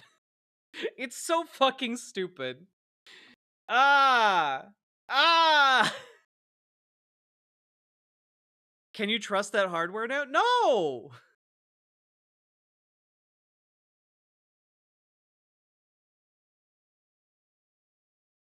Yeah, don't worry, guys, though. They're going to automate all of the treasury payments with an AI program. It'll totally work, bro. Trust me, bro. Didn't Trump campaign on the dangers of Hillary's private email server? Yes! After 2.5 years of fighting, I finally got my first disability check. At this point, who knows if another one will be coming? I might as well pitch in while I can. Thanks for keeping us afloat, Captain. Well, Sweet Blasphemy, thank you for the $5 dono. I very much appreciate that. Thank you so goddamn much. Y'all make this show possible, and honestly, you guys make me feel like I'm still sane. Everything that is happening on a constant, daily basis, it's a lot, and I don't quite know how to process it all the time. Oh, good. Doge software approval alarms Labor Department employees. Elon Musk's Doge subordinates received approval to use software at the Labor Department that could be used to transfer large amounts of data, two employees said. Yeah, that's not good. That's bad, in fact. These people are gonna, like, fucking sell it to the highest bidder. You're saying, Jack, it's your country that's batshit? God damn, that's the truth. I haven't been able to, like, play a video game outside of what I've played on stream just because of how fucking stressed I am constantly. I was so stressed today when I woke up that I couldn't eat until like an hour before I went live on stream. I've been stress cooking, so I have cooked dishes that I just haven't been able to eat. It's like a really weird Sisyphean punishment.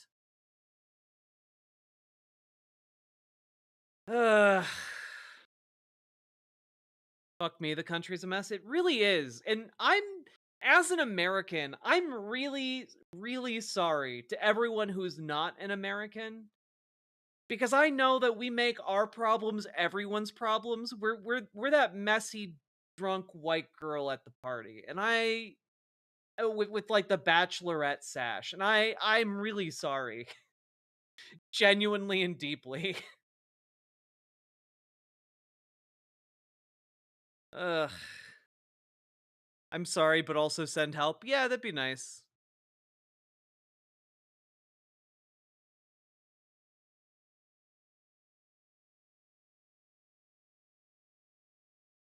Can you link where you found that Doge site? Yeah, it was 404 Media. I closed the tab, but let me grab it from the grave. There you go. Boop, boop, boop. I'll link it in all the chats, because why not? More info for all y'all.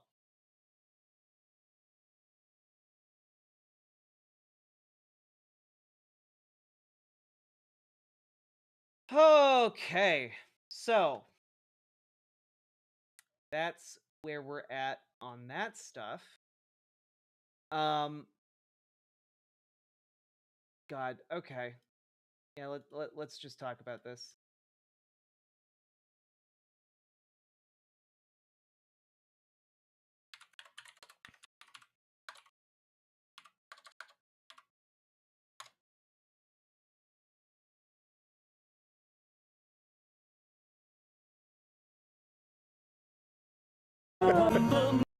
Nope, want that.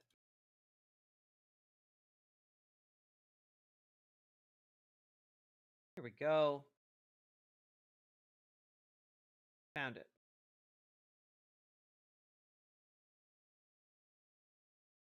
New segment. So, folks, there's this guy named Eric Adams, and as far as I can tell, he's a guy who When a person was is absolutely the #1 individual who understands gun violence. So let's take a look at his gun violence safety training seminar. Okay?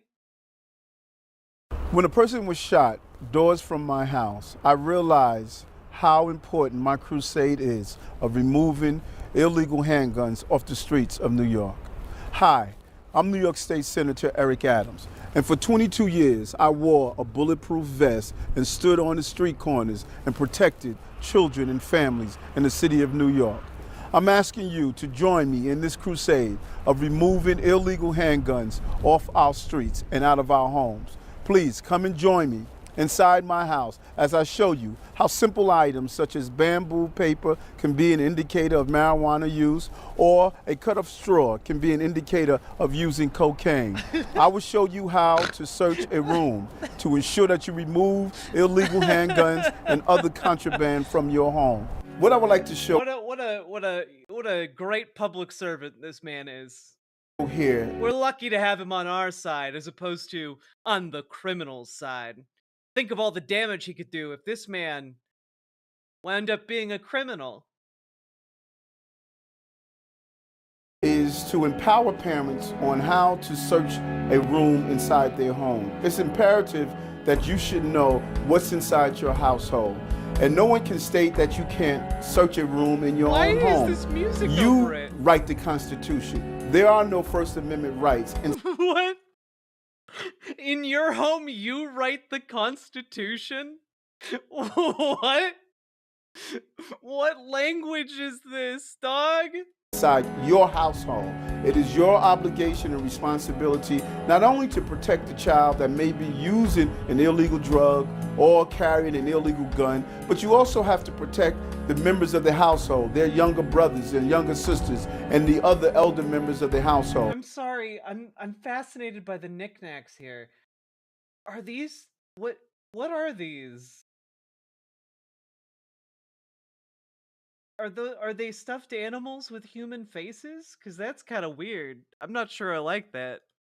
So by periodically sending a message to your home that there are no rooms off limits, you don't believe in locked doors, your house is open to inspection by your house and the members of your house.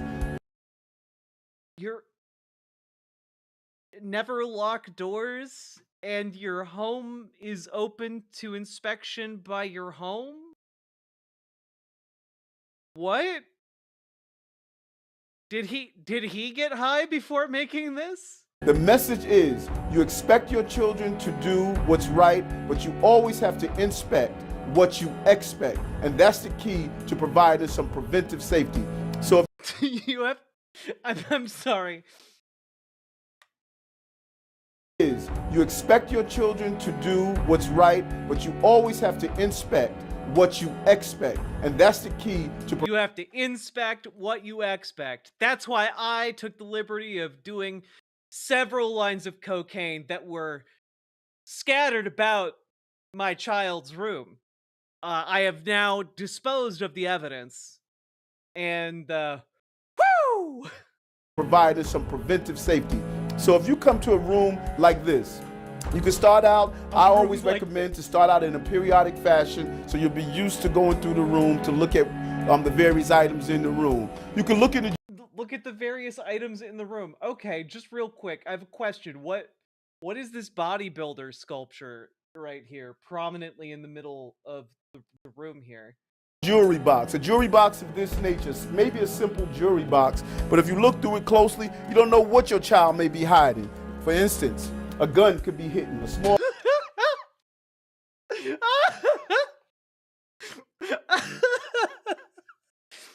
Oh my god! This is like...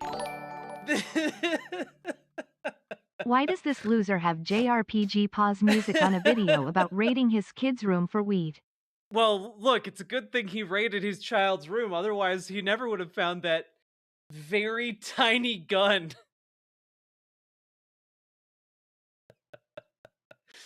Oh my god. Oh my god. Guys, this is like, and this is going to be a really deep cut. So this is like the self-defense video put out by Derek Comedy like 15 years ago. I don't know if anyone remembers that. I don't know if anyone's going to understand that reference, but this is very much like that video, and it's a 10 out of 10. Holy moly. Small caliber weapon could be hidden inside a jewelry box. Look at the various colognes and perfumes and photos and pictures. You should always, when your child brings in his popular knapsack with many different locations, look... His popular knapsack with many different locations? What alien wrote this? That no one refers to a backpack like that. Look at all of the many different locations in this backpack. What?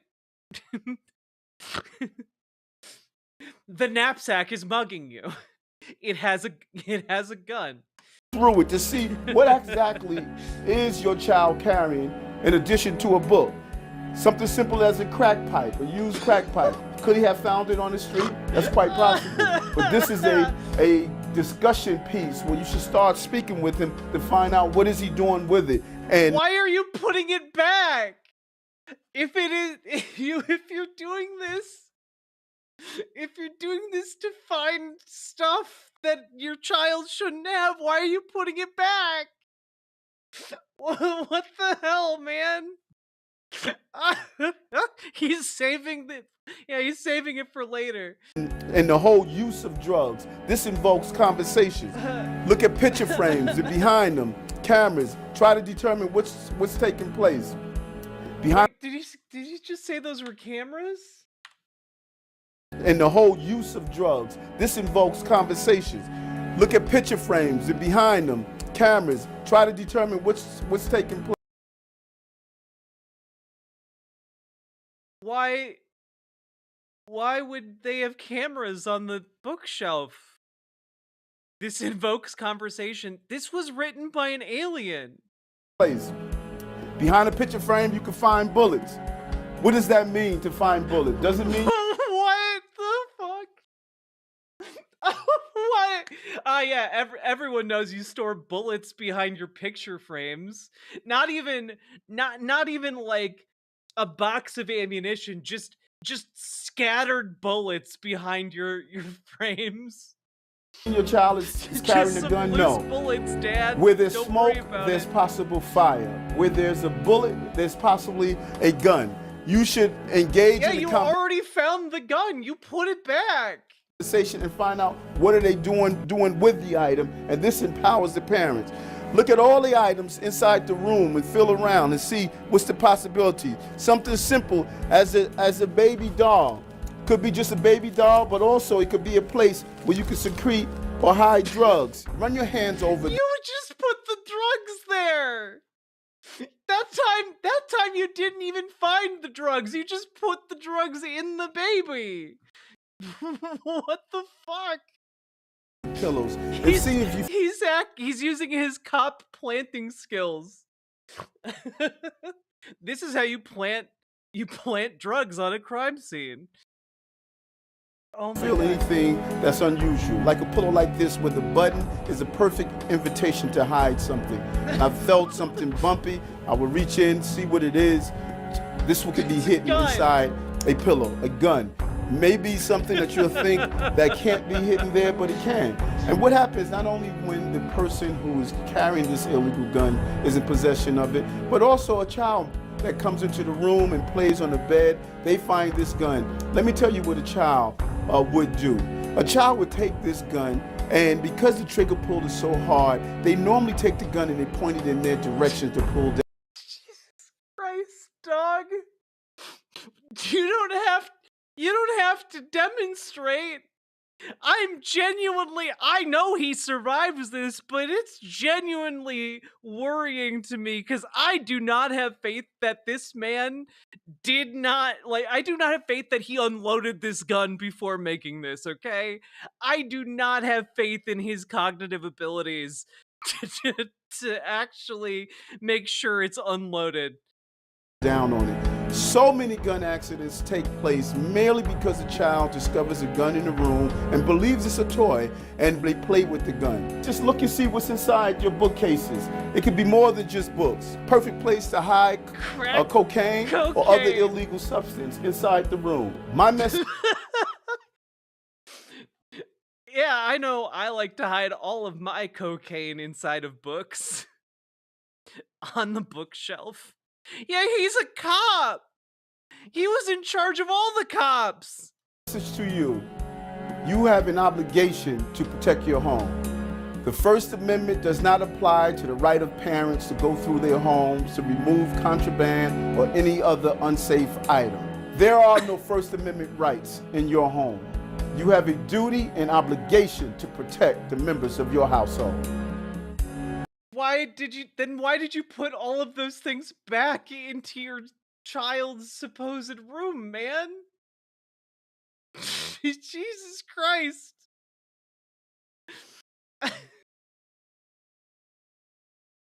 Oh god. Crack open a book.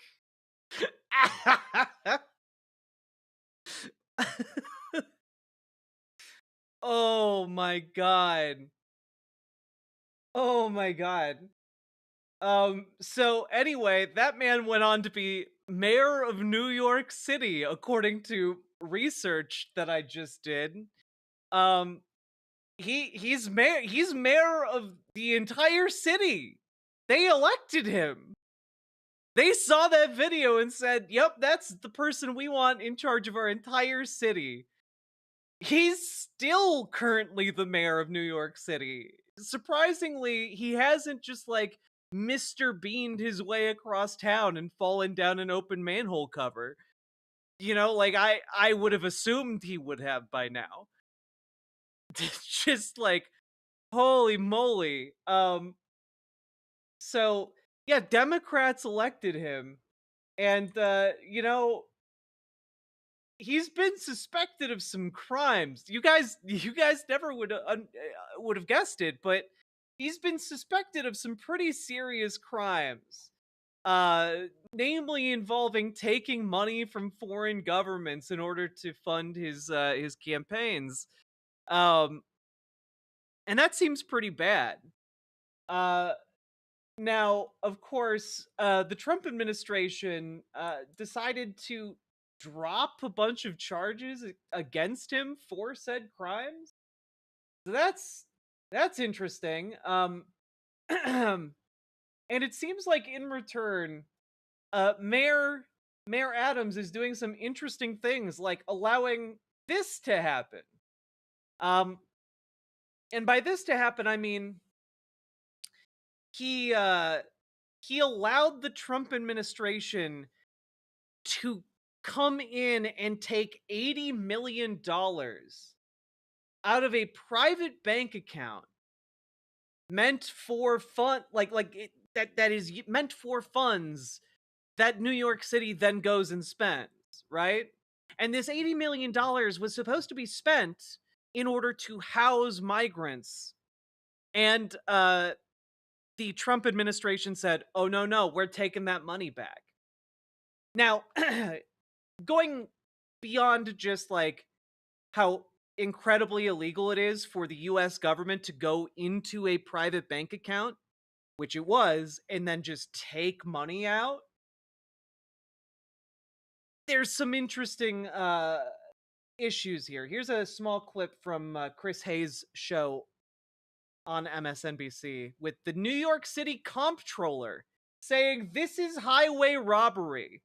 Anyone who's ever gotten like a direct deposit knows that when it shows up in your bank, it's in your bank. You have the money. Now, let's be clear. I mean, we spent it last year. Right. We had actually moved it over the 5 days since they gave it to us. So when they actually did the clawback, it caused the account to overdraft by $79.5 million. I'm sure the chief financial officer was psyched about that. On top of that, Citibank, this is an account at Citibank, charged us a $15,000 overdraft fee.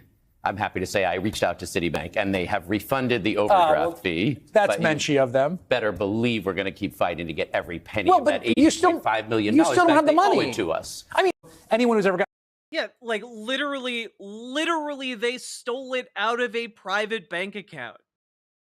$80 million.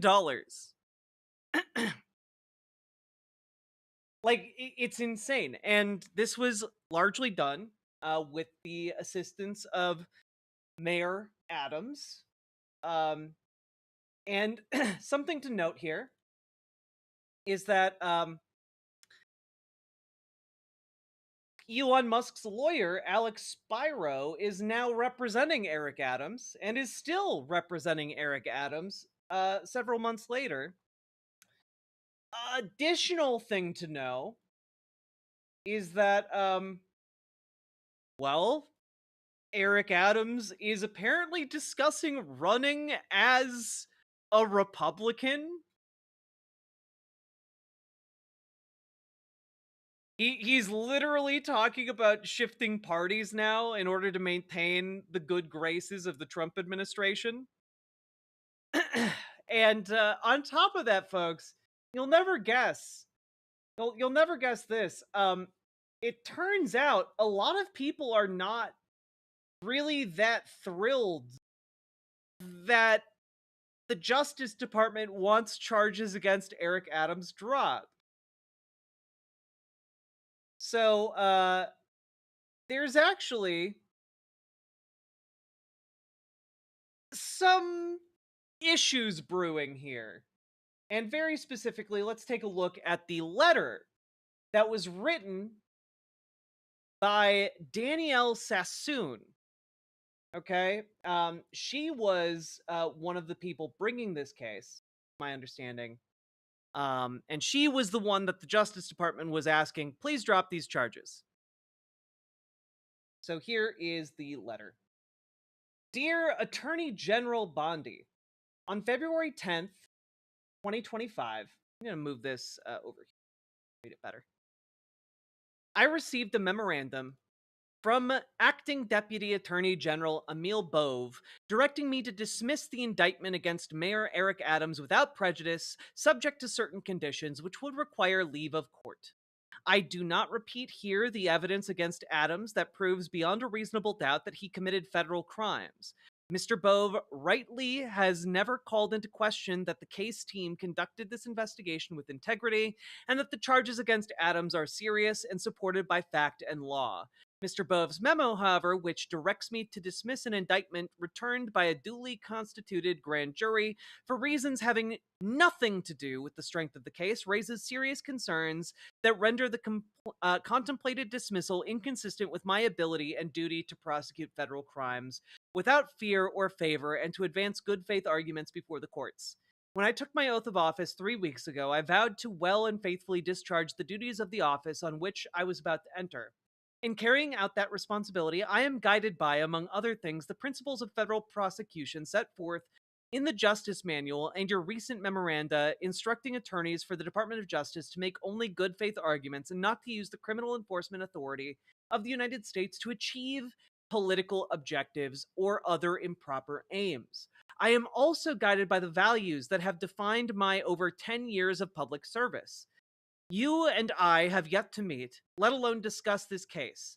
But as you may know, I clerked for the Honorable J. Harvey Wilkinson III on the U.S. Court of Appeals for the Fourth Circuit and for Justice Antonin Scalia on the U.S. Supreme Court. Both men instilled in me a sense of duty to contribute to the public good and uphold the rule of law and a commitment to reasoned and thorough analysis. I have always considered it my obligation to pursue justice impartially, without favor to the wealthy or those who occupy important public office, or harsher treatment for the less powerful. I therefore deem it necessary to faithfully discharge of my duties, to raise the concerns expressed in this letter with you, and to request an opportunity to meet to discuss them further. I cannot fulfill my obligations, effectively lead my office in carrying out the department's priorities, or credibly present the government before the courts if I seek to dismiss the Adams case on this record. Point 1. The government does not have a valid basis to seek dismissal. So I think we can skip this part because it's pretty clear that this is being sought on like a pretty flimsy ground. Okay, but we come to a pretty interesting part here in this letter. Moreover, dismissing the case will amplify, rather than abate, concerns about the weaponization of the department. Despite Mr. Bove's observation that the directive to dismiss the case has been reached without assessing the strength of the evidence against Adams, Adams has already seized on the memo to publicly assert that he is innocent, and that the accusations against him were unsupported by the evidence and based only on fanfare and sensational claims. Confidence in the department would best be restored by means well short of a dismissal. As you know, our office is prepared to seek a superseding indictment from a new grand jury under my leadership. We have proposed a superseding indictment that would add an obstruction conspiracy count based on evidence that Adams destroyed and instructed others to destroy evidence and provide false information to the FBI. And that would add further factual allegations regarding his participation in a fraudulent straw donor scheme.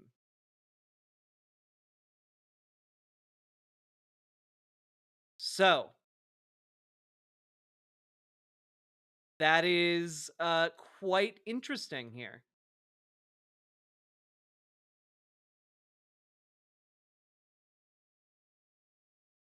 There's a lot currently going on here.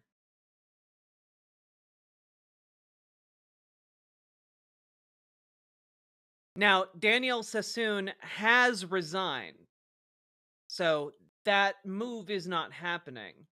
However, in this, furthermore, in this dismissal, or not dismissal, resignation, in this letter that she wrote, she accused the department of basically perpetrating a quid pro quo, dropping the case to ensure Adams' help with Trump's immigration agenda. Basically, the quid pro quo being put forward here is, hey, we will drop the charges against you, Mayor Eric Adams, if you allow ICE to operate with impunity within New York City. That is essentially the agreement that was reached between Eric Adams and the Trump administration. It is a quid pro quo. It is, in fact, extraordinarily illegal to do that.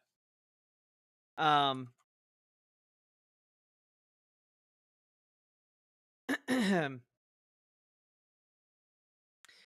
I'm just going to read this from page 3 of this letter.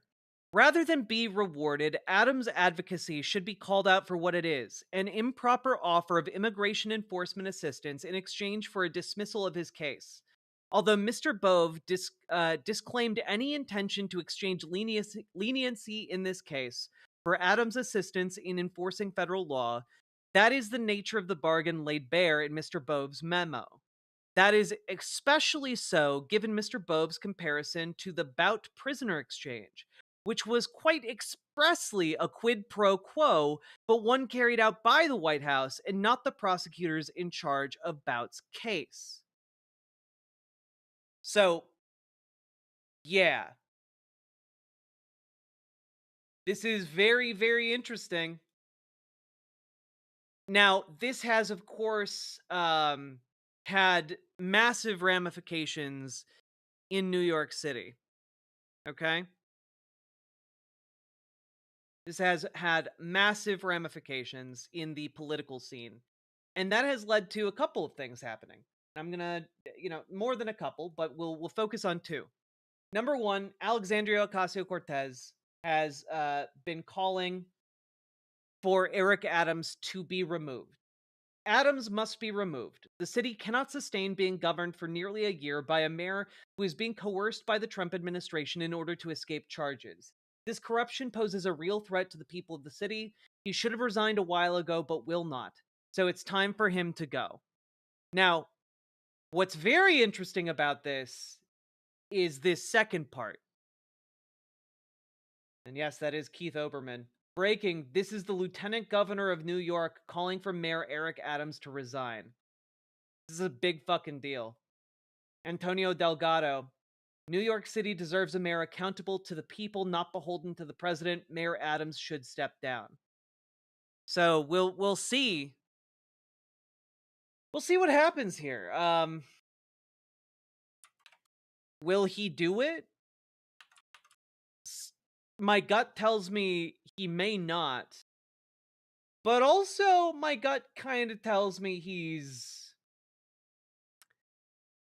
well, he might not have a choice. You see, Governor Kathy Hochul can apparently just remove the mayor of New York City. There's a mechanism for that. And so even if he tries to stay and fight, the governor might step in to intervene and push him out. Now, keep in mind, Governor Kathy Hochul is kind of a demon, so we don't really know what she's gonna do. In a just world, she would absolutely intervene.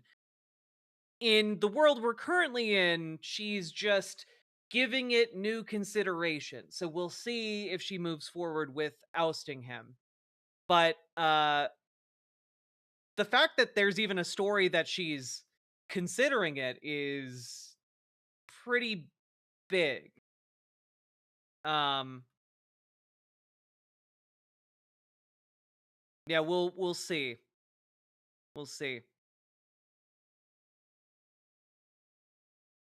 The pressure is probably going to mount quickly, considering Mayor Adams is currently considering an executive order within New York City in order to allow ICE to operate without really any hassle whatsoever. And there have been reports that ICE agents are now present on Rikers Island. So I would imagine if this goes, it could move quite quickly, especially considering a lot of New Yorkers already fucking hated his guts. Can he do that? Yep. Yes, he can.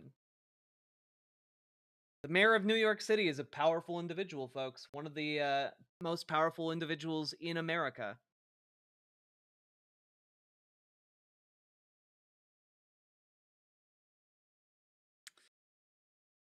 So, we'll have to see how that all plays out. It's quite interesting. In the meantime, folks, if you are in New York City, you need to register to vote. Okay? Make sure you are registered to vote and primary. Because the primary is this summer, folks.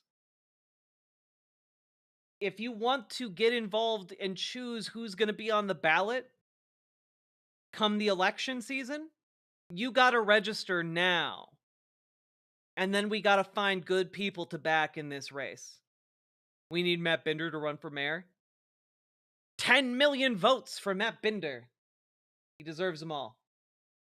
I'm gonna link this piece in chat. Essential reading if you are in New York City. I don't know how many riverboaters are, but on the off chance any of you are. Elections are rigged. Voter registration will be used to clean up. Kathy Whiplash, you're gonna have to present some evidence before you say crazy, wild shit like that in my chat. I'm in New York, just not in the city. Ah, darn.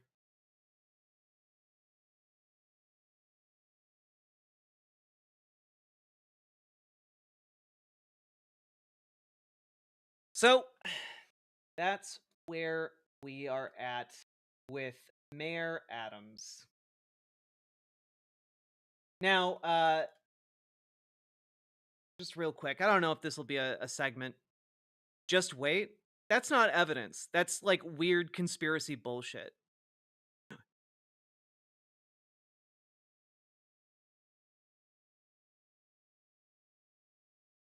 And honestly, if you're gonna come into chat and like spew weird conspiracy bullshit, you better be fucking doing other things in your community. I used to be a Heritage Foundation founder. Bullshit. Bullshit. Bullshit.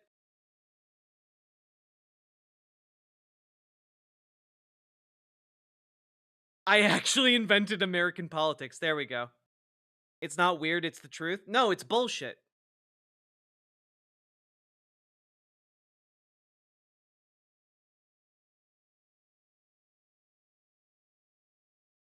Now, folks, we've been going for about 5 hours now. If you've been getting anything out of the show, please hit the follow button on Twitch, hit the subscribe button on YouTube, like the goddamn YouTube stream, and consider dropping those subs, donos, memberships, super chats, etc. Because this show is brought to you by viewers like you. I couldn't make it happen without you wonderful, wonderful people supporting me. Read Project 2025. Yeah, I did. I actually have an entire video series about what they're gonna do. So try that on someone else who's not an easy mark. Also, before you start moving on to like other crazy things, I'm gonna need some proof that you founded the Heritage Foundation.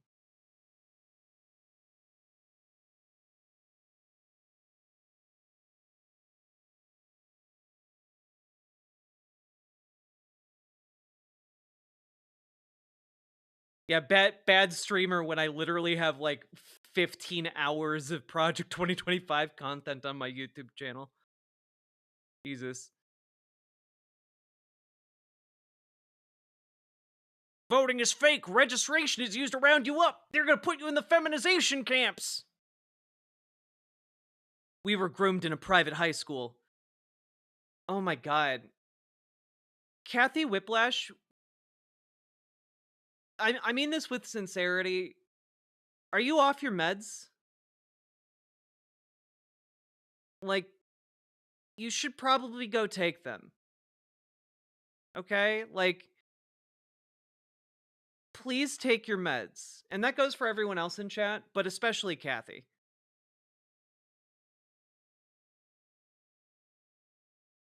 Nope, I'm woke. Nope, you banned.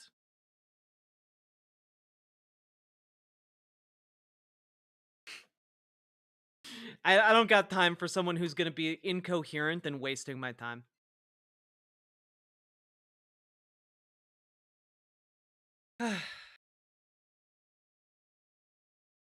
Can I take Kathy's meds? You wish. Yeah, so folks, just real quick,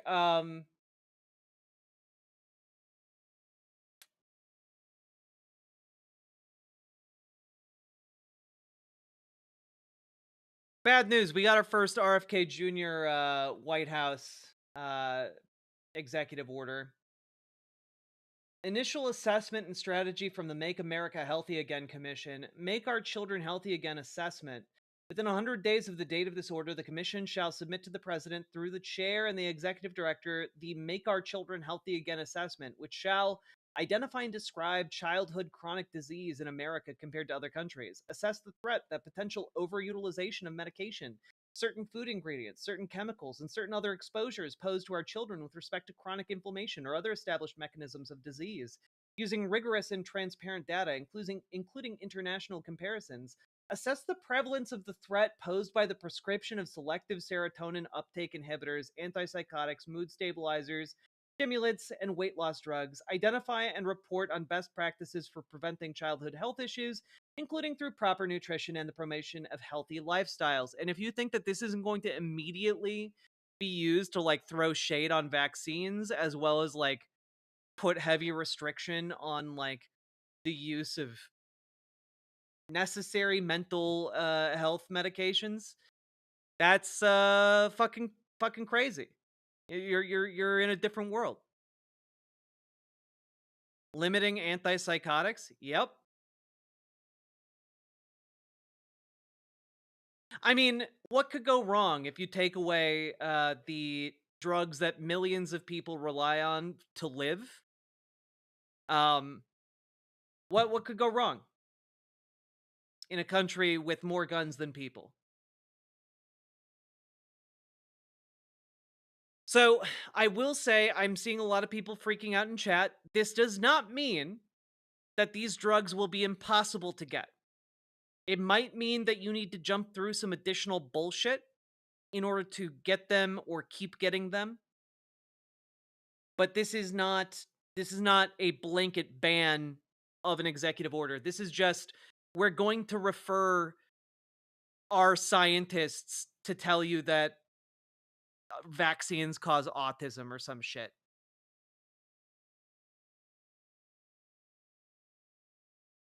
Maybe it will limit whether children can receive these drugs. And if they can't, then they'll have to wait until they're 18.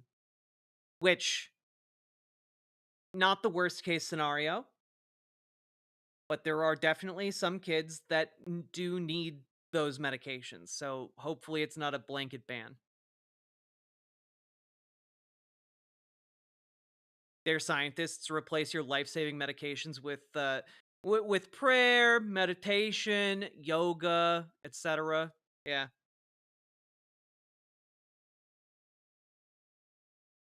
Making America healthy again by not helping kids with modern medical science. A great idea.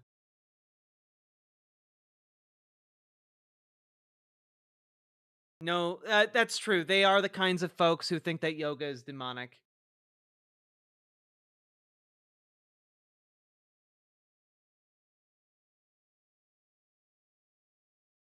As a Texan, we're already seeing the effects of vaccine hesitancy and avoidance. This will be bad. It will be very bad. Like, RFK Jr. is going to kill so many kids, guys. He's going to kill so many kids. It's ridiculous. He did it. He's already done it in American Samoa. He's definitely going to try it here. In this case, the cruelty isn't really the point, Sepsin. In this case, it's genuinely the delusion is the point. You know? RFK Jr. is a true believer in this. He's not doing it for the money. It's all delusion. He just happens to have a lot of money, power, and influence behind him that the Trump administration wants to use. Yeah. Ah, the worms are back. Ah, the worms are back. Yep.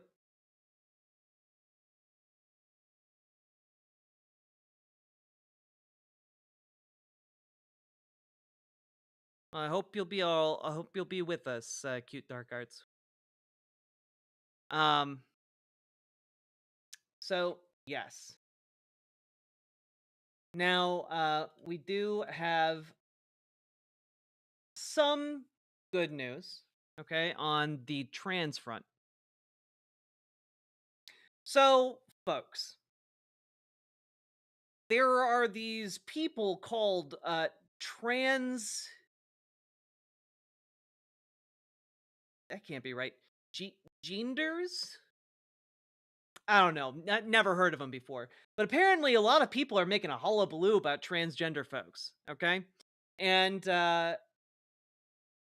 transgeners. Yeah, exactly. Best genists. Well, the U.S. Forestry Service is apparently just blanket removing mentions of transgender people from all of their websites and monument data, including the fucking Stonewall monument. The monument to Stonewall is being relabeled as LGB, an LGB monument. It's insane. They literally changed like bios of different transgender like activists in the LGBTQ movement of the 60s to remove mention of the fact that they were transgender. It's fucking crazy what they're doing. But one thing I will let you know, okay, is that if I see any of you using that LGB shit in my chat or out in the world, you capitulate like that, I'm picking up the bricks, okay? Absolute insanity. However, in the news of sane people, this is not supported by the vast majority of people. Also, everyone in the whole country, in the world, knows that it's LGBT. No one is like ambiguous on that. So whenever anyone sees the LGB, they're just like, that's fucking weird. That's fucking weird. And not only that, but we are winning. Okay. Federal judge pauses President Trump's order restricting gender-affirming care for trans youth. That is effective today. So that is cool as hell. And number two, folks, hospitals that have suspended their trans care programs are beginning to resume. The Trump administration's under 19 trans care ban has been blocked in federal court. Via a bench temporary restraining order, the administration cannot withhold funds from hospitals providing trans youth care. And in response, by the way, even before this was blocked, people were organizing mass protests outside of hospitals. Okay? Here is a bunch of pictures from different protests. And folks, if you do go to protest, please take pictures and video, because a lot of mainstream media isn't going to cover these unless people take pictures and make video and put them online. A lot of reporters just either aren't getting the funding to cover this or being like told not to cover it at all. So the only way this winds up getting covered is when you guys show up, take pictures, take video, always record.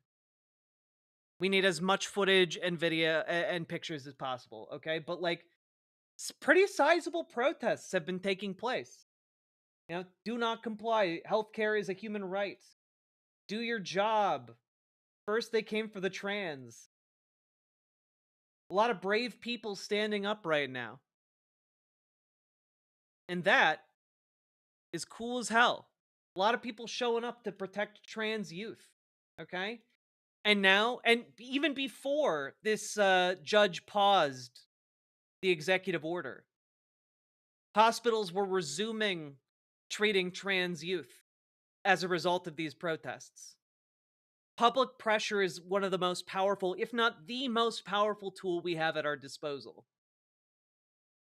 So even if we run into roadblocks on literally every single issue, legislatively, legally, etc., protesting, turning out en masse, putting pressure on these elected bureaucrats, these elected fucks who want to make our lives a living hell, it works. It works. It worked during the civil rights era. It'll work now.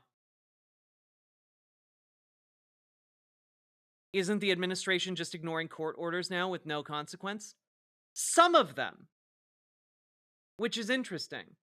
However, yesterday and today, there have been some backing down of the administration. It's not a complete back down. We're still in the midst of a constitutional crisis. But, for example, the NIH put out a memo and said, yep, we were doing something illegal. You all need to unfreeze funding to your NIH programs.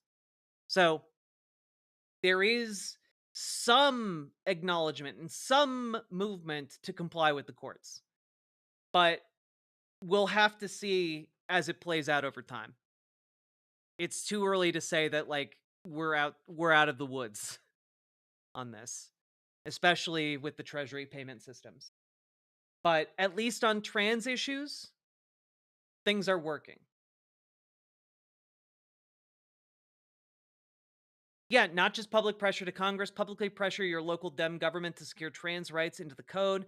If you're in a Dem state, pressure them to pass trans rights. Excellent point. And remember, folks, when you call your senators, when you call your House reps, make sure you ask and demand of them that they withhold quorum and that they deny unanimous consent. Okay? Make sure those two things are said in your calls, because we need them to do everything in their power to delay this rolling onslaught of bad shit. Okay?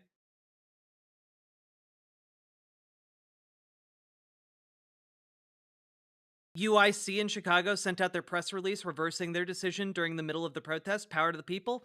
Hell yeah, Debbie. Let's go!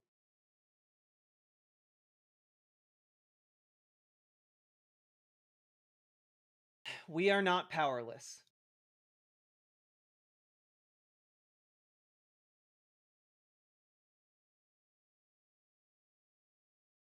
I know it's sometimes hard hard to feel like we have power, but we do have a lot more power than we give ourselves credit for.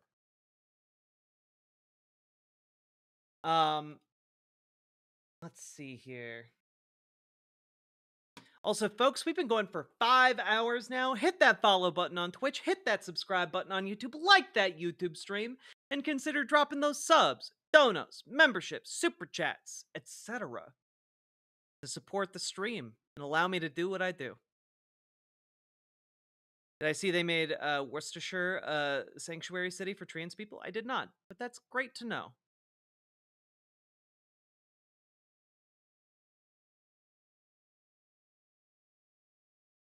Why do people hate us?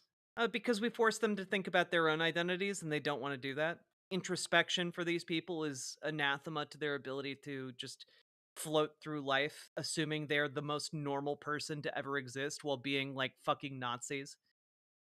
You know, like that's kind of it in a nutshell. That's why every single far right, like rabidly bigoted individuals, like we're the real America, we're normal, you're a fucking freak, degenerate, blah blah blah blah blah, because they need to maintain their fiction. They need to essentially cast themselves as the mainstream heroes who are just saying what everyone already believes.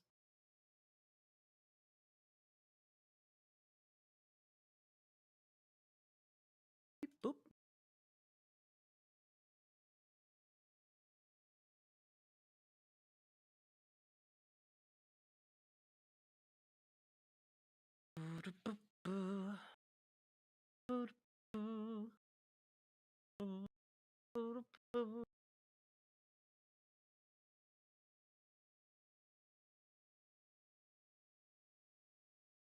All right.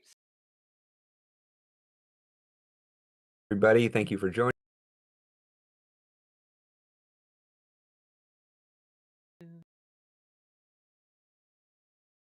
All right.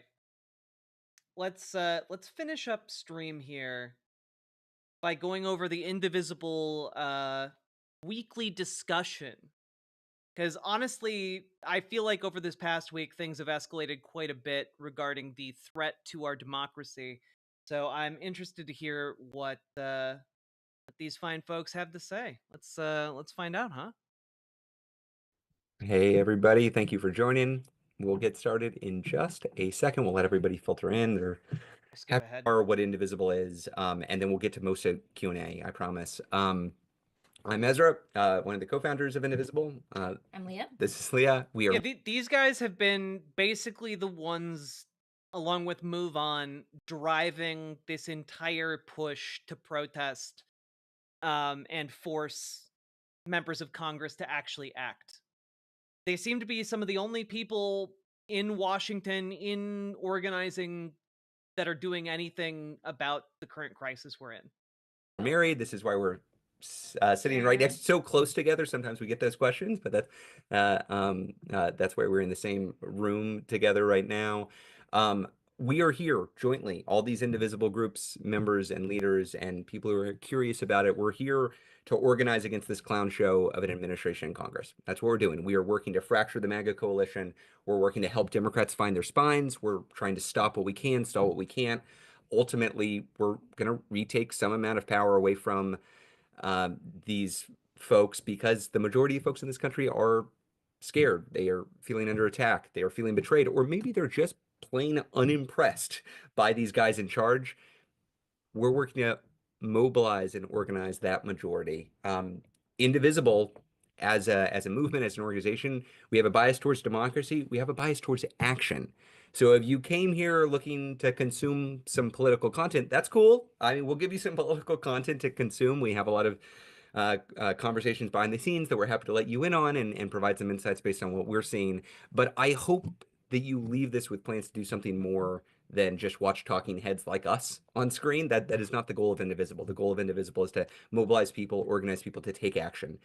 And on that note, I might just ask for some grace. I mentioned the 2-year and 4-year-old sleep regression. We are not political commentators. We're saying out loud, This is not a TV show. We have no makeup team. We're not looking That's okay. I don't need you to be political commentators. That's my job.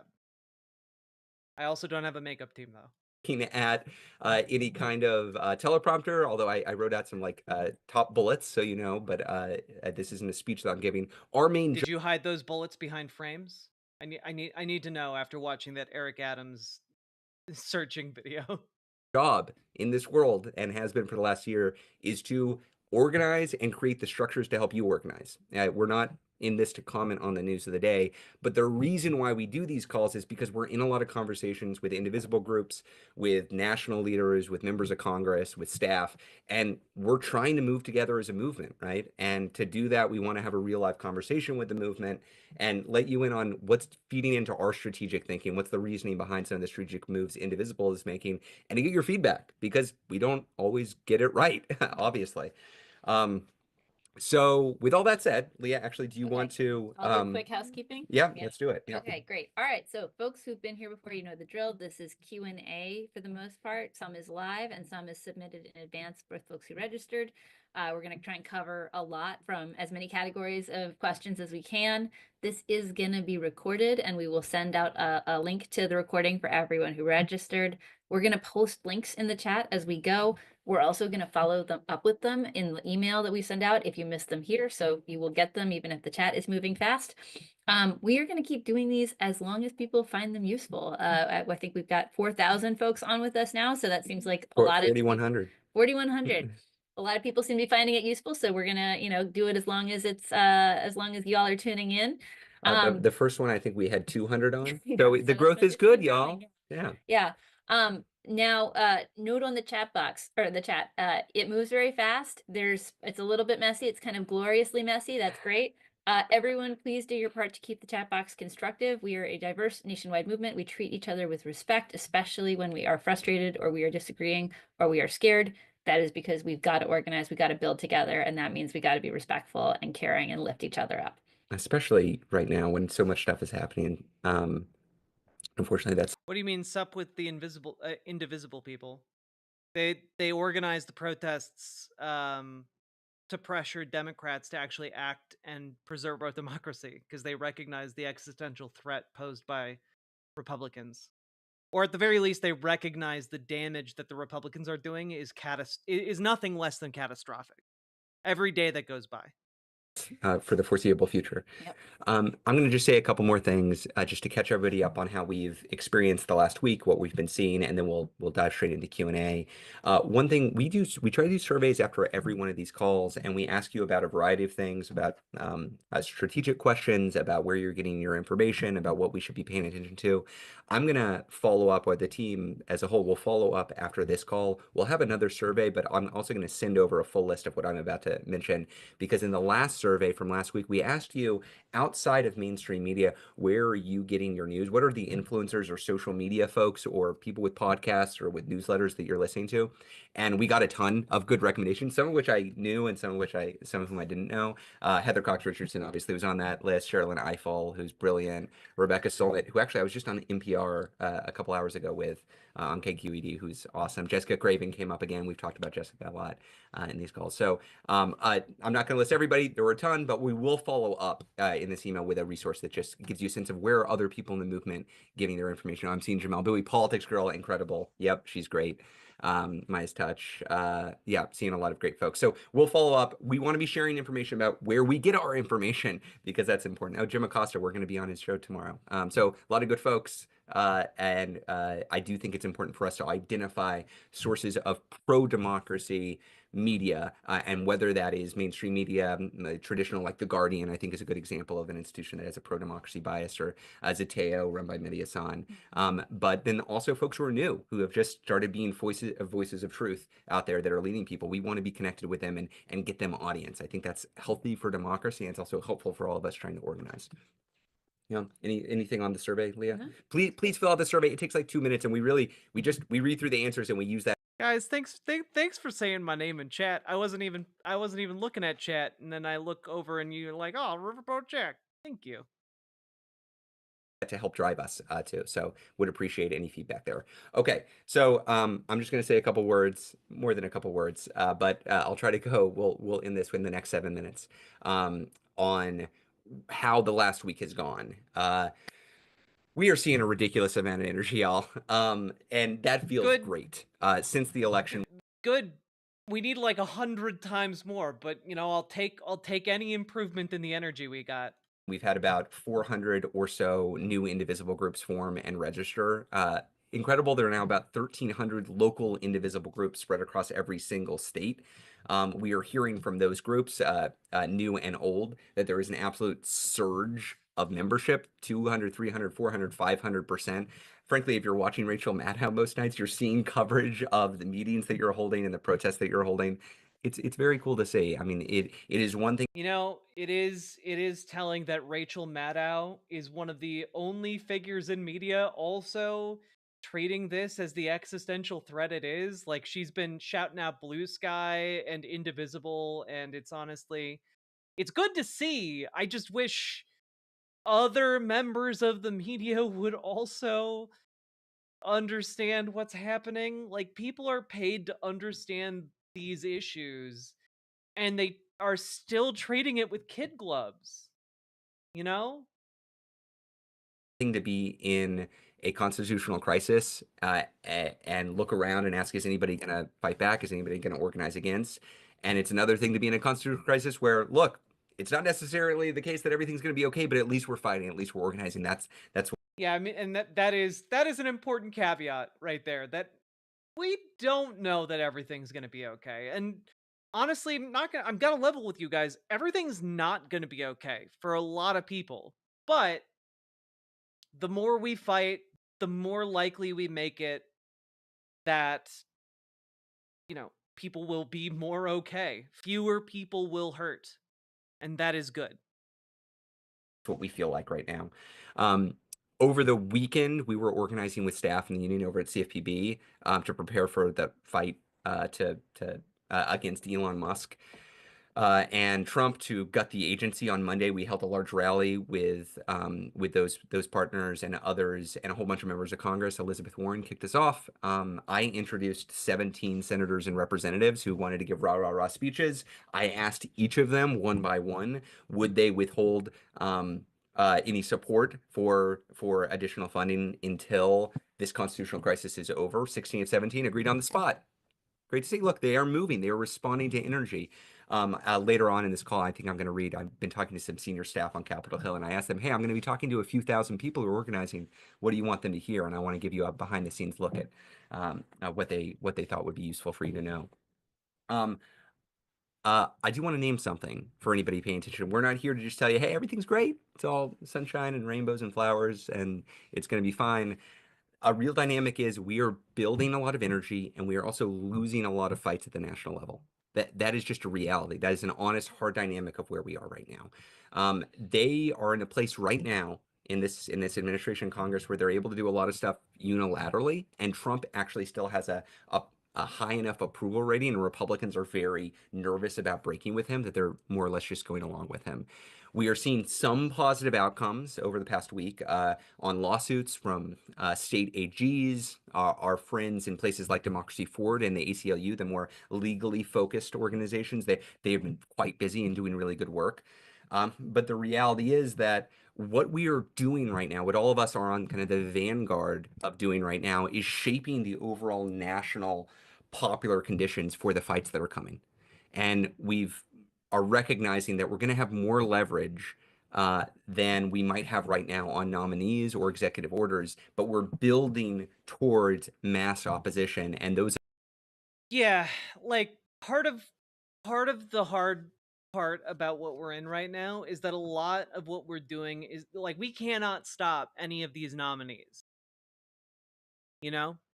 We can't stop any of these people like RFK from getting in. It was always going to be a long shot to organize against these folks. However, they proved to be a very convenient springboard as we also organize against the overreach and overstepping of Doge. And what it does do is it gives us a base to prepare for the big fight, which is going to be around the budget. Because that is where they're going to be making their cuts. That's going to be where they try to find enough fat. Well, not enough fat. That's where they're going to cut down to the bone.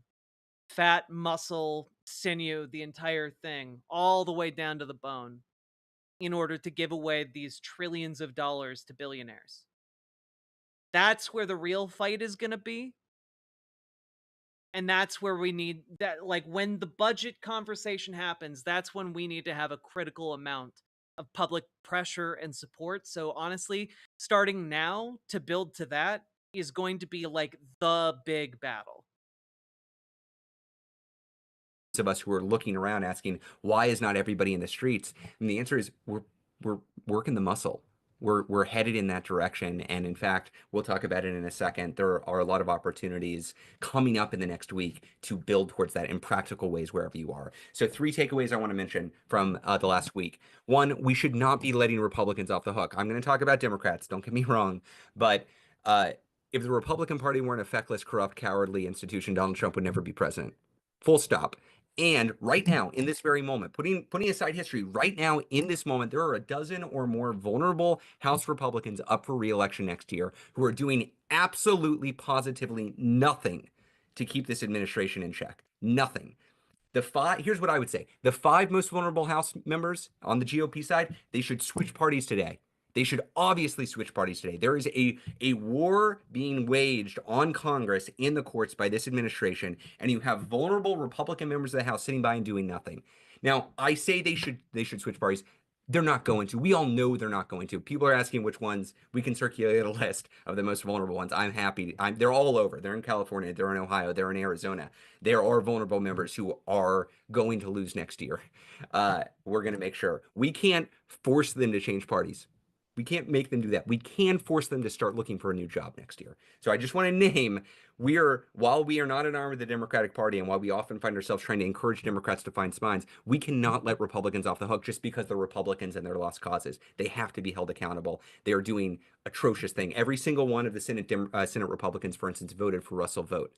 Susan Collins voted for Russell Vogt. Lisa Murkowski voted for Russell Vogt. Tom Tillis voted for Russell Vogt. These are all supposedly moderate or winnable Republicans not doing a damn thing. I do not accept that. We should not accept that. That's one takeaway. Oh, people are saying, please slow down. That's a common, if you're new here, that is a common concern. What? He's not talking fast enough. He needs to talk faster. Faster than Ben Shapiro. But I welcome the feedback. I will try to slow down. He's actually speaking at a very nice pace for my brain, and I appreciate it. Second, we still believe, and we covered this last week, that Elon Musk is a weak point. All of the public and private polling that we've seen, and it's getting worse. Like, people fucking hate that guy. Shows that he's super unpopular. I mean, there is nothing that looks good about the richest man in the world coming after the poorest kids in the world. I mean, that is what's happening with the USAID. There's nothing that is attractive about the richest man in the world coming after your Social Security or your Meals on Wheels or your Head Start. Doesn't play well, and it plays so poorly. This isn't actually, NATO just covered this last night or the night before. We have evidence that Republican members of Congress are having to send letters back home to their constituents saying, oh, I'm really concerned about Elon too. That's what they're saying to their constituents. Publicly, they're not saying that. They don't want to risk ire yet, but privately, they are worried and they have to play defense. That is good.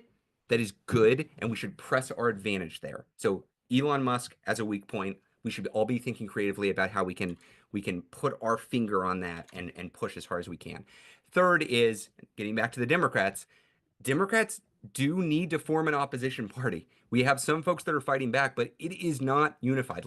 Last week when we started mobilizing, we started to see a little bit more life. Like I said, we had that event at CFPB, got a lot of commitments from Democratic members.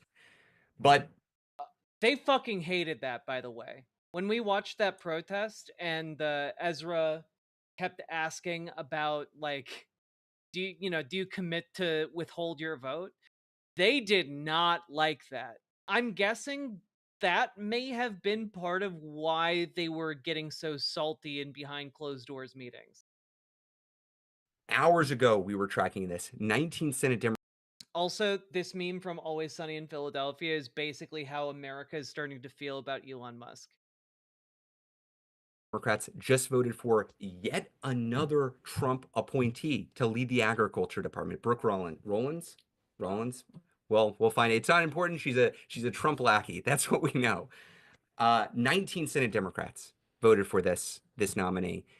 In the midst of a constitutional crisis, while, as Timothy Snyder says, a coup is in process, we have Senate Democrats who are still not unified, issuing blanket opposition. Yep. Some of them are. This is why you need to call your senators. This is why you need to call your representatives. This is why you need to raise holy hell on them every single day, because these people lack spines. But many of them are not. And look, I got to name some names here, because it's not just that 19 Senate Democrats voted for this nominee. It's that in many states, one Senate Democrat voted the right way and one Senate Democrat voted the wrong way. And this is an opportunity for those of us who live in these states to say, hey, good job, Andy Kim from New Jersey. You voted the right way. We appreciate you. Keep fighting. Cory Booker in New Jersey, why did you vote for Trump's nominee? Because he sucks ass. Let's go through a couple more. Dick Durbin voted for Trump's nominee. Why? Tammy Duckworth voted against. Great. Ruben Gallego in Arizona. Genuinely, I would love to hear a senator try and justify why they voted for these picks. Like, what did you think you were getting out of that? Why? Why are you capitulating? Arizona voted for the nominee. That is bad. Kelly voted against. Here, I'll just go through a little bit faster. Going past your 7 minutes. Oh, okay. We'll get out of this. So I'll just say New Mexico, Heinrich voted the wrong way. Lujan voted the right way. Minnesota, Klobuchar voted the wrong way. Smith voted the right way. California, Schiff voted the wrong way. Padilla voted the right way. Vermont, Welch voted the wrong way. Sanders voted the right way. I say this not because I have an axe to grind against any of these members. In many cases, they're partners and they're leaders. But I say this because there needs to be accountability. The thing that you need to know that I will close this out with what I heard from a senior staffer on the Senate side. They gave me 3 things to say. 1, even if we're not completely where we need to be, this is verbatim, now I am reading. Even if we're not where we need to be, the grassroots have truly and effectively moved the conversation on the Hill. Democratic members are walking up and starting to understand the responsibilities. I think that's waking up. Yeah, it should have been waking. Probably they should have said waking. They could be walking up too. Still work to be done, but the grassroots made the difference. 2, don't pretend there are easy answers. All the choices are bad, and there will be legitimate tactical differences and disputes. That's okay. 3, don't treat any fight like it's the end or final one. If these screw up, we're going to have to keep on going on any individual fight. But we've got to keep on going, keep organizing. This is... Honestly, that last point is really important because we are going to fail. You know, I feel like that's kind of been the theme of the last several months. You know, failing the election, life goes on. Failing to get Ben Wickler as DNC chair, life goes on. We have to deal with it, and we have to move on, and we have to continue fighting, and we will continue fighting. I'm not going anywhere, and I don't think any of you are going to be going anywhere.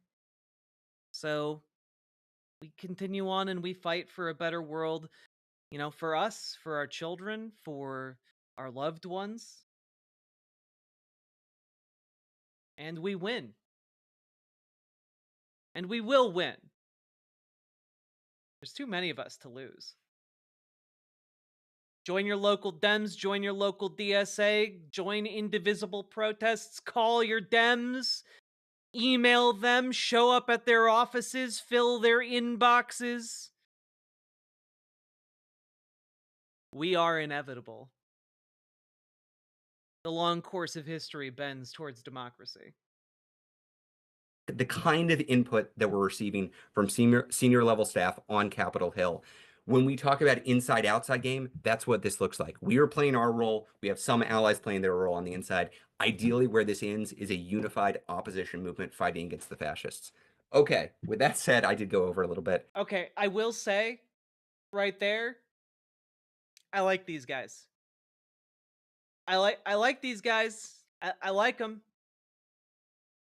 It is nice to hear someone of the cloth of progressive, liberal, democratic politics accurately understand the severity of the problem and accurately be able to define our enemies. You know, I know that's like a low bar, but a lot of people in Washington, D.C. do not understand that we are currently in an existential struggle against a bunch of fascists.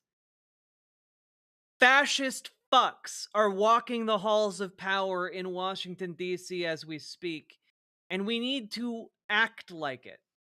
We need to act as if there are a bunch of neo-Nazis who've gotten levers of power in our country. We need to act as if Hitler himself has been resurrected in Washington. That is how we need to act. Giving up is not an option. Leah, anything before we jump No, right let's into jump Q&A? into Q&A. Okay, the rest of the time is Q&A. As a reminder, there's a Q&A box where we have tons of questions that have come in already. We are going to bounce back and forth between questions that came in ahead of time On and a questions long that are enough coming in timeline, we real win. time.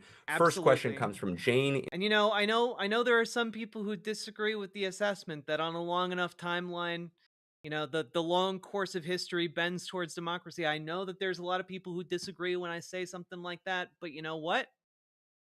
I believe that there is something in the human spirit, in the human heart, in the human will to live that yearns for freedom.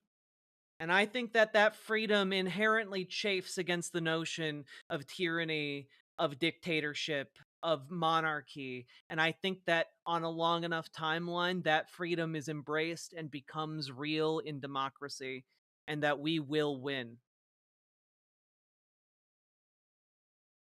And let's work extra hard so it's not, a long time that it takes us to win, huh? I'd like to win in a relatively short period of time. In California, will Trump et al. Honor the Justice Department blocks to their unconstitutional actions? Excellent question. That's my number one. And what are remedies if they don't? Great. And I think Jane is probably talking about the justice systems as blocks, right? The courts specifically. And it's a great question. We have seen, as Ezra noted, we've seen a number of positive court rulings by lower courts around immediate actions that around a variety of unconstitutional and illegal things that the Trump administration has done. And we're getting mixed information about the extent to which the Trump administration is actually honoring or respecting those TROs. Some of that is about different reports about whether, pieces are happening, what's going in, what's coming out. Some of it is about lack of verification, right? So for example, Musk was ordered to hand back all data that he may have obtained in getting access to the Treasury system. We have no way of verifying whether that's happened at all. And nor do we have any indication that they are directly intending to honor it. So the short answer is, it's one of a number of things. It's like up in the air a little bit. There are some places where it does seem to be genuinely being honored. There are some places where there's plenty of reason to believe that it is not being honored. Related question, but on the congressional side, Darren from Michigan asks, why would Congress sit idly by as their own authority is usurped by the executive branch? And you're just a +1 to Darren, you were describing this accurately. This is what is happening. Yeah. Well, look, the reason fundamentally why Republicans are sitting by is because they are cowed right now. They are scared. They do not believe that they can have an impact, and they are scared of being the person who the Trump administration and Elon Musk turn their full ire on. Musk has already openly promised to kind of deploy the money cannon against any Republican who crosses him. That is only one of the coercive tactics that they are using to keep people in line. I think we've seen this with the nominations fight, and I think we've seen this more broadly with Republicans just doing their very, very best to not step out of line. Now, I will say that there is one thing that kind of shocked me, and I haven't really mentioned it on the show today, is that Mitch McConnell of all people, broke with Republicans to vote against a Trump nominee. And I don't know what that says. I don't know if he just feels like he is beyond the reach of Elon and Trump, or if he's not going to run again. I'm not exactly sure, but like it could be read as kind of a Republican testing the water to see what could happen if Republicans were to push back on the Trump administration. I don't want to pin too much hopium on that, but it's interesting at the very least, and I'm wondering if Republicans are kind of using Mitch as like a canary in the coal mine to see like to what degree they have wiggle room here. Mitch McConnell caught polio when he was younger. He values vaccines. Yeah, of course. But it is a notable break. A notable break. Now, what we are seeing is the kinds of stuff that happens behind the scenes might not match where they are publicly, right? I think if you look back at the federal funding freeze, right? They came out with this decision via the OMB memo. Within 48 hours, they had to walk it back. Very few Republicans in the interim period came out with like a statement saying like, I am, lay down on the tracks to stop this. But probably what happened was, well, what we know happened was a bunch of Democrats pushed back very hard, right? Like they all said, this is horrible. Here are all the things that are happening to my constituents as a result of this, et cetera. Republicans didn't say that for the most part, but they absolutely contacted the White House and said, I am freaking out right now. What is happening? You have to walk this back. And so there is private pressure that can mount from Republicans. And that's part of why we push you to call Republicans. Not really when they already had the numbers. Well, the issue is, let me put it this way. Usually, fascists don't like any dissent. Any semblance of dissent is punishable. So Mitch McConnell breaking from the party line is notable. It doesn't matter that it didn't shift the outcome of what the vote was on. It was a break. That is interesting. It wasn't ultimately meaningful in like a material sense to whether or not someone gained a position of power, but it is interesting. And because of his kind of outgroup status among the Republicans, I think he makes a very convenient canary in the coal mine for other Republicans who might seek to do likewise in the near future. So dissent is the point. Well, dissent is what makes it interesting. Dissent is what got my attention and had me thinking about this as they're talking about Republicans being scared. And so, like, I don't know. It's just interesting. It remains to be seen if it's going to be significant. I just find it interesting.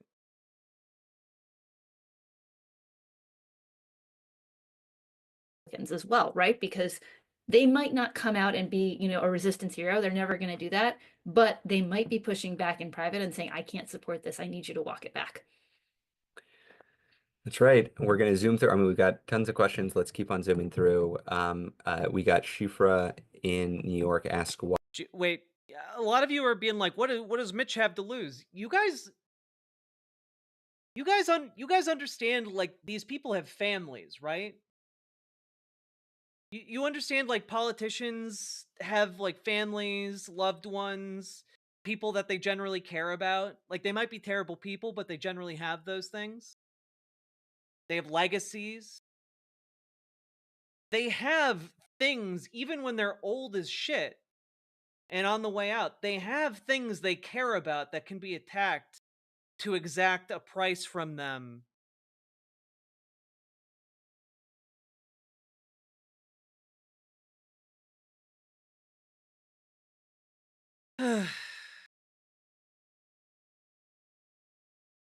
All right, whatever. Why? This is a core question we've gotten a lot from a lot of different folks. Why are Dems in the House and Senate afraid of using all the tools at their disposal to oppose the GOP?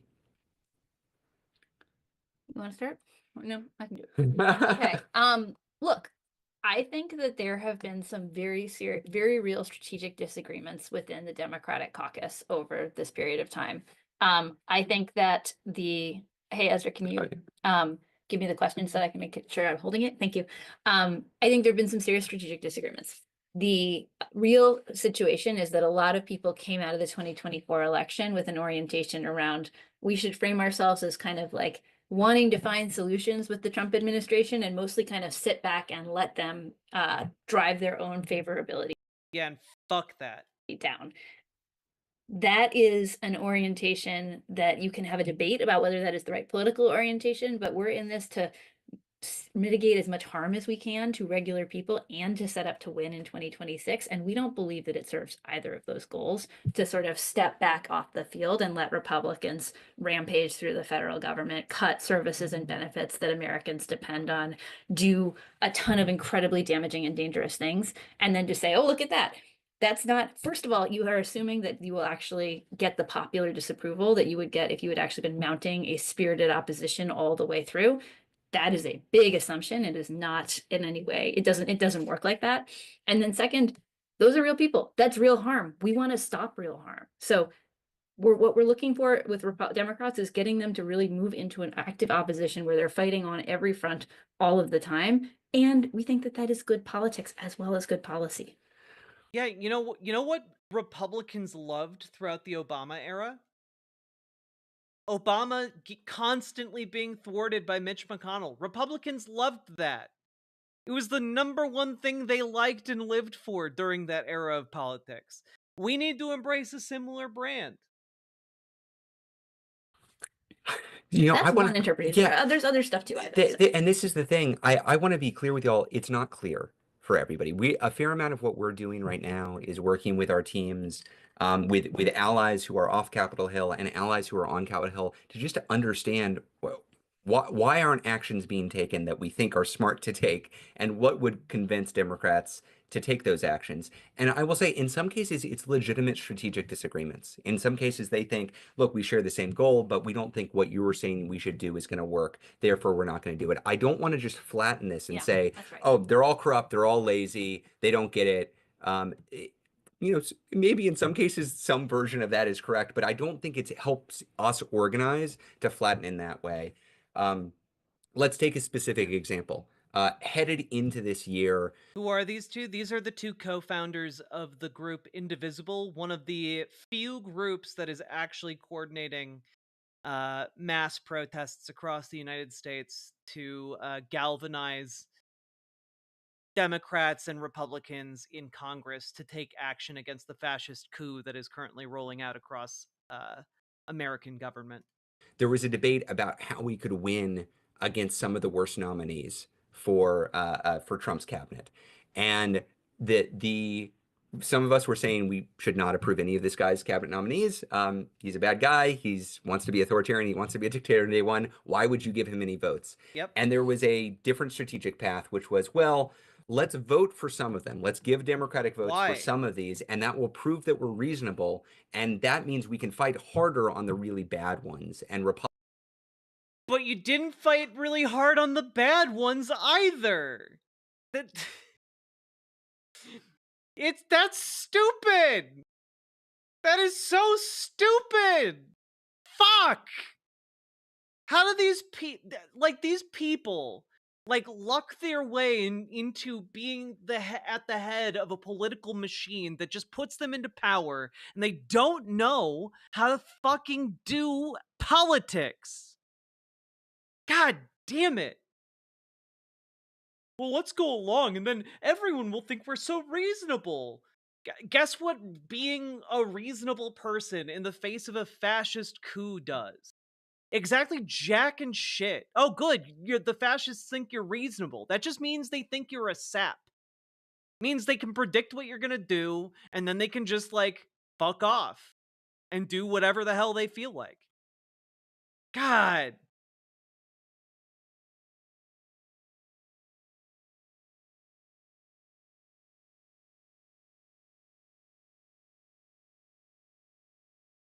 Yeah, Mitch McConnell's not a good dude, Johnny Ramo, for sure. Republicans will see that we're reasonable and they'll come over. That was the strategy that was taken. And I think what we've learned is that didn't work. That didn't work. And you could say in response to that, therefore, get them all out of office. We need new leadership. We need different Democrats in office. Well, that's not where we are. And we should learn from trying a strategy, having it not worth, and say, hey, when you try to demonstrate you're reasonable to Republicans, they take it for every penny you're worth. They'll take all the votes you're willing to give, and they'll give you nothing in return. If you want to win against the MAGA coalition, you got to play hardball. Like, they listen to power. They listen to you actually using your votes. They don't listen to your kind gestures. It just doesn't work that way. And I also think, there was the voting for some nominees in order to concentrate fire on the worst, but there was also, I think the policy was called strategic silence. I'd have to look it back up again. But the whole idea was if Democrats weren't very outspoken about any of the nominees throughout November and December, then that would clear space for Republicans to really fight each other. That did not happen. And in general, I think if someone says the best way politically for us to approach the situation is to just stay as far away from it as possible and hope that voters come to the right conclusions on their own, that is not a strategy that has much of a track record of working. We've got to recognize that most people most of the time are not paying attention. And one way that they form their opinions about what's happening in the world is they look to elites in Congress or elites in media spaces, or maybe folks in their community who are organizing, and think, well, what are they saying? Okay, well, maybe I'm somewhere around there. If you have strategic silence, you know who they're hearing from? They're hearing from Robert Kennedy. They're hearing from J.D. Vance. They're hearing from Donald Trump. They're hearing from Elon Musk, and they're hearing from Republicans who are in favor. So, this is why we are pushing as much as we can a clear say no to the worst parts of what's coming forward agenda. Clearly go out there and speak to your constituents. And Andromeda, Democrats aren't in direct cahoots with Republicans. It is just, however, the case that there are a lot of Democrats that completely lack spines, and thus they vote for Republican bills because they're trying to throw meat to their Republican districts. I know that there are a number of Democrats in the House that flipped historically very red districts, and they did it by being kind of moderate Democrats, which is not ideal. But yeah, that is kind of what winds up happening. They will vote for tougher border and immigration shit. It's not them working directly with the Democratic Party, or it's not the Dems directly working with the Republicans. It's less that and more that's just kind of how politics goes. And it sucks, but Democrats do not have a united front. We're literally going over the degree to which Democrats don't have a united idea of strategy, don't have a united front. Hakeem Jeffries is in charge of the Democrats in the House, and he's like a little bitch. He's going out there saying, "Oh, what can we do? We can't even do anything." So we're fighting an uphill battle just to get the Democrats to draw a consistent battle line. And we're not winning at the moment,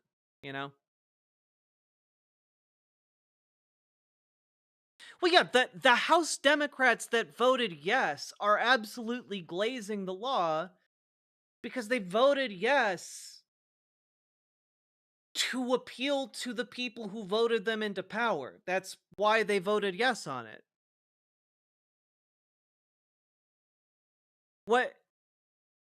That's not them being in bed with the Republican Party. That's them understanding that they have a Republican district and they're trying to save their own asses rather than do the right thing. That's they're not reluctantly voting for it. They're voting for it enthusiastically in order to project a message to their constituents.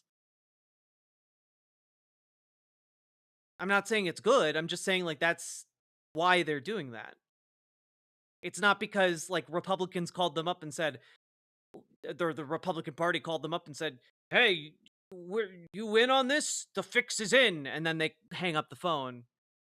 That's not what happens there. ultimately where we want to end up, I want to be clear, is not in one faction. Well, and the other thing is the Kitsune Cavalier. On that point, we don't have a united Democratic front in the House for strategy on dealing with this, or even strategy on how to vote for nominees or on these border bills. And so there's definitely not a united view that what we're currently facing is an existential threat to democracy. That is not a 100% shared view of the situation in Congress among Democrats. It is the accurate view, but you have plenty of spineless jags who get their marching orders from big money donors, or who are terrified of losing their jobs, that choose to believe that it's fine. It'll work out.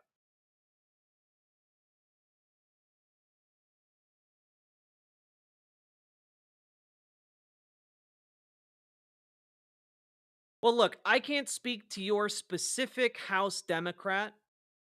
I don't know what the specifics are, but all I'm trying to tell you is that alleging that there is a conspiracy between Democrats and Republicans to collude on these issues is just not accurate. That's all I'm trying to tell you. I don't know what the situation is with Panetta. Couldn't tell you. But I do know the allegation that there is a deep state conspiracy against the people of the United States is not helpful. It's not true, and it's not helpful, and I'm not entirely sure what the point of trying to spread that is. I understand, you understand you're in the company of friends, right? I agree, that's bad. Those Democrats should be gotten out of office. Whoa, I never said there was a deep state conspiracy. That's exact word.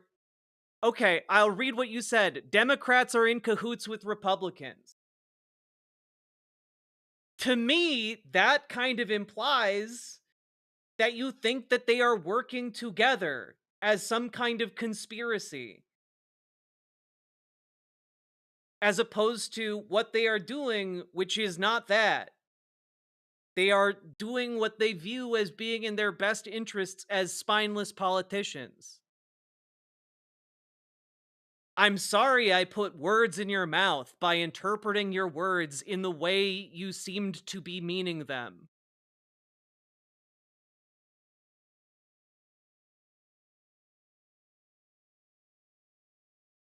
Winning the debate. I don't care about winning the debate. Where I want to get to is a unified Democratic opposition. Yeah, there's a difference between being in cahoots and being self-serving.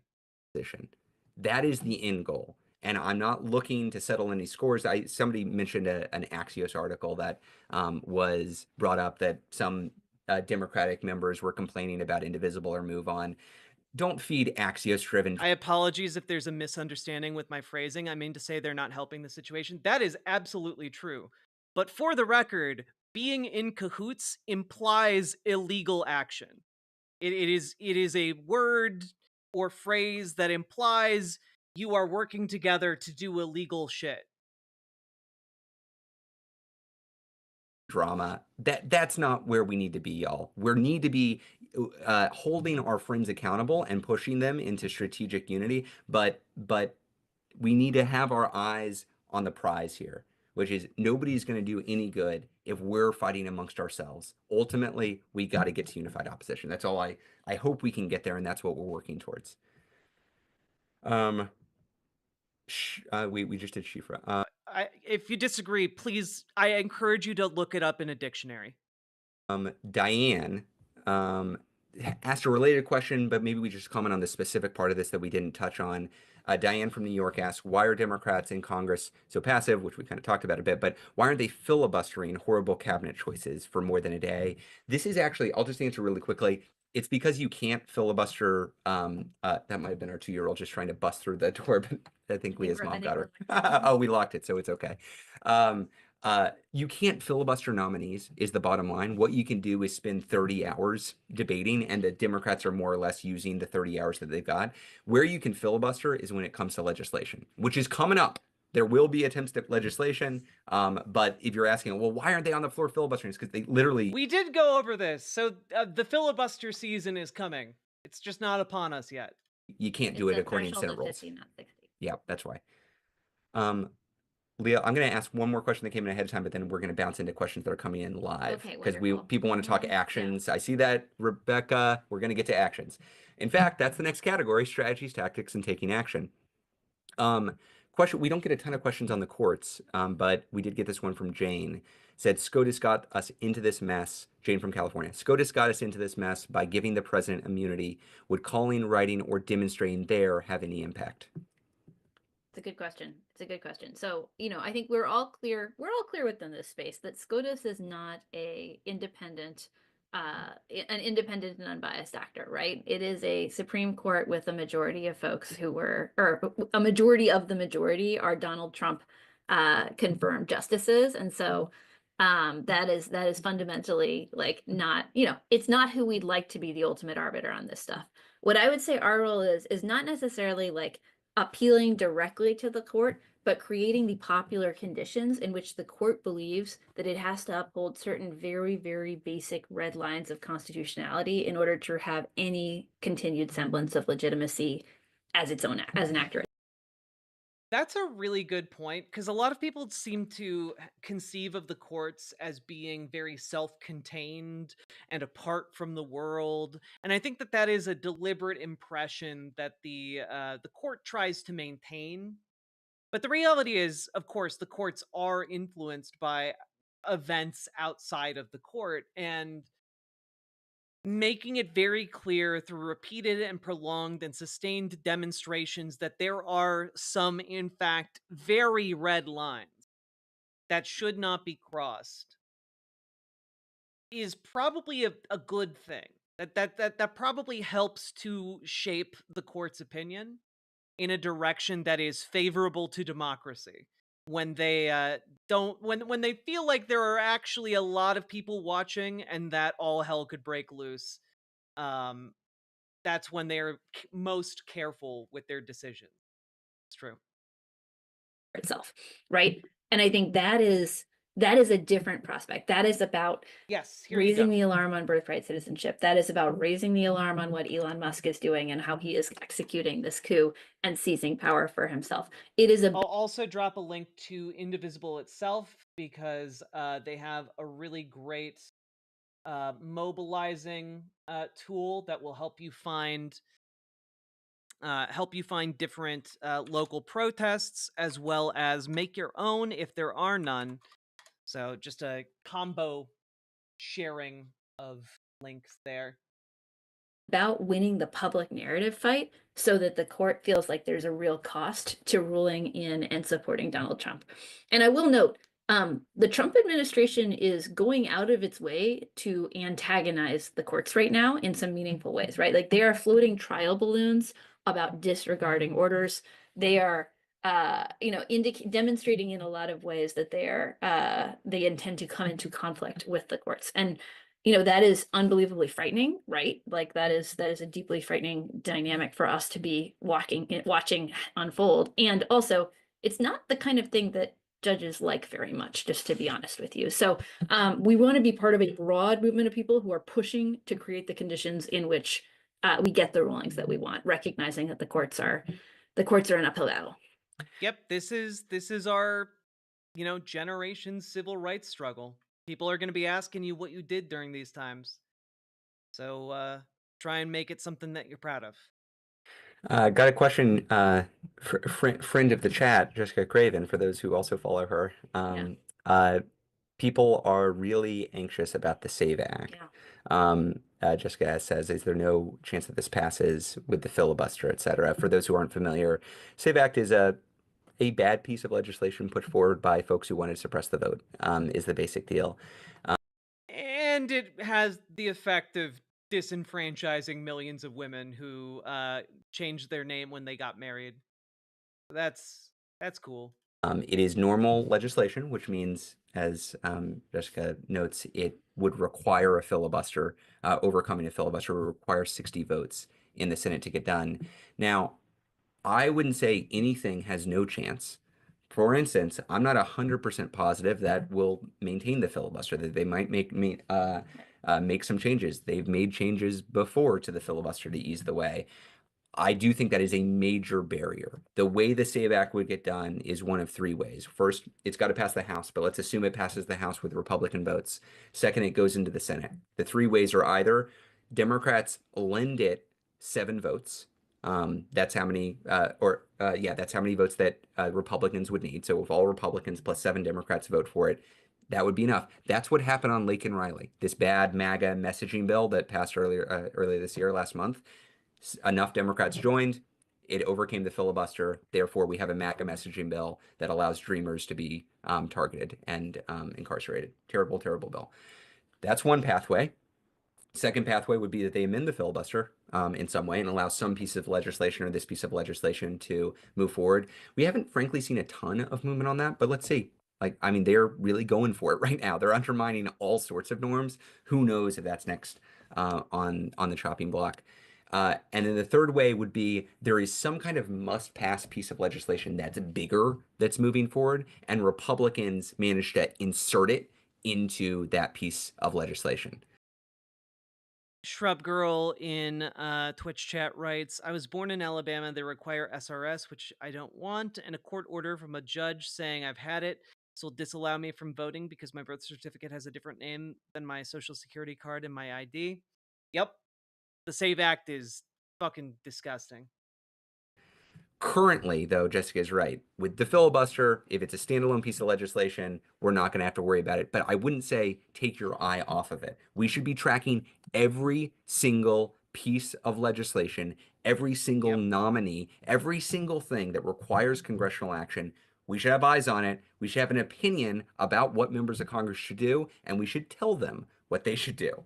That's the SAVE Act, and that's everything else. I would also just add, this is part of what we're going to see in terms of a wave of overreach, right? Like, this is radical legislation. It is election interference. It is stopping married women from being able to vote. It's bonkers. It is bonkers, and it is the kind of thing that we should be making sure that, our electeds hear from us about, but also everyone else hears from us about, right? Because there's not actually a majority of people in this country who don't want women to vote. That's right. Just a vocal minority. Just a vocal minority. Okay, more strategies, tactics, and taking action. Christina says, action items, upcoming protests around the country. How do we know when, where? And thanks for all you're doing. Hey, thanks, Christina. Thanks for the thanks. Leah, what is coming up that people can actually do where they are, and how can they find out about it? How can they find out about where it is and what they can do? Yeah. That's a great question. Well, first, as always, find your local Indivisible group so that you can get targeted local organizing updates from people who are actively building out the plan around what you can do and have the most impact locally. Sign up for our email list. We're going to send out, our weekly newsletter with immediate asks and action items. When there are events in your area, you'll get notified of the, and we send out an email saying, like, here's an opportunity for you to go get involved, etc.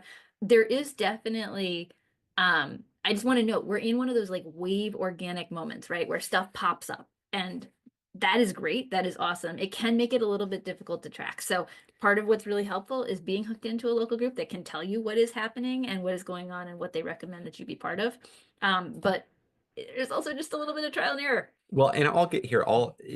Leah's absolutely right. We are lucky that there are so many people organizing, and I love to see the organic energy. Not everybody needs to organize it under Indivisible in order for us to have power. We partner with a ton of groups. I saw some of them move on, and Working Families Party and others mentioned they're great groups, and people organize with other more local groups that don't have a national presence. That's also great. But when we think about specifically what's coming up, that you can actually meet other people in your area and start building power. One, we're not organizing this, but a lot of Indivisibles are participating and supporting the 50-51 protests around the country on President's Day. So this coming Monday, national holiday, there will be protests at state capitals all over the country. You should go. You should add to those numbers. And not only should you go, here's what I would recommend. I would recommend going with your Indivisible group and try to recruit more members there. Seriously, this is an opportunity where a lot of people who have not been paying attention before are like you, trying to figure out where we plug in. They found a protest, they went there. The bad outcome from them participating in that protest is they feel good that they went to a protest, they go home, and they never get contacted by anybody again. I want them in your Indivisible group. I want them taking on leadership roles. I want them forming new Indivisible groups or joining Move On's list or joining WFP's list, whatever it is. I want them in the broader movement.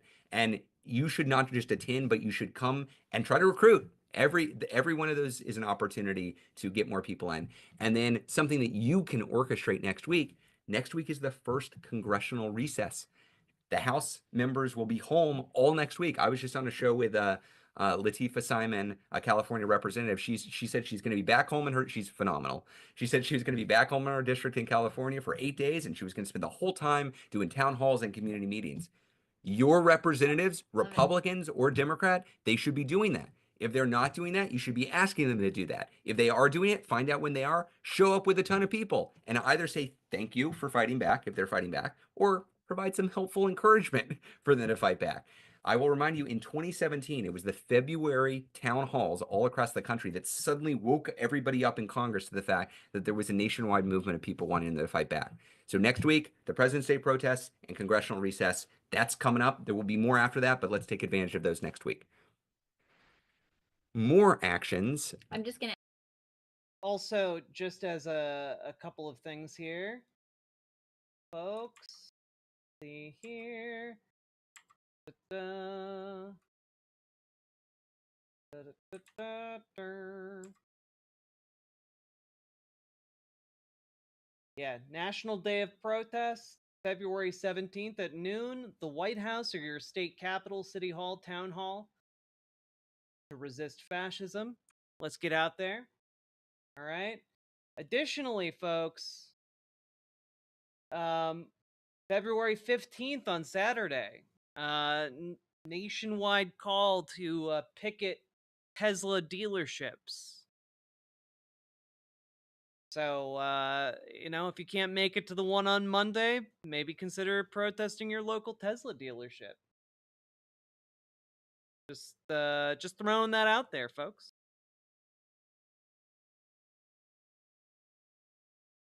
Worth doing. Add one last thing. I just want to double underscore the go try to get people's email addresses and phone numbers piece of this. One thing that we know about organic movement moments is a lot of people who show up for their first thing, nobody gets their contact information, and then we just kind of so painful. Do not, if you are running a meeting, make everyone sign in. If you are showing up to a place, get as much contact information as you can. We want to hook anybody who is having that spark of how can I get involved into. What's the aftermath of the prospects? No, I have no idea if we can remove the Electoral College. That's so far beyond the scope of what we're talking about in this given moment. We are in the cool zone, so anything's possible, but the sustainable local organizing structures as fast as we can. That's right.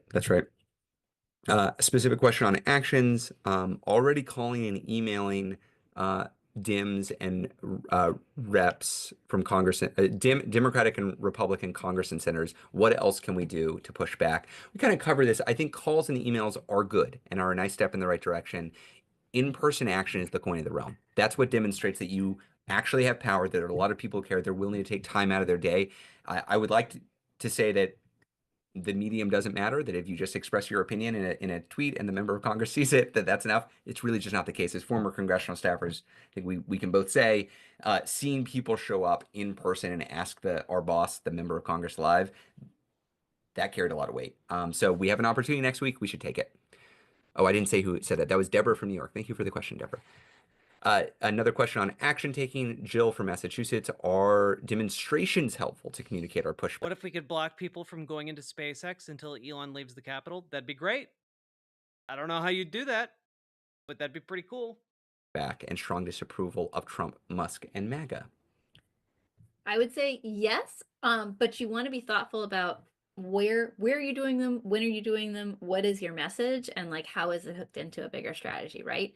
So fundamentally, we're not protesting just to all get together with our friends, right? We want to be sending a signal that there is broad popular disapproval, growing alarm, or we want to be protesting in a way that's causing awareness to break through to a bigger set of people. Part of the reason why we've identified Musk as a key leverage point right now is because there's broad popular awareness of him, and pretty negative favorability. So that makes it easier to tell a collective story about the impact of billionaires capturing the federal government and ransacking it for their own personal tax cuts and corporate payouts while hurting your personal services, right? So we want to make sure that if we're doing a protest, the story is not just like, we don't like Trump. The story is these are the really concrete harms, and these are the villains who are getting away with things, and this is how they are making your life worse. So thinking about, as you're doing it, who is going to see this? How are they going to see it? What message are they going to take from it from the beginning? Yeah. Because it's not enough to just all get together and say, we don't like this. I just saw Megan in the chat ask, what about op-eds? I think op-eds are a great Op-eds are tactic. great. If you can land an op-ed, especially in a local paper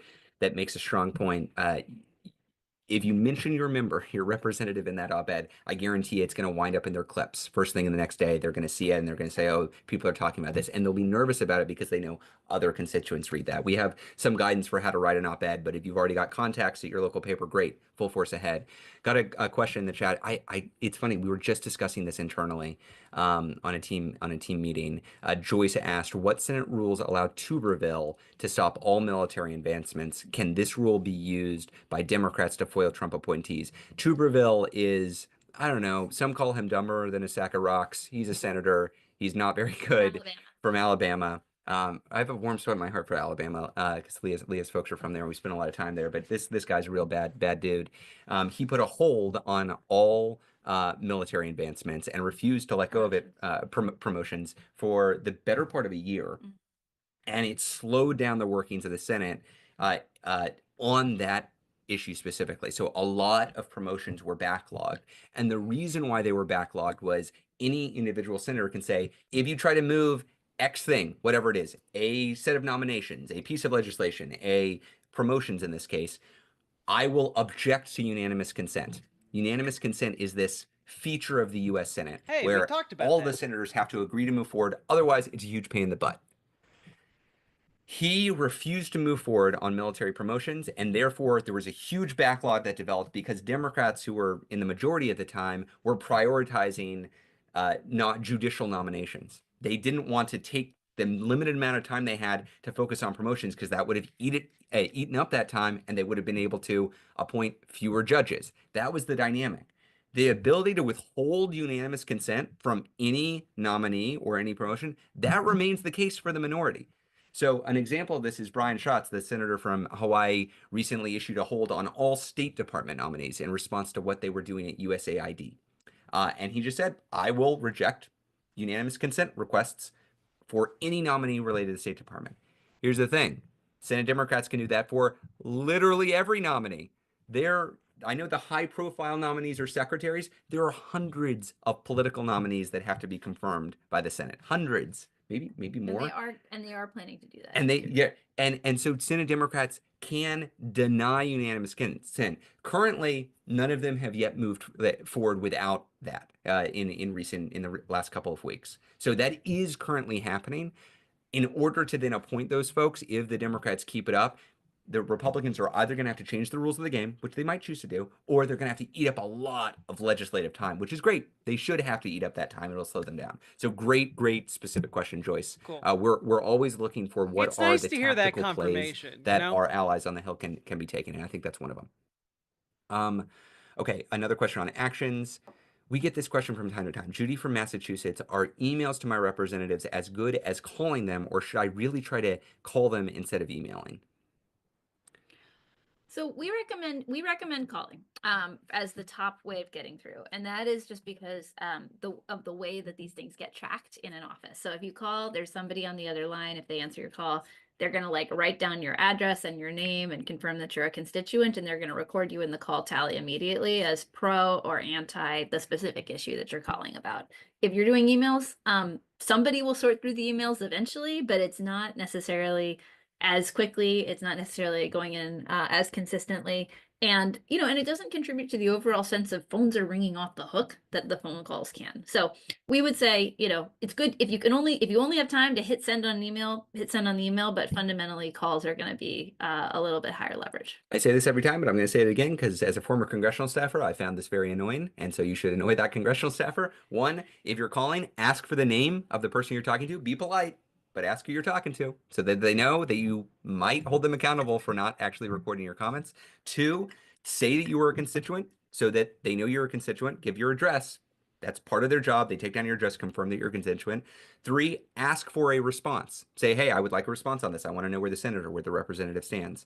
And then give some reasonable amount of time. If they don't follow up again. If you get the same staffer, say, hey, we talked before, haven't gotten a response yet. If you get somebody else, you could say, hey, I was talking to Andy last week. He said he was going to give me a response. I haven't heard anything yet. Andy doesn't want that to play out that way. Again, always be polite. You should not curse. You should not be rude. You are a constituent expressing your opinion, but you can be firm. You can be firm, and you should. Emily from New York asks, are there different tactics for calling, or I assume contacting, reps versus senators? And I will say, Lee and I were both House congressional staffers, although there are folks on the team who work on the Senate side too. So we have a particular insight into what we did as a House. But Leah, what are your thoughts on Senate versus House? Yeah, so fundamentally it comes down to like... It is just really nice to have someone very competent explain this in clear language. What is in front of each of these bodies and what is the different set of leverage and tools available to them, right? So Senate, obviously, part of the reason why we focused on the Senate for the last month or so has been that they have more tools around delaying things, gumming up the works, et cetera. The House functions more like, it's a majoritarian body. It functions more like organized caucuses in, well, I was going to say that the Republican caucus is kind of notoriously unorganized. And so that actually kind of functions just like an ongoing huge mess, for lack of a better term.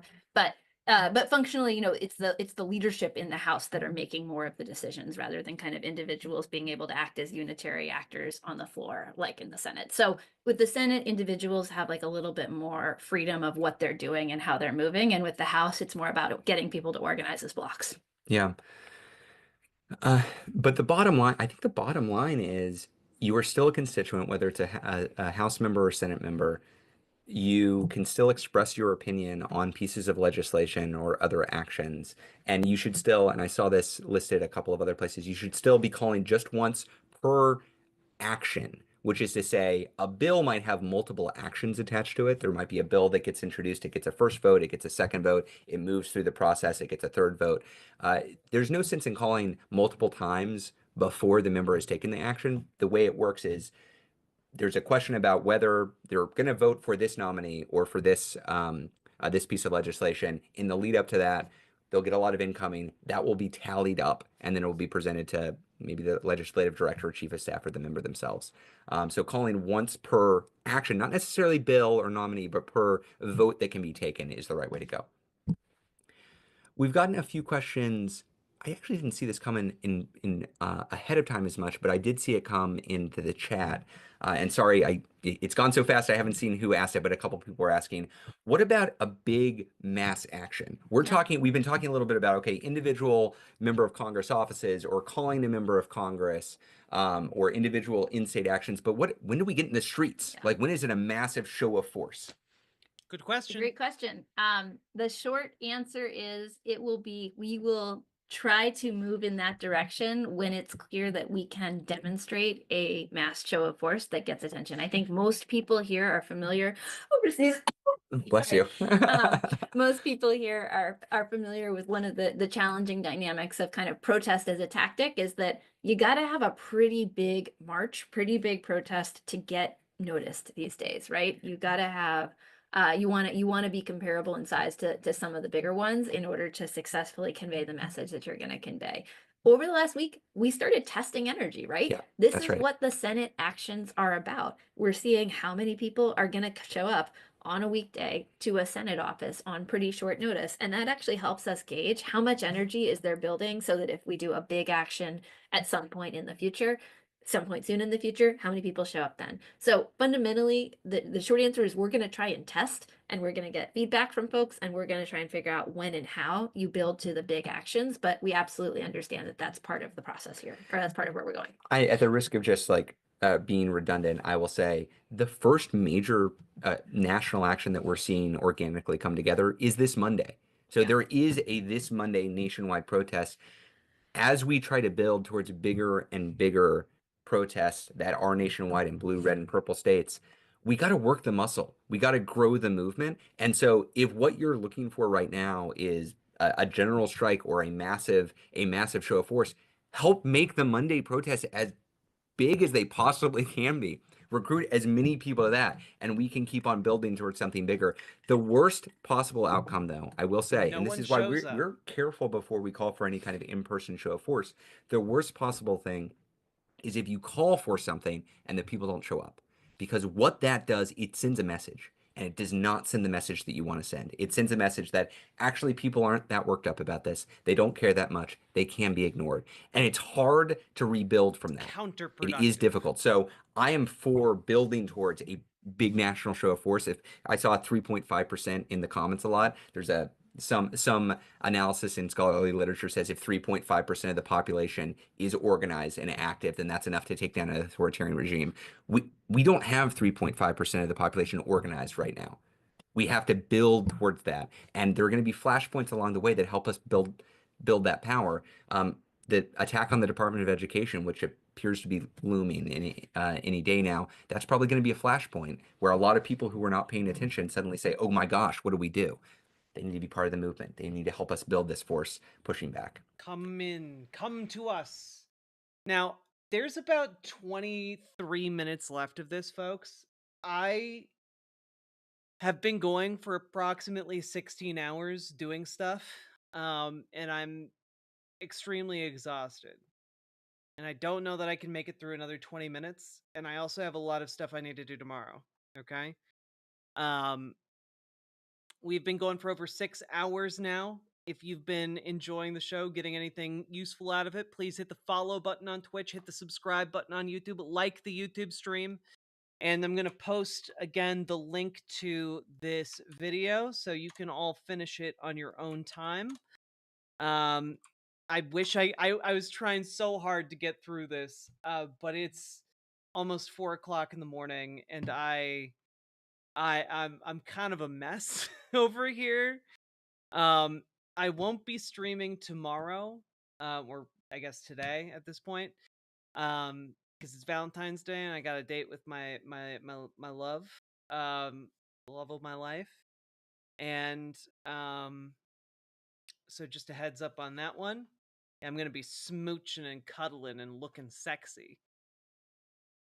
But I appreciate all y'all, and also consider dropping those subs, donos, memberships, super chats, etc. on the way out, because you guys make this show possible. I wouldn't be able to power through 6+ hours of stream without you guys. So thank you all so much for tuning in, watching the show. I appreciate it a lot. Hope you all get good sleep, get good rest. Remember to take care of yourselves, folks, because we're in some real wild times. Take care of yourselves, okay? Bye.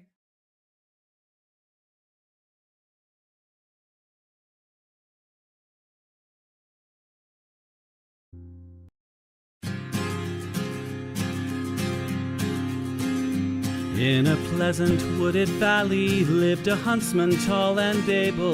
He relied on skill and cunning for the food upon his table. He would walk the forest shadows with his little son in tow, teaching him the archer's art and all that he should know. Keep your eye clear and keen like a falcon on the wing. Keep your heart strong and steady like your hand upon the string. Never bow to a tyrant while your people are laid low, for the highest head may fall to the man who wields a bow. In the valley there was freedom and a man was left to living, but as year gave way to year the ruling men grew less forgiving. On a day as black as death a governor to rule them came, turning landsmen into slaves, and Gessler was his name. In the center of the village Gessler set a lofty pillar. And he ordered every subject, be he serf or be he miller, to do homage to the hat that Gessler placed atop the pole, or to forfeit to the crown his life, if not his soul. But the huntsman William Tell came into town the morning after. William heard of Gessler's order and could only roar with laughter. Honest men should hold a rank above a petty autocrat. I would never bow to him, I'll not bow to his hat. Keep your eye clear and keen like a falcon on the wing. Keep your heart strong and steady like your hand upon the string. Never bow to a tyrant while your people are laid low. For the highest head may fall to the man who wields a bow. Gessler's soldiers seized the huntsman and his little son for treason, but the people of the village cried for mercy and for reason. Gessler stays the execution, but a cruel test contrives. Prove to me your skill, and you may ransom back your lives. I have heard it said you have no peer with longbow and with arrow, that your shaft can find the quickest hare and fell the smallest sparrow. On the head of your young son I'll place an apple ripe and red. Split it with one shot, or at my word you both are dead.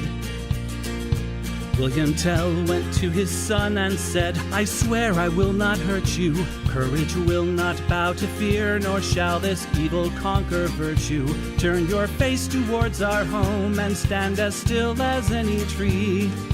I will split the apple, we shall soon be home and free. Keep your eye clear and keen like a falcon on the wing. Keep your heart strong and steady like your hand upon the string. Never bow to a tyrant while your people are laid low. For the highest head may fall to the man who wields a bow. Every tongue was still and silent as the archer paced the distance. Gessler's soldiers lined the square and there was no hope of resistance. William knocked a single arrow, put his shoulders back and drew. Then the arrow sang and split the apple clean in two. All at once the crowd erupted into cheers and into chatter, and a second arrow fell from William's quiver with a clatter. Gessler said, why hold two arrows when I bid you shoot but one? That one would have found your heart if I had shot my son. Take the archer now and hang him, Gessler to his men was crying. But before the soldiers moved, the archer and his son were flying. From the shelter of the wood, the hunter loosed a final dart. Gessler died with William's arrow buried in his heart. Keep your eye clear and keen like a falcon on the wing. Keep your heart strong and steady like your hand upon the string. Never bow to a tyrant while your people are laid low. For the highest head may fall to the man who wields a bow. Keep your eye clear and keen like a falcon on the wing. Keep your heart strong and steady like your hand upon the string. Never bow to a tyrant while your people are laid low. For the highest head may fall to the man who wields a bow.